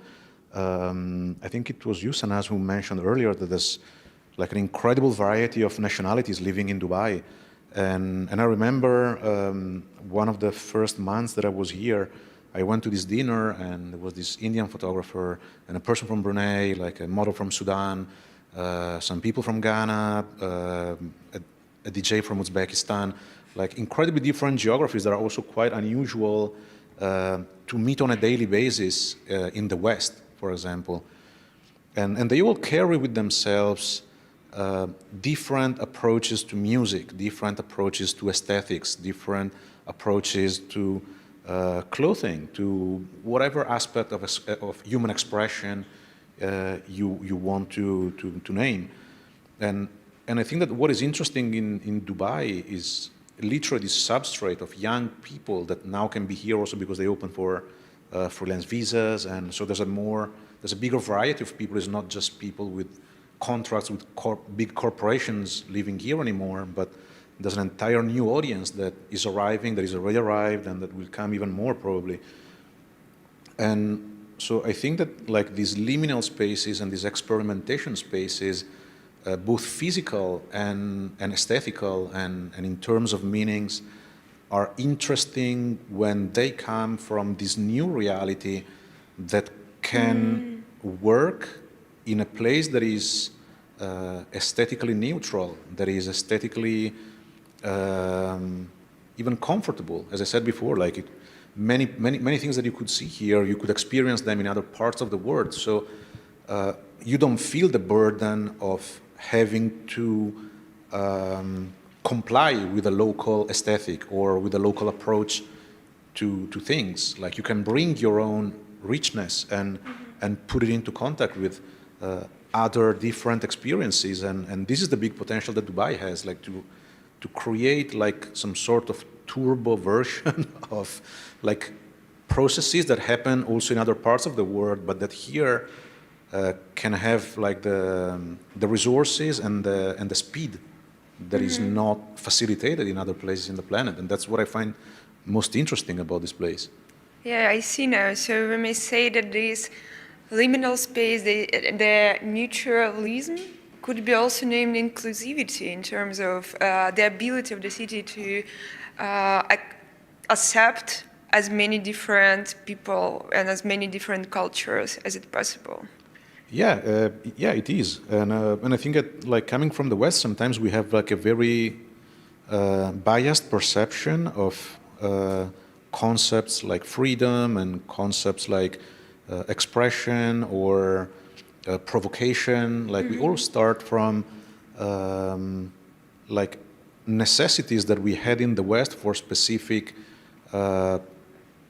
like environment, political, whatever reasons that are not part of other mental frameworks.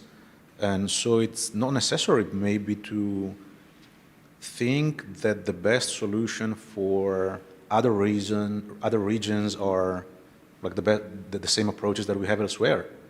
And that's what, as an artist, is very interesting, like to find different meanings and different approaches and see where they lead. It might lead nowhere, but what we are doing is experimental. Like, we are not surgeons, we are not saving people, we are not engineers, we are doing experiments. Like that's also one of the approaches that I like about my practice, is that, okay, there's also a final result, but what is public art is mostly the process to get there.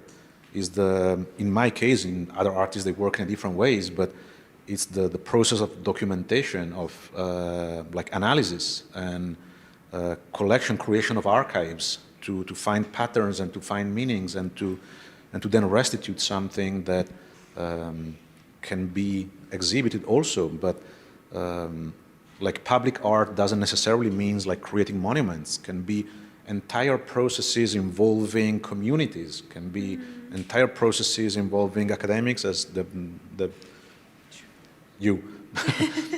academic that explained like his academic research that then supports the work of other artists in public space. So I think that if we think about public art without the preconception that come from our upbringing in other parts of the world, it can be the key also to understand the best way to operate in a place that functions with completely different mechanics. I think this issue of representation is really fascinating. I mean, the way the city, Dubai or the UAE city, lives in its own image and representation. As you mentioned earlier, it's the Dubai experiment. And if we try to compare it with a Western typology or normalize it, it will not be the same. I think we'll destroy the city, actually, if we try to normalize it. Exactly. Because we got rid of the burden of the past, but you can refer to it as you like, and so on. So, but it's interesting, maybe, I think I've been here for the longest of anyone in this room. I've been here in Dubai and Sharjah 23 years. And it's only in the last 10 or 15 years, somebody might correct me, that we've seen an emergence of art.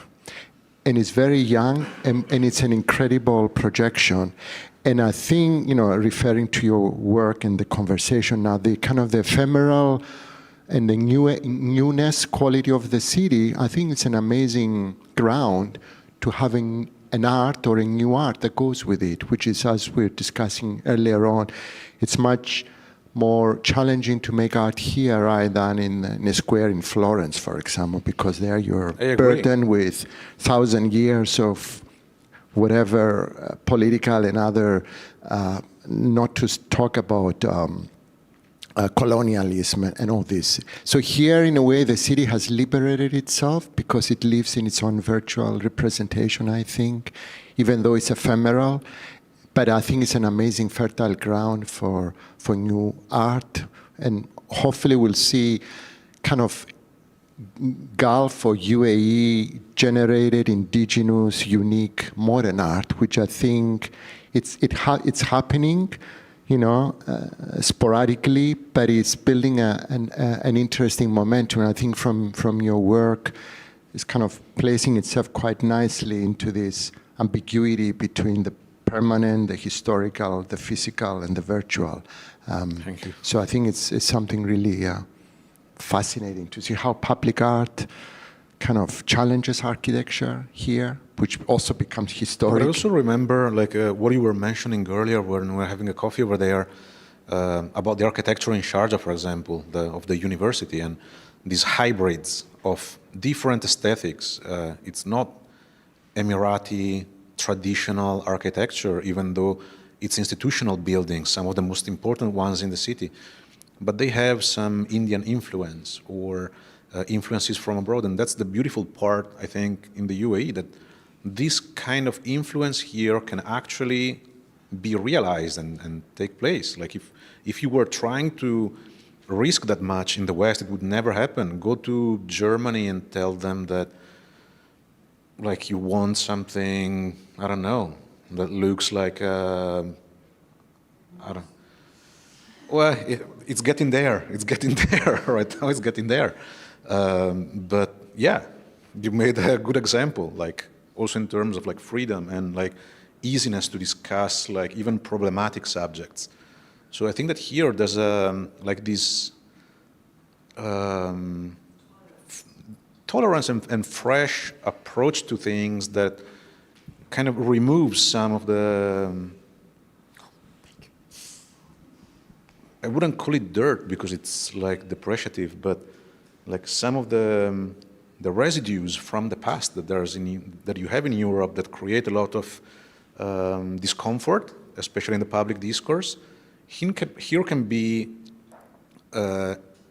if, as he said, that cannot be engaged, can be completely skipped, that it's fine as well, like in terms of results sometimes. So yeah, it's really interesting for me to see how like this potential, I don't know if it will go somewhere, I don't know if local politics will be able to create the instruments for this potential to emerge. Like this is an experiment, like as the entire city. So it also cannot be all on the shoulders of the artist, like to make it happen.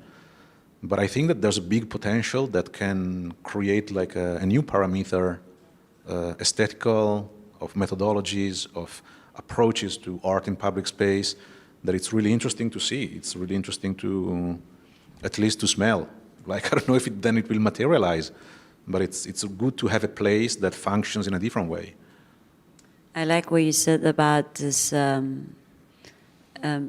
the nomadic culture, obviously, the Bedouin culture that we're all very much aware of. And I see that connection, knowing your work from before a little bit, I see this connection of impermanence, which is very much connected to that transience, which is Dubai.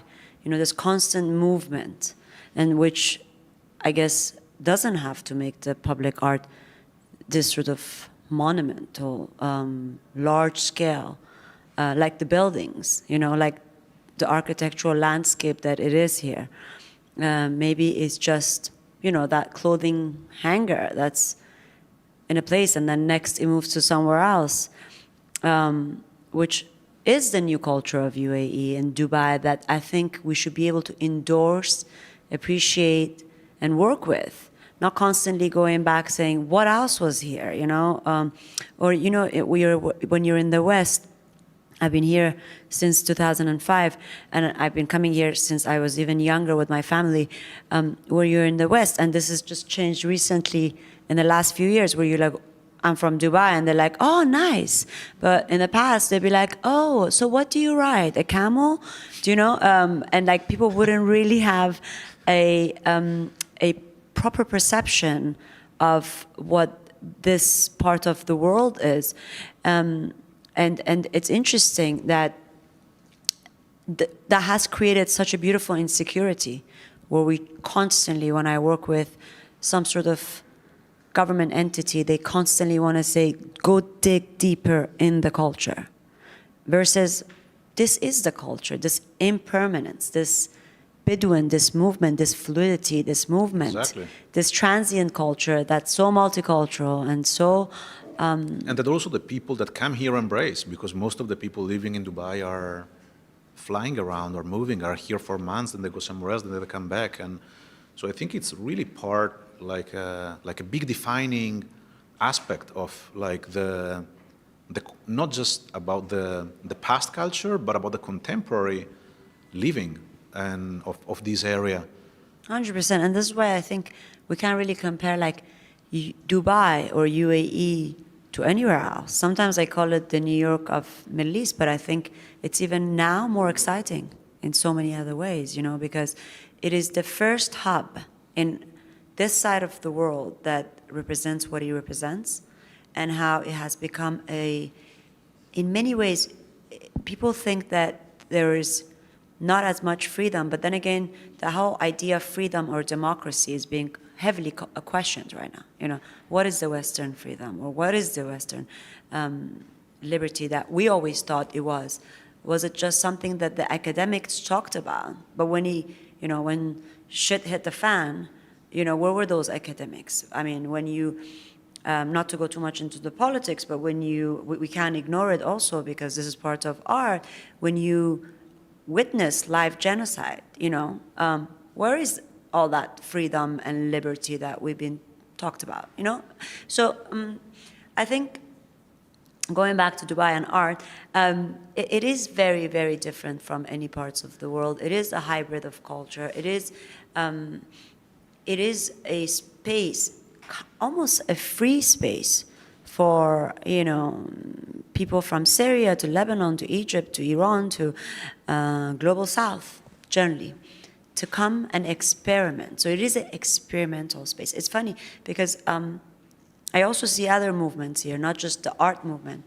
I see a big conscious movement. You know, in any city that's very, sort of capitalism speaks first, there's also the opposite of that, which is this sort of conscious movement, this spiritual movement. And I see a lot of that at the same time, which is quite underground. And then when I travel and people, they're like, oh, you know, it's a very money-driven culture. And I said, because you haven't dug deep enough, or you haven't discovered it enough, because you looked at, you know, the top thing to see in Dubai, and you went to Dubai Mall and Burj Khalifa. But have you been to the Art and Cultural Center of Dubai, which is, you know, Al Circal? And like, I've witnessed Al Circal when he was, from 2011, when he was mechanic shops and storages and factories and so on, and maybe 1 or 2 galleries. And so the pace itself that it's going, that is actually quite performative, you know, and very fast to watch, and it's interesting. And it goes again to, you know, that nomadic, that movement, that impermanence, which is... Yeah, it's definitely a characteristic of the city, and I wouldn't know why, to try to change it. Like it's working, apparently, and yeah. And I think that's the difference also with, we can't really compare with the architecture, because that again is very stable, very solid, stays there forever. And I feel like this is why maybe the UAE approach or Dubai approach was, before anything else, to make this space, this city, in an architectural landscape. Some of the best architects, this is their playground, you know, and some of the best buildings in the world. And so that maybe gave the city a form of security and to be grounded, to say, hey, I'm here, this is my position on the map, this is what we've got. You know, it was all about the biggest and the tallest and the highest, but I think it's no longer about that. That's not what you hear anymore, you know. And I think it's the same way that it's moving towards art, which is interesting to watch. In the past 10 years, I would say, what we've witnessed is what you would witness in other cities in 50 years, maybe, you know? And that's, again, because so many different people, especially from this region, you know, Dubai has been a nice city to escape to. And they've been here, they've built the city from the beginning, and they're not going anywhere. And so it's important to have them endorsed and say, these people from this region have been here, and they've been building this. And so it's a big part of that culture too, you know, it's the Arab culture, it's the regional culture. That's why earlier I was saying, like, Dubai is not just about the Emirati culture, you know, you see Indian culture here, you know, which makes it even more interesting, I think. It's interesting, the early oversimplification of the city and the flat landscape and the master plans, I think in the last few years, it became very complex and sophisticated. We're not talking about the iconic buildings anymore, because we've done it.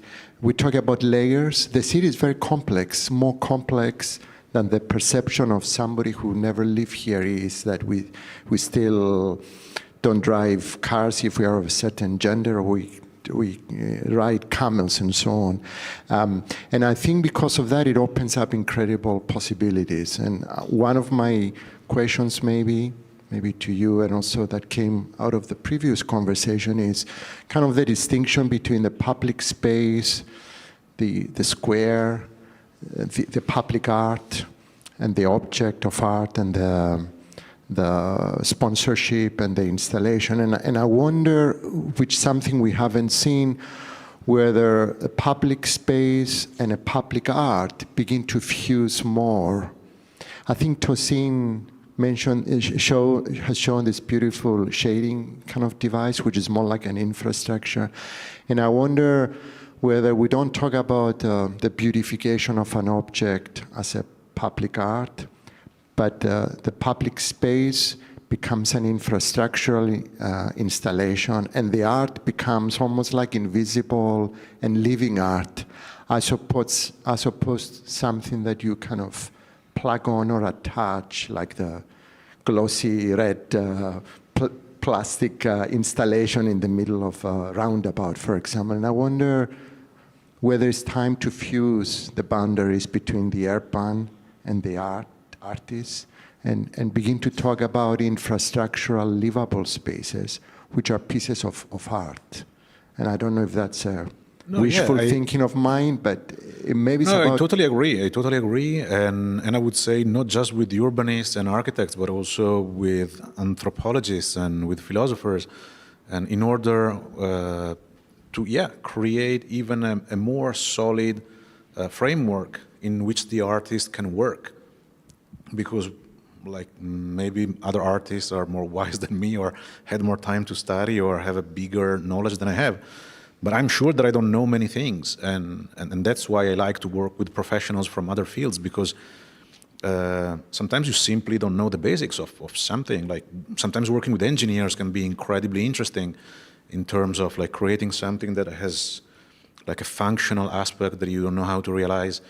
So I think that it totally makes sense to see contemporary public art in terms also of processes that can start within the walls even of other institutions that are not the contemporary arts one, but then end up there as a final result of an entire process. And yeah, as I said before, like it's processes. They can involve communities. They can involve not just the politicians or the curators. They can involve specific communities or specific age groups or specific areas, for example, that are being developed or redeveloped or simply investigated, because there are so many stories that are worth to be looked into and that can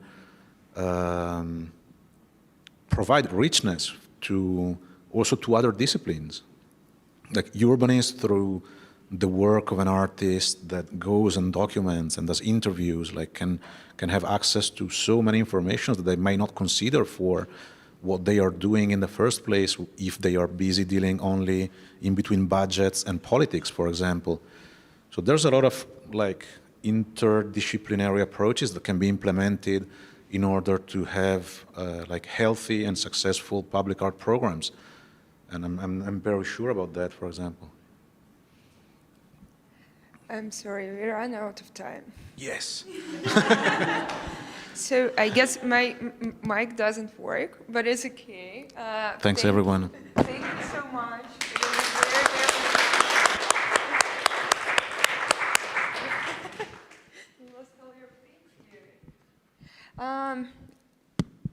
Let me make a short introduction of the next, last but not least speaker. It's Anastasia Nesterova, the huge expert in multimedia project, both multimedia and public art projects. And she will make a very interesting from the point of format presentation that will combine both physical and metaverse reality. And it's about how the digital technologies can actually be implemented in a such thing and such phenomenon as public art. Please meet Anastasia.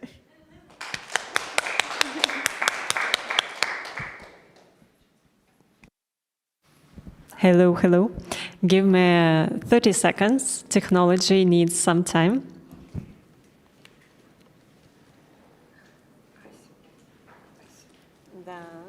Wait a second. Okay.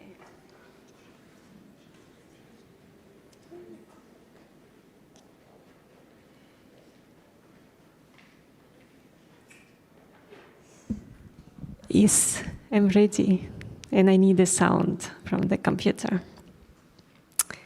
Hello, everyone. I'm very happy to be here, and you survived. That's not a lot of people, but I'm very happy to see you all here. So we'll talk about the phygital public art today. And ta-da! What is phygital? Any ideas? If there's no idea, so this is physical and digital. This is just combination of two words, which is very easy to use just one, and we call it phygital. And my perception, how can I define like a three type of interaction between people and environment. And first is a physical, which is, I actually forgot to tell you that I will give you three different examples of the Buro Nuvo and Inloco initiative that I am a creative producer of. So what we produced, the three different projects. So I will give you a briefly explanation what is this. And back to this type of communication and interaction. So first, physical. Again, it could be multimedia something, right? It could be 3D mapping on a house, on a wall. It could be laser installation. It could be sound installation. It could be anything. But physical, you're here, the object is here in your interaction in the moment, right here, right now. It could be augmented. It's AR, right? So you need the phone. So you're here, the object also here, construction here, whatever, you need to interact, but you can't interact without the special device.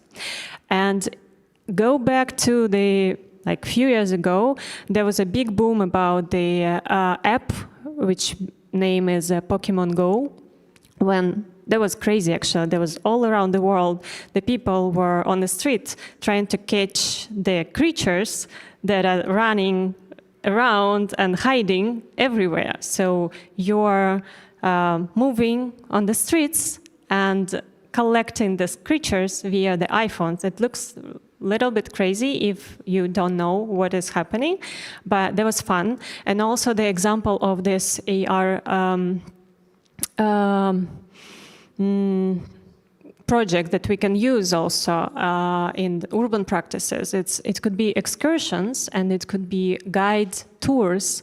And speaking today from the first speaker, he told us that this 10 years and then done, right? There's no historical buildings in the center of Dubai. So via the smartphone and the tablets, we can see the history through this, being on the physical space, right? For example. And the third type, the circle, is virtual. So you could be whatever you want, but you need this,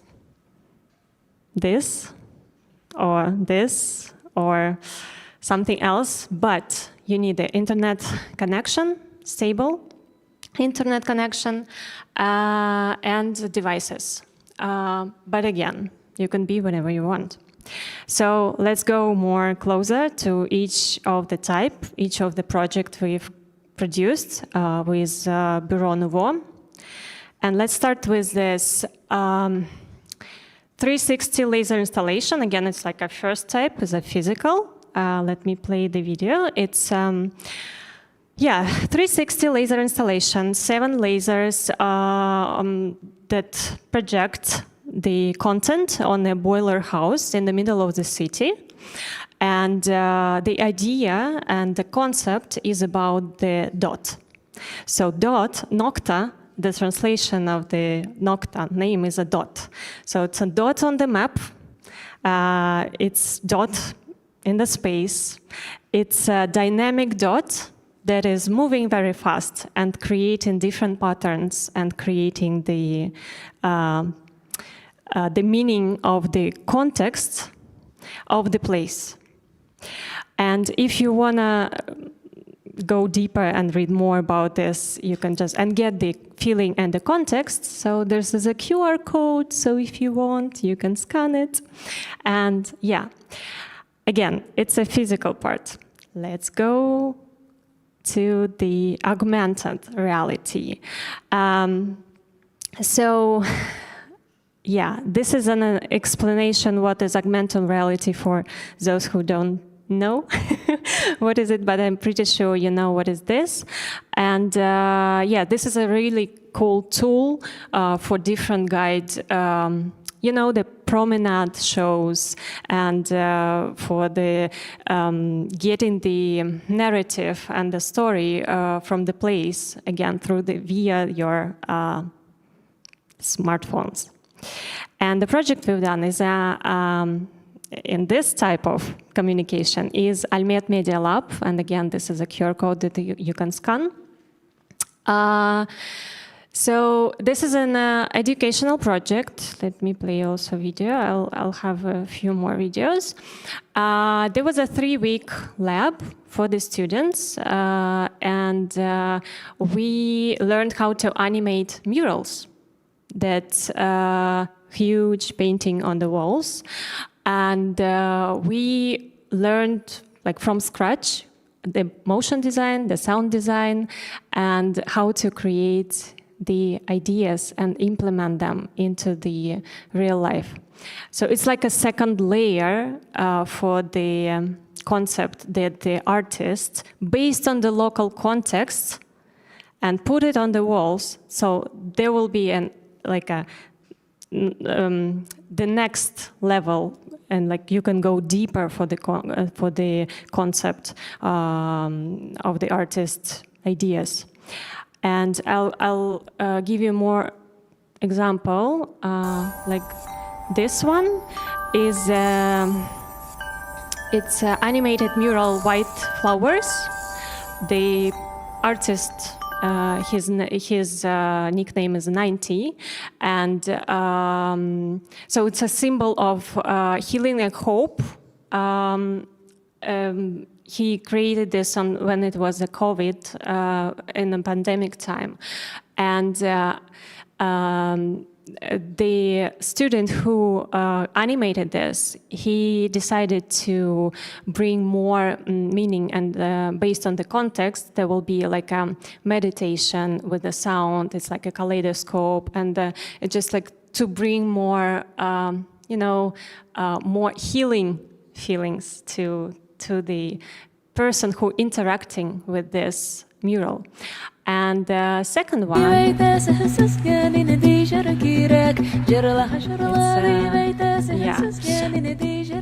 this sound is very important also. It's Mrs. Goose. So this is also mural. It's a mural that produced the Alpha, the guy from Uruguay. And so the students who were working, who chose this mural to interact with, and the meaning that they put there is that you can tap on the goose, Mrs. Goose, sorry. And then she changed her clothes, the outfit, and also what is beautiful about this project, this part, is that they work with the local designers, so they attract them to collaborate. And so there was a local designers who create this outfit for the Mrs. Goose. And there was also the composer who created the sound for this. So again, there was just a simple building. Then the murals came, and then via the smartphone, you can make it alive and give more context and more, deep meaning and thoughts to think about. Yeah, and this is a teaser for the next third project, but it's a little teaser I'll show you. It's again, like an example about like, augmented reality, how you can make alive things. And this is, let me show you the Inloco Gallery that is based in Dubai. So there was an exhibition last year. And again, I'll tell it about later. So one of the artists, he created paintings, and to make the experience in the gallery more joyful for the people and for the kids, we decided to use this tool, which is also an amazing tool to catch the attention and make it nice and fun, and to just play around this. And also these two ladies, the name of the painting is Sisters. Yeah, so.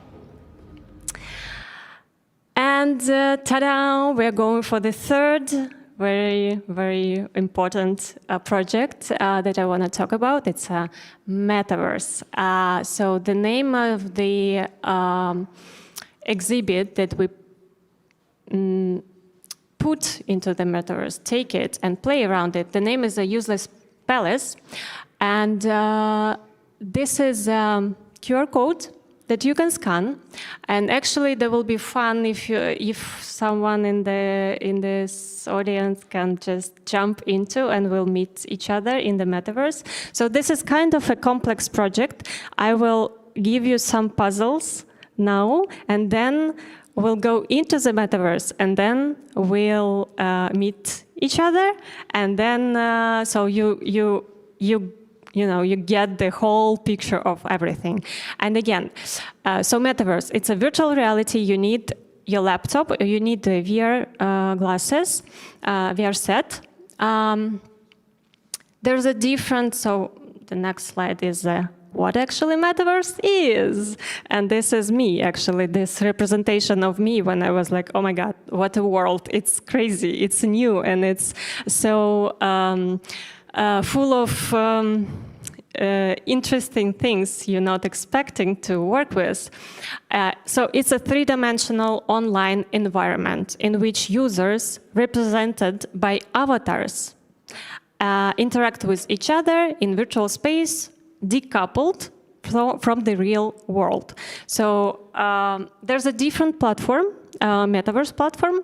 One of them is a spatial platform, where we based our project. There's also VR chat, and then all gone in my head. It just disappeared. So the Roblox and others. There is a lot, actually. If you Google the different platform for the metaverse, we chose the spatial because you don't need the VR glasses for this. You just need the laptop, which is make your experience more easy going. So that's why I gave you the QR code and asked to download the app and find the Inloco world in metaverse. So, wait. How it starts? So I'll give you again like some pieces of puzzle, and then we'll collect it to the whole picture.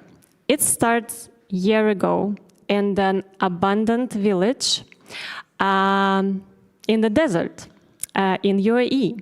So this is how it looks like. And the group of artists arrived, and then they choose different structures on the location, on this abandoned village, and transform it into the art. So here's some photos I'll show you how the process look like. One of the structure is like a pin house. The artistic name is Birch House. And yes, here's the process, how it was.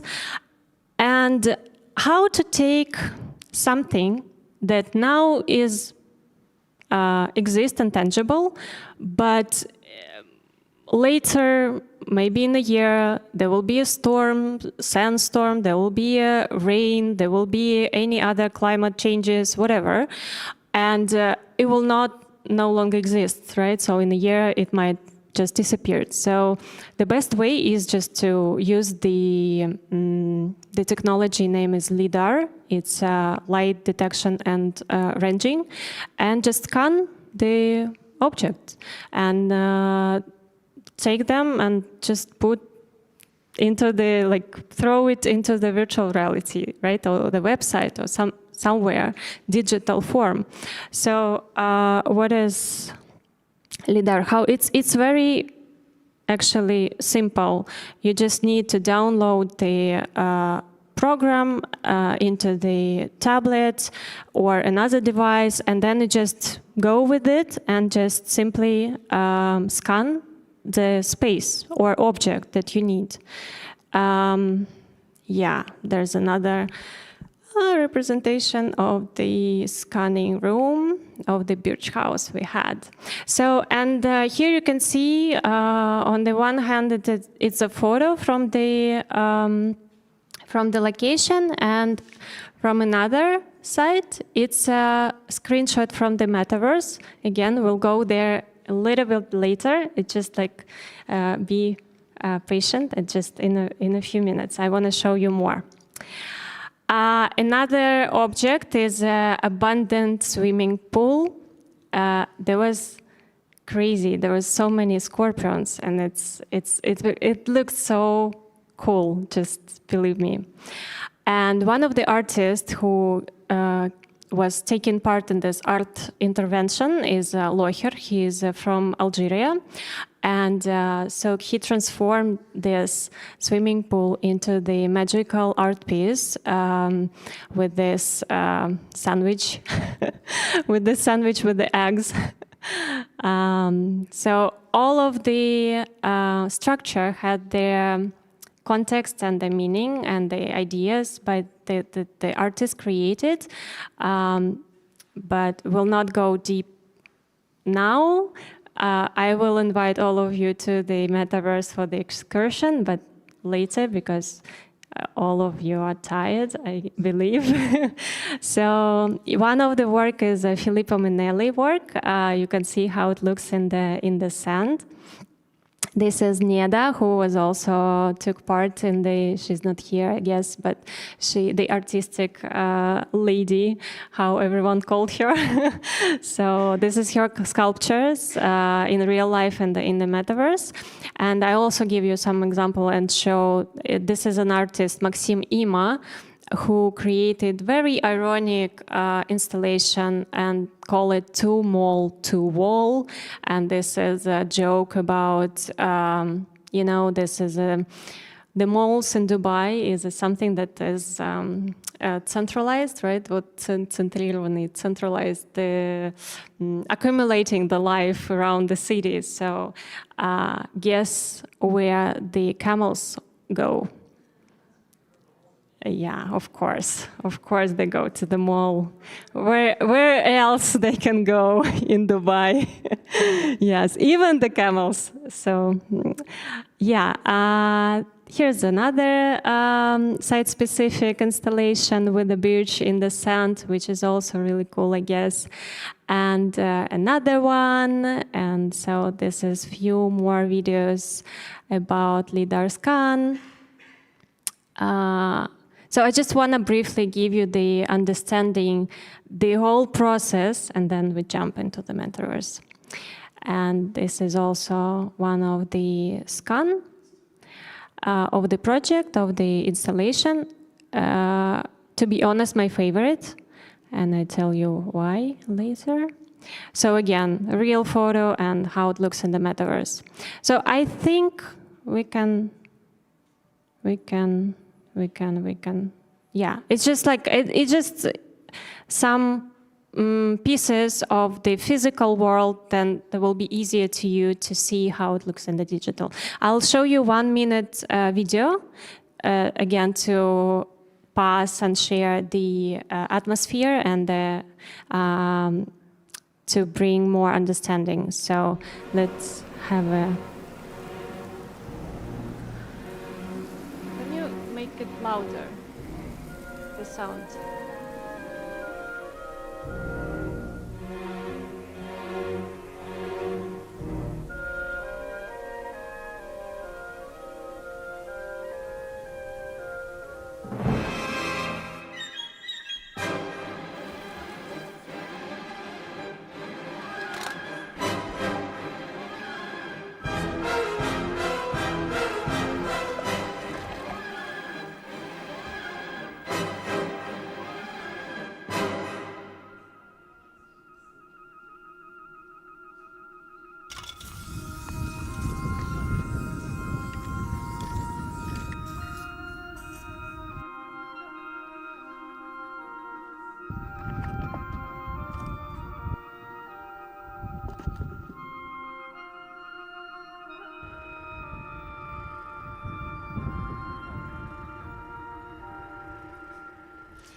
So yes, now you have a full understanding on this physical thing, and I also have, before we go to the finality metaverse, see, it's like almost there.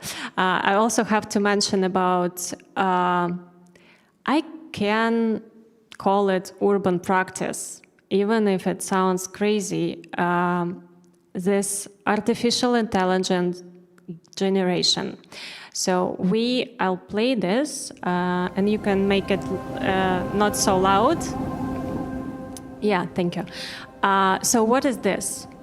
You've just seen the photos, and then there was a concept about the nomadism and the nature of the home, searching for the home and the palace, and there was a lots of deep concept in the project, and we fed the AI, the keywords, the photos, the ideas, and it generates us this piece of art, which is amazing because, again, there was a site-specific interaction with the street, even if the street in the desert.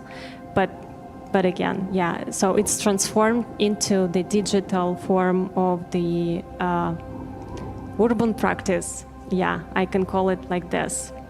So, this is, I have to mention also that in Metaverse we now it's like a social, it's like a social network, but in the 3D, in the virtual reality, where we can meet, and we're doing the excursions, we're doing the interview with the artists, we're doing this is a NFT breakfast. There was a group of experts who came, and then they have a virtual coffee, and then they, share their wisdom and exchange the ideas. So yeah, this is another location, and we also have another public talk.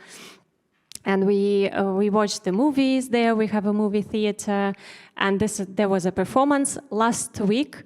We burned the white box gallery with an idea that true street art can't be held in a white, white walls. Finally, this slide.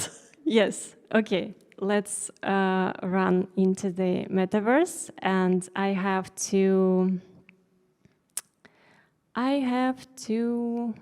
show you how it goes. We are open the Google.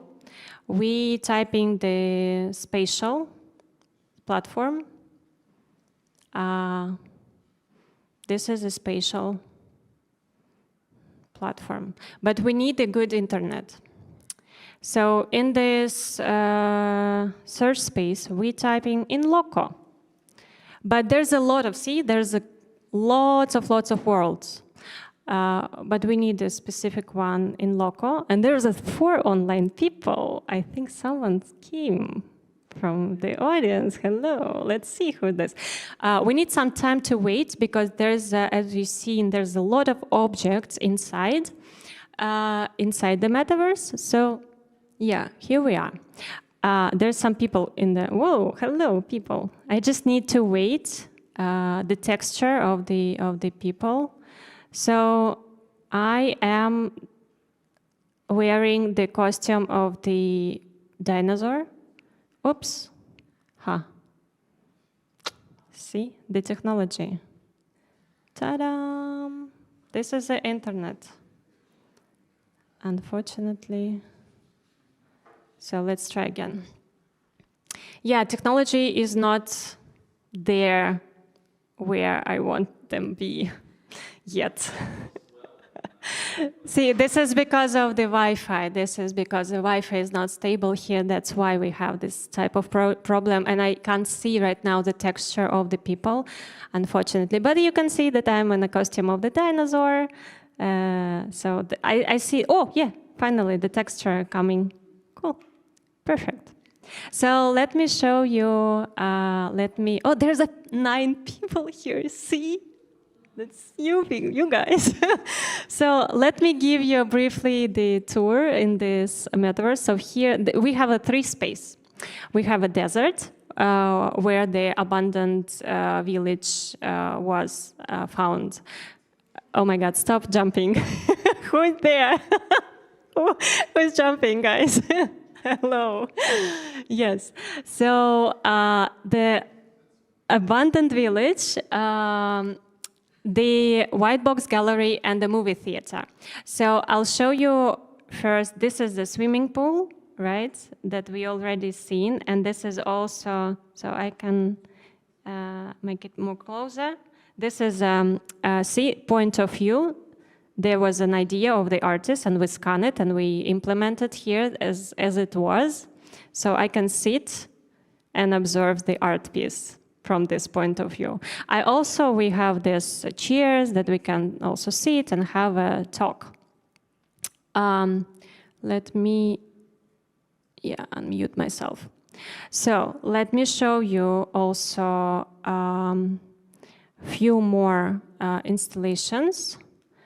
So this is, I jumped into the gallery. So there was exactly the same gallery that we produced in March this year. So yeah, with the paintings on the wall. I'm very glad you guys following me. Thank you for doing this. So all the artists, the explication of the concepts, the art's work. There's a 2nd floor also, but we will not go there right now. I just want to show you, right, what is happening. So here the real deserts that you can run around. And let me, there's the camels also here. You can say hi to them. Hello. And I want to show you this one, this very beautiful installation by Maxim Ima. And the name is Everyone Had the Clocks, but No One Had the Time. So why I want to mention this? Because I have no idea what the structure is about and what the purpose of this. There might be a toilet, there might be a, I don't know, something, the places when the camels supposed to drink water, or I really don't know. But because there was abundant place with a lot of trash around, so we found the tiers, and the artist, he found the tiers, and he put it into this structure, and also he drew these arrows like a clock. And this is like a metaphor, very, very cool metaphor. Then also he found the bricks and put it above this structure, and it gave another layer of the time. It's like a sand clocks, you know. But also I have an observation by myself. There was a palm that was also, the shadow that was moving because of the sun rotation. So, and there was a 3rd layer of the clock, but that street provide us without even thinking about it. And metaverse give us the opportunity to animate things and focus the attention of us for the details that in real life we might never see and notice. And so let's go.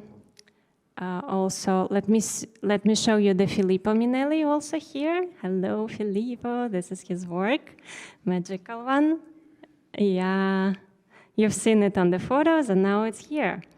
And let me show this pink house, birch house, by artists from St. Petersburg. So yeah, so you can go inside and see. Oops, yeah, the painting that we already have seen. So yeah, and let me show you again this third space in the metaverse. I'm stuck. Sorry. It's not comfortable to move in the dinosaur costume today. Yesterday, you know what? I had actually a very beautiful dress, but it was a little bit sexy and not appropriate for the conference. That's why I decided to change my outfit. So today I'm a dinosaur, and which is also fun because in the metaverse you can be whatever you want. You can choose the avatar. The first step, you have to choose the avatar. Yeah. And then explore the world. So here's the movie theater, and every 10 minutes you can see the movie about the artistic movie, 7 minutes movie, about how artists produced their art in this abandoned village. So if you go closer and just sit on the bench, same as in the real life, my costume. Yes, I can do this. So yeah, and in 4 minutes 28 seconds the movie will start. So this is just the timer that is showing us that we can, you know, walk around and wait. But we will not wait the movie. I'm inviting you to come after this event, just at home with a stable internet, explore everything, or text me. I would love to guide you and give more information about the art pieces. So yeah, and Neda is here, so I have to show the sculptures again. So this is Neda's artwork, the sculptures. And there's in that corner this Filippo Manelli. You already know this work, the art piece. So see, this is pretty much it. My whole goal was to just, you know, to show you the technology and show the project, how it looks. I also would love to, because we have a architecture of the space in the, here, Maria, one of the participants. So let's find the Maria.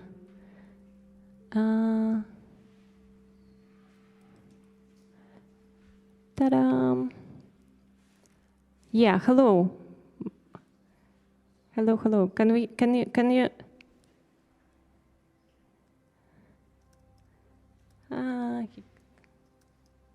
So there was a trick. There was tricky moment.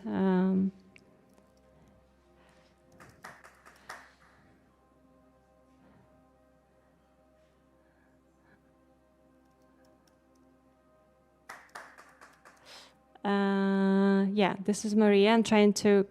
I think she can't hear me because the sounds came from the speakers, and she. Hello. Oh, hello. Hello. Can you make it louder? Yeah. I'm listening to very well. Hello, everybody. Hello. 7 visitors. It's nice. Hi. Hello. Oh, so many people around us. So I want to ask you about the space and the metaverse as like the purpose and how we can use it in the context of you as an architect and in the urban practices and as a digital public art. Can you give us your vision, please? Okay. Hello, guys. Welcome to the Metaverse, and I'm the developer of this space in Inloco Gallery. I'm Marika Bikova, and when we've created this project, this space of this gallery, we are thinking about how to tell this complex, difficult fictional story, about this useless palace. And yes, there are a lot of parts, the desert, artworks, buildings, houses, and this one, and white box of gallery, movie, and so on. But I guess photos, videos, and text wouldn't not be enough for this, for telling this story.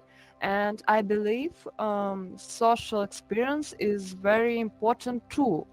And then we've decided to create this space in the metaverse. We have scanned pavilions and houses, buildings, and artworks by LiDAR scanner, by iPhone, and even moved the desert here. And so you can walk through it together.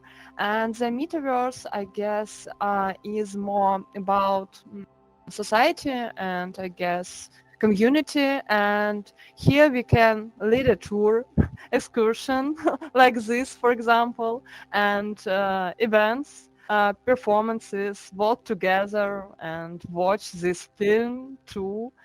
And also, I guess this platform allows you to visit the exhibition from any city, any country, and for this you only need only your phone or computer or laptop and the internet. And I guess also you can buy artworks here. Maybe you've noticed it next to each painting there is a link to the store and you can buy it if you want. And I guess I told you everything what I want. If you have any questions, I'm all ears. I'm ready to answer. Maybe some comments. Thank you for dancing, guys. Okay. Do you like my costume, Masha? Do you like my new outfit? I like it so much. Really nice.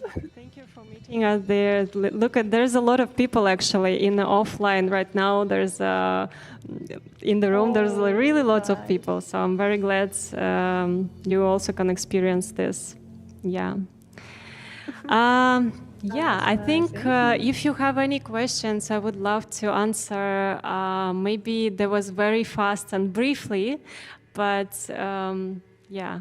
I hope I gave you the idea. And again, I really want to say that sometimes you don't need to use the technologies. I mean, it's better not to use the technologies when you don't know why you want to use them.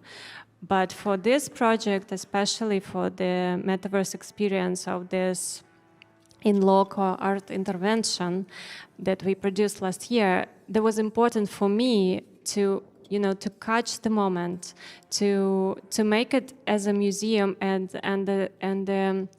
like a bridge that I can explain this complex project. How else I can explain it if you've never been there? So this is one of the way to give an explanation of something that will never exist. Yes, questions?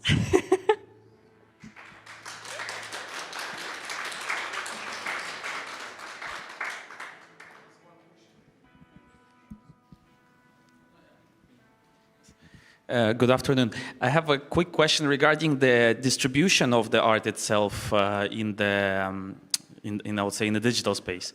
So it's of course it's previously decided with the artist and agreed with the artist that you can distribute the space, the art.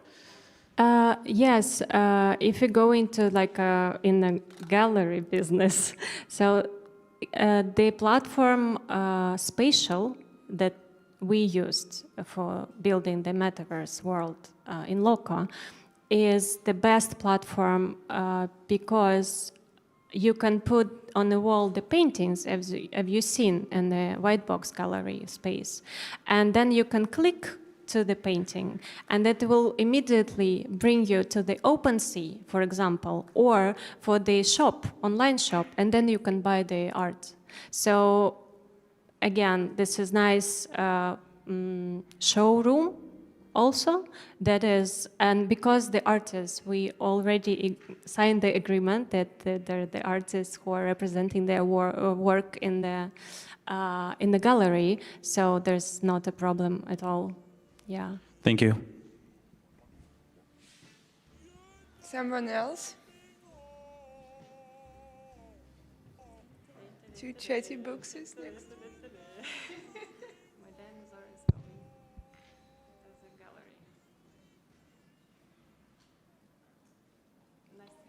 Okay, I think everyone is a little bit tired, but I guess. Sorry. No, it's not a question. I wanted to say that if that's it, and there are no other questions, this was our last presentation for today. I want to thank you all for coming. I know it was a long day, and thank you especially for those people who've been with us like the whole day. I could really appreciate that. Thank you very, very much. I also want to thank Safa Art and Design Library for hosting us here. It's been a wonderful experience of collaborating with them. And yeah, thank you, team. Thank you, everyone. If someone want to try the VR set, it's here. And if you want to jump into the VR, it's please welcome. I'll help with that. It's interactive, not official part. To have some fun as a dessert. Okay, thank you very much.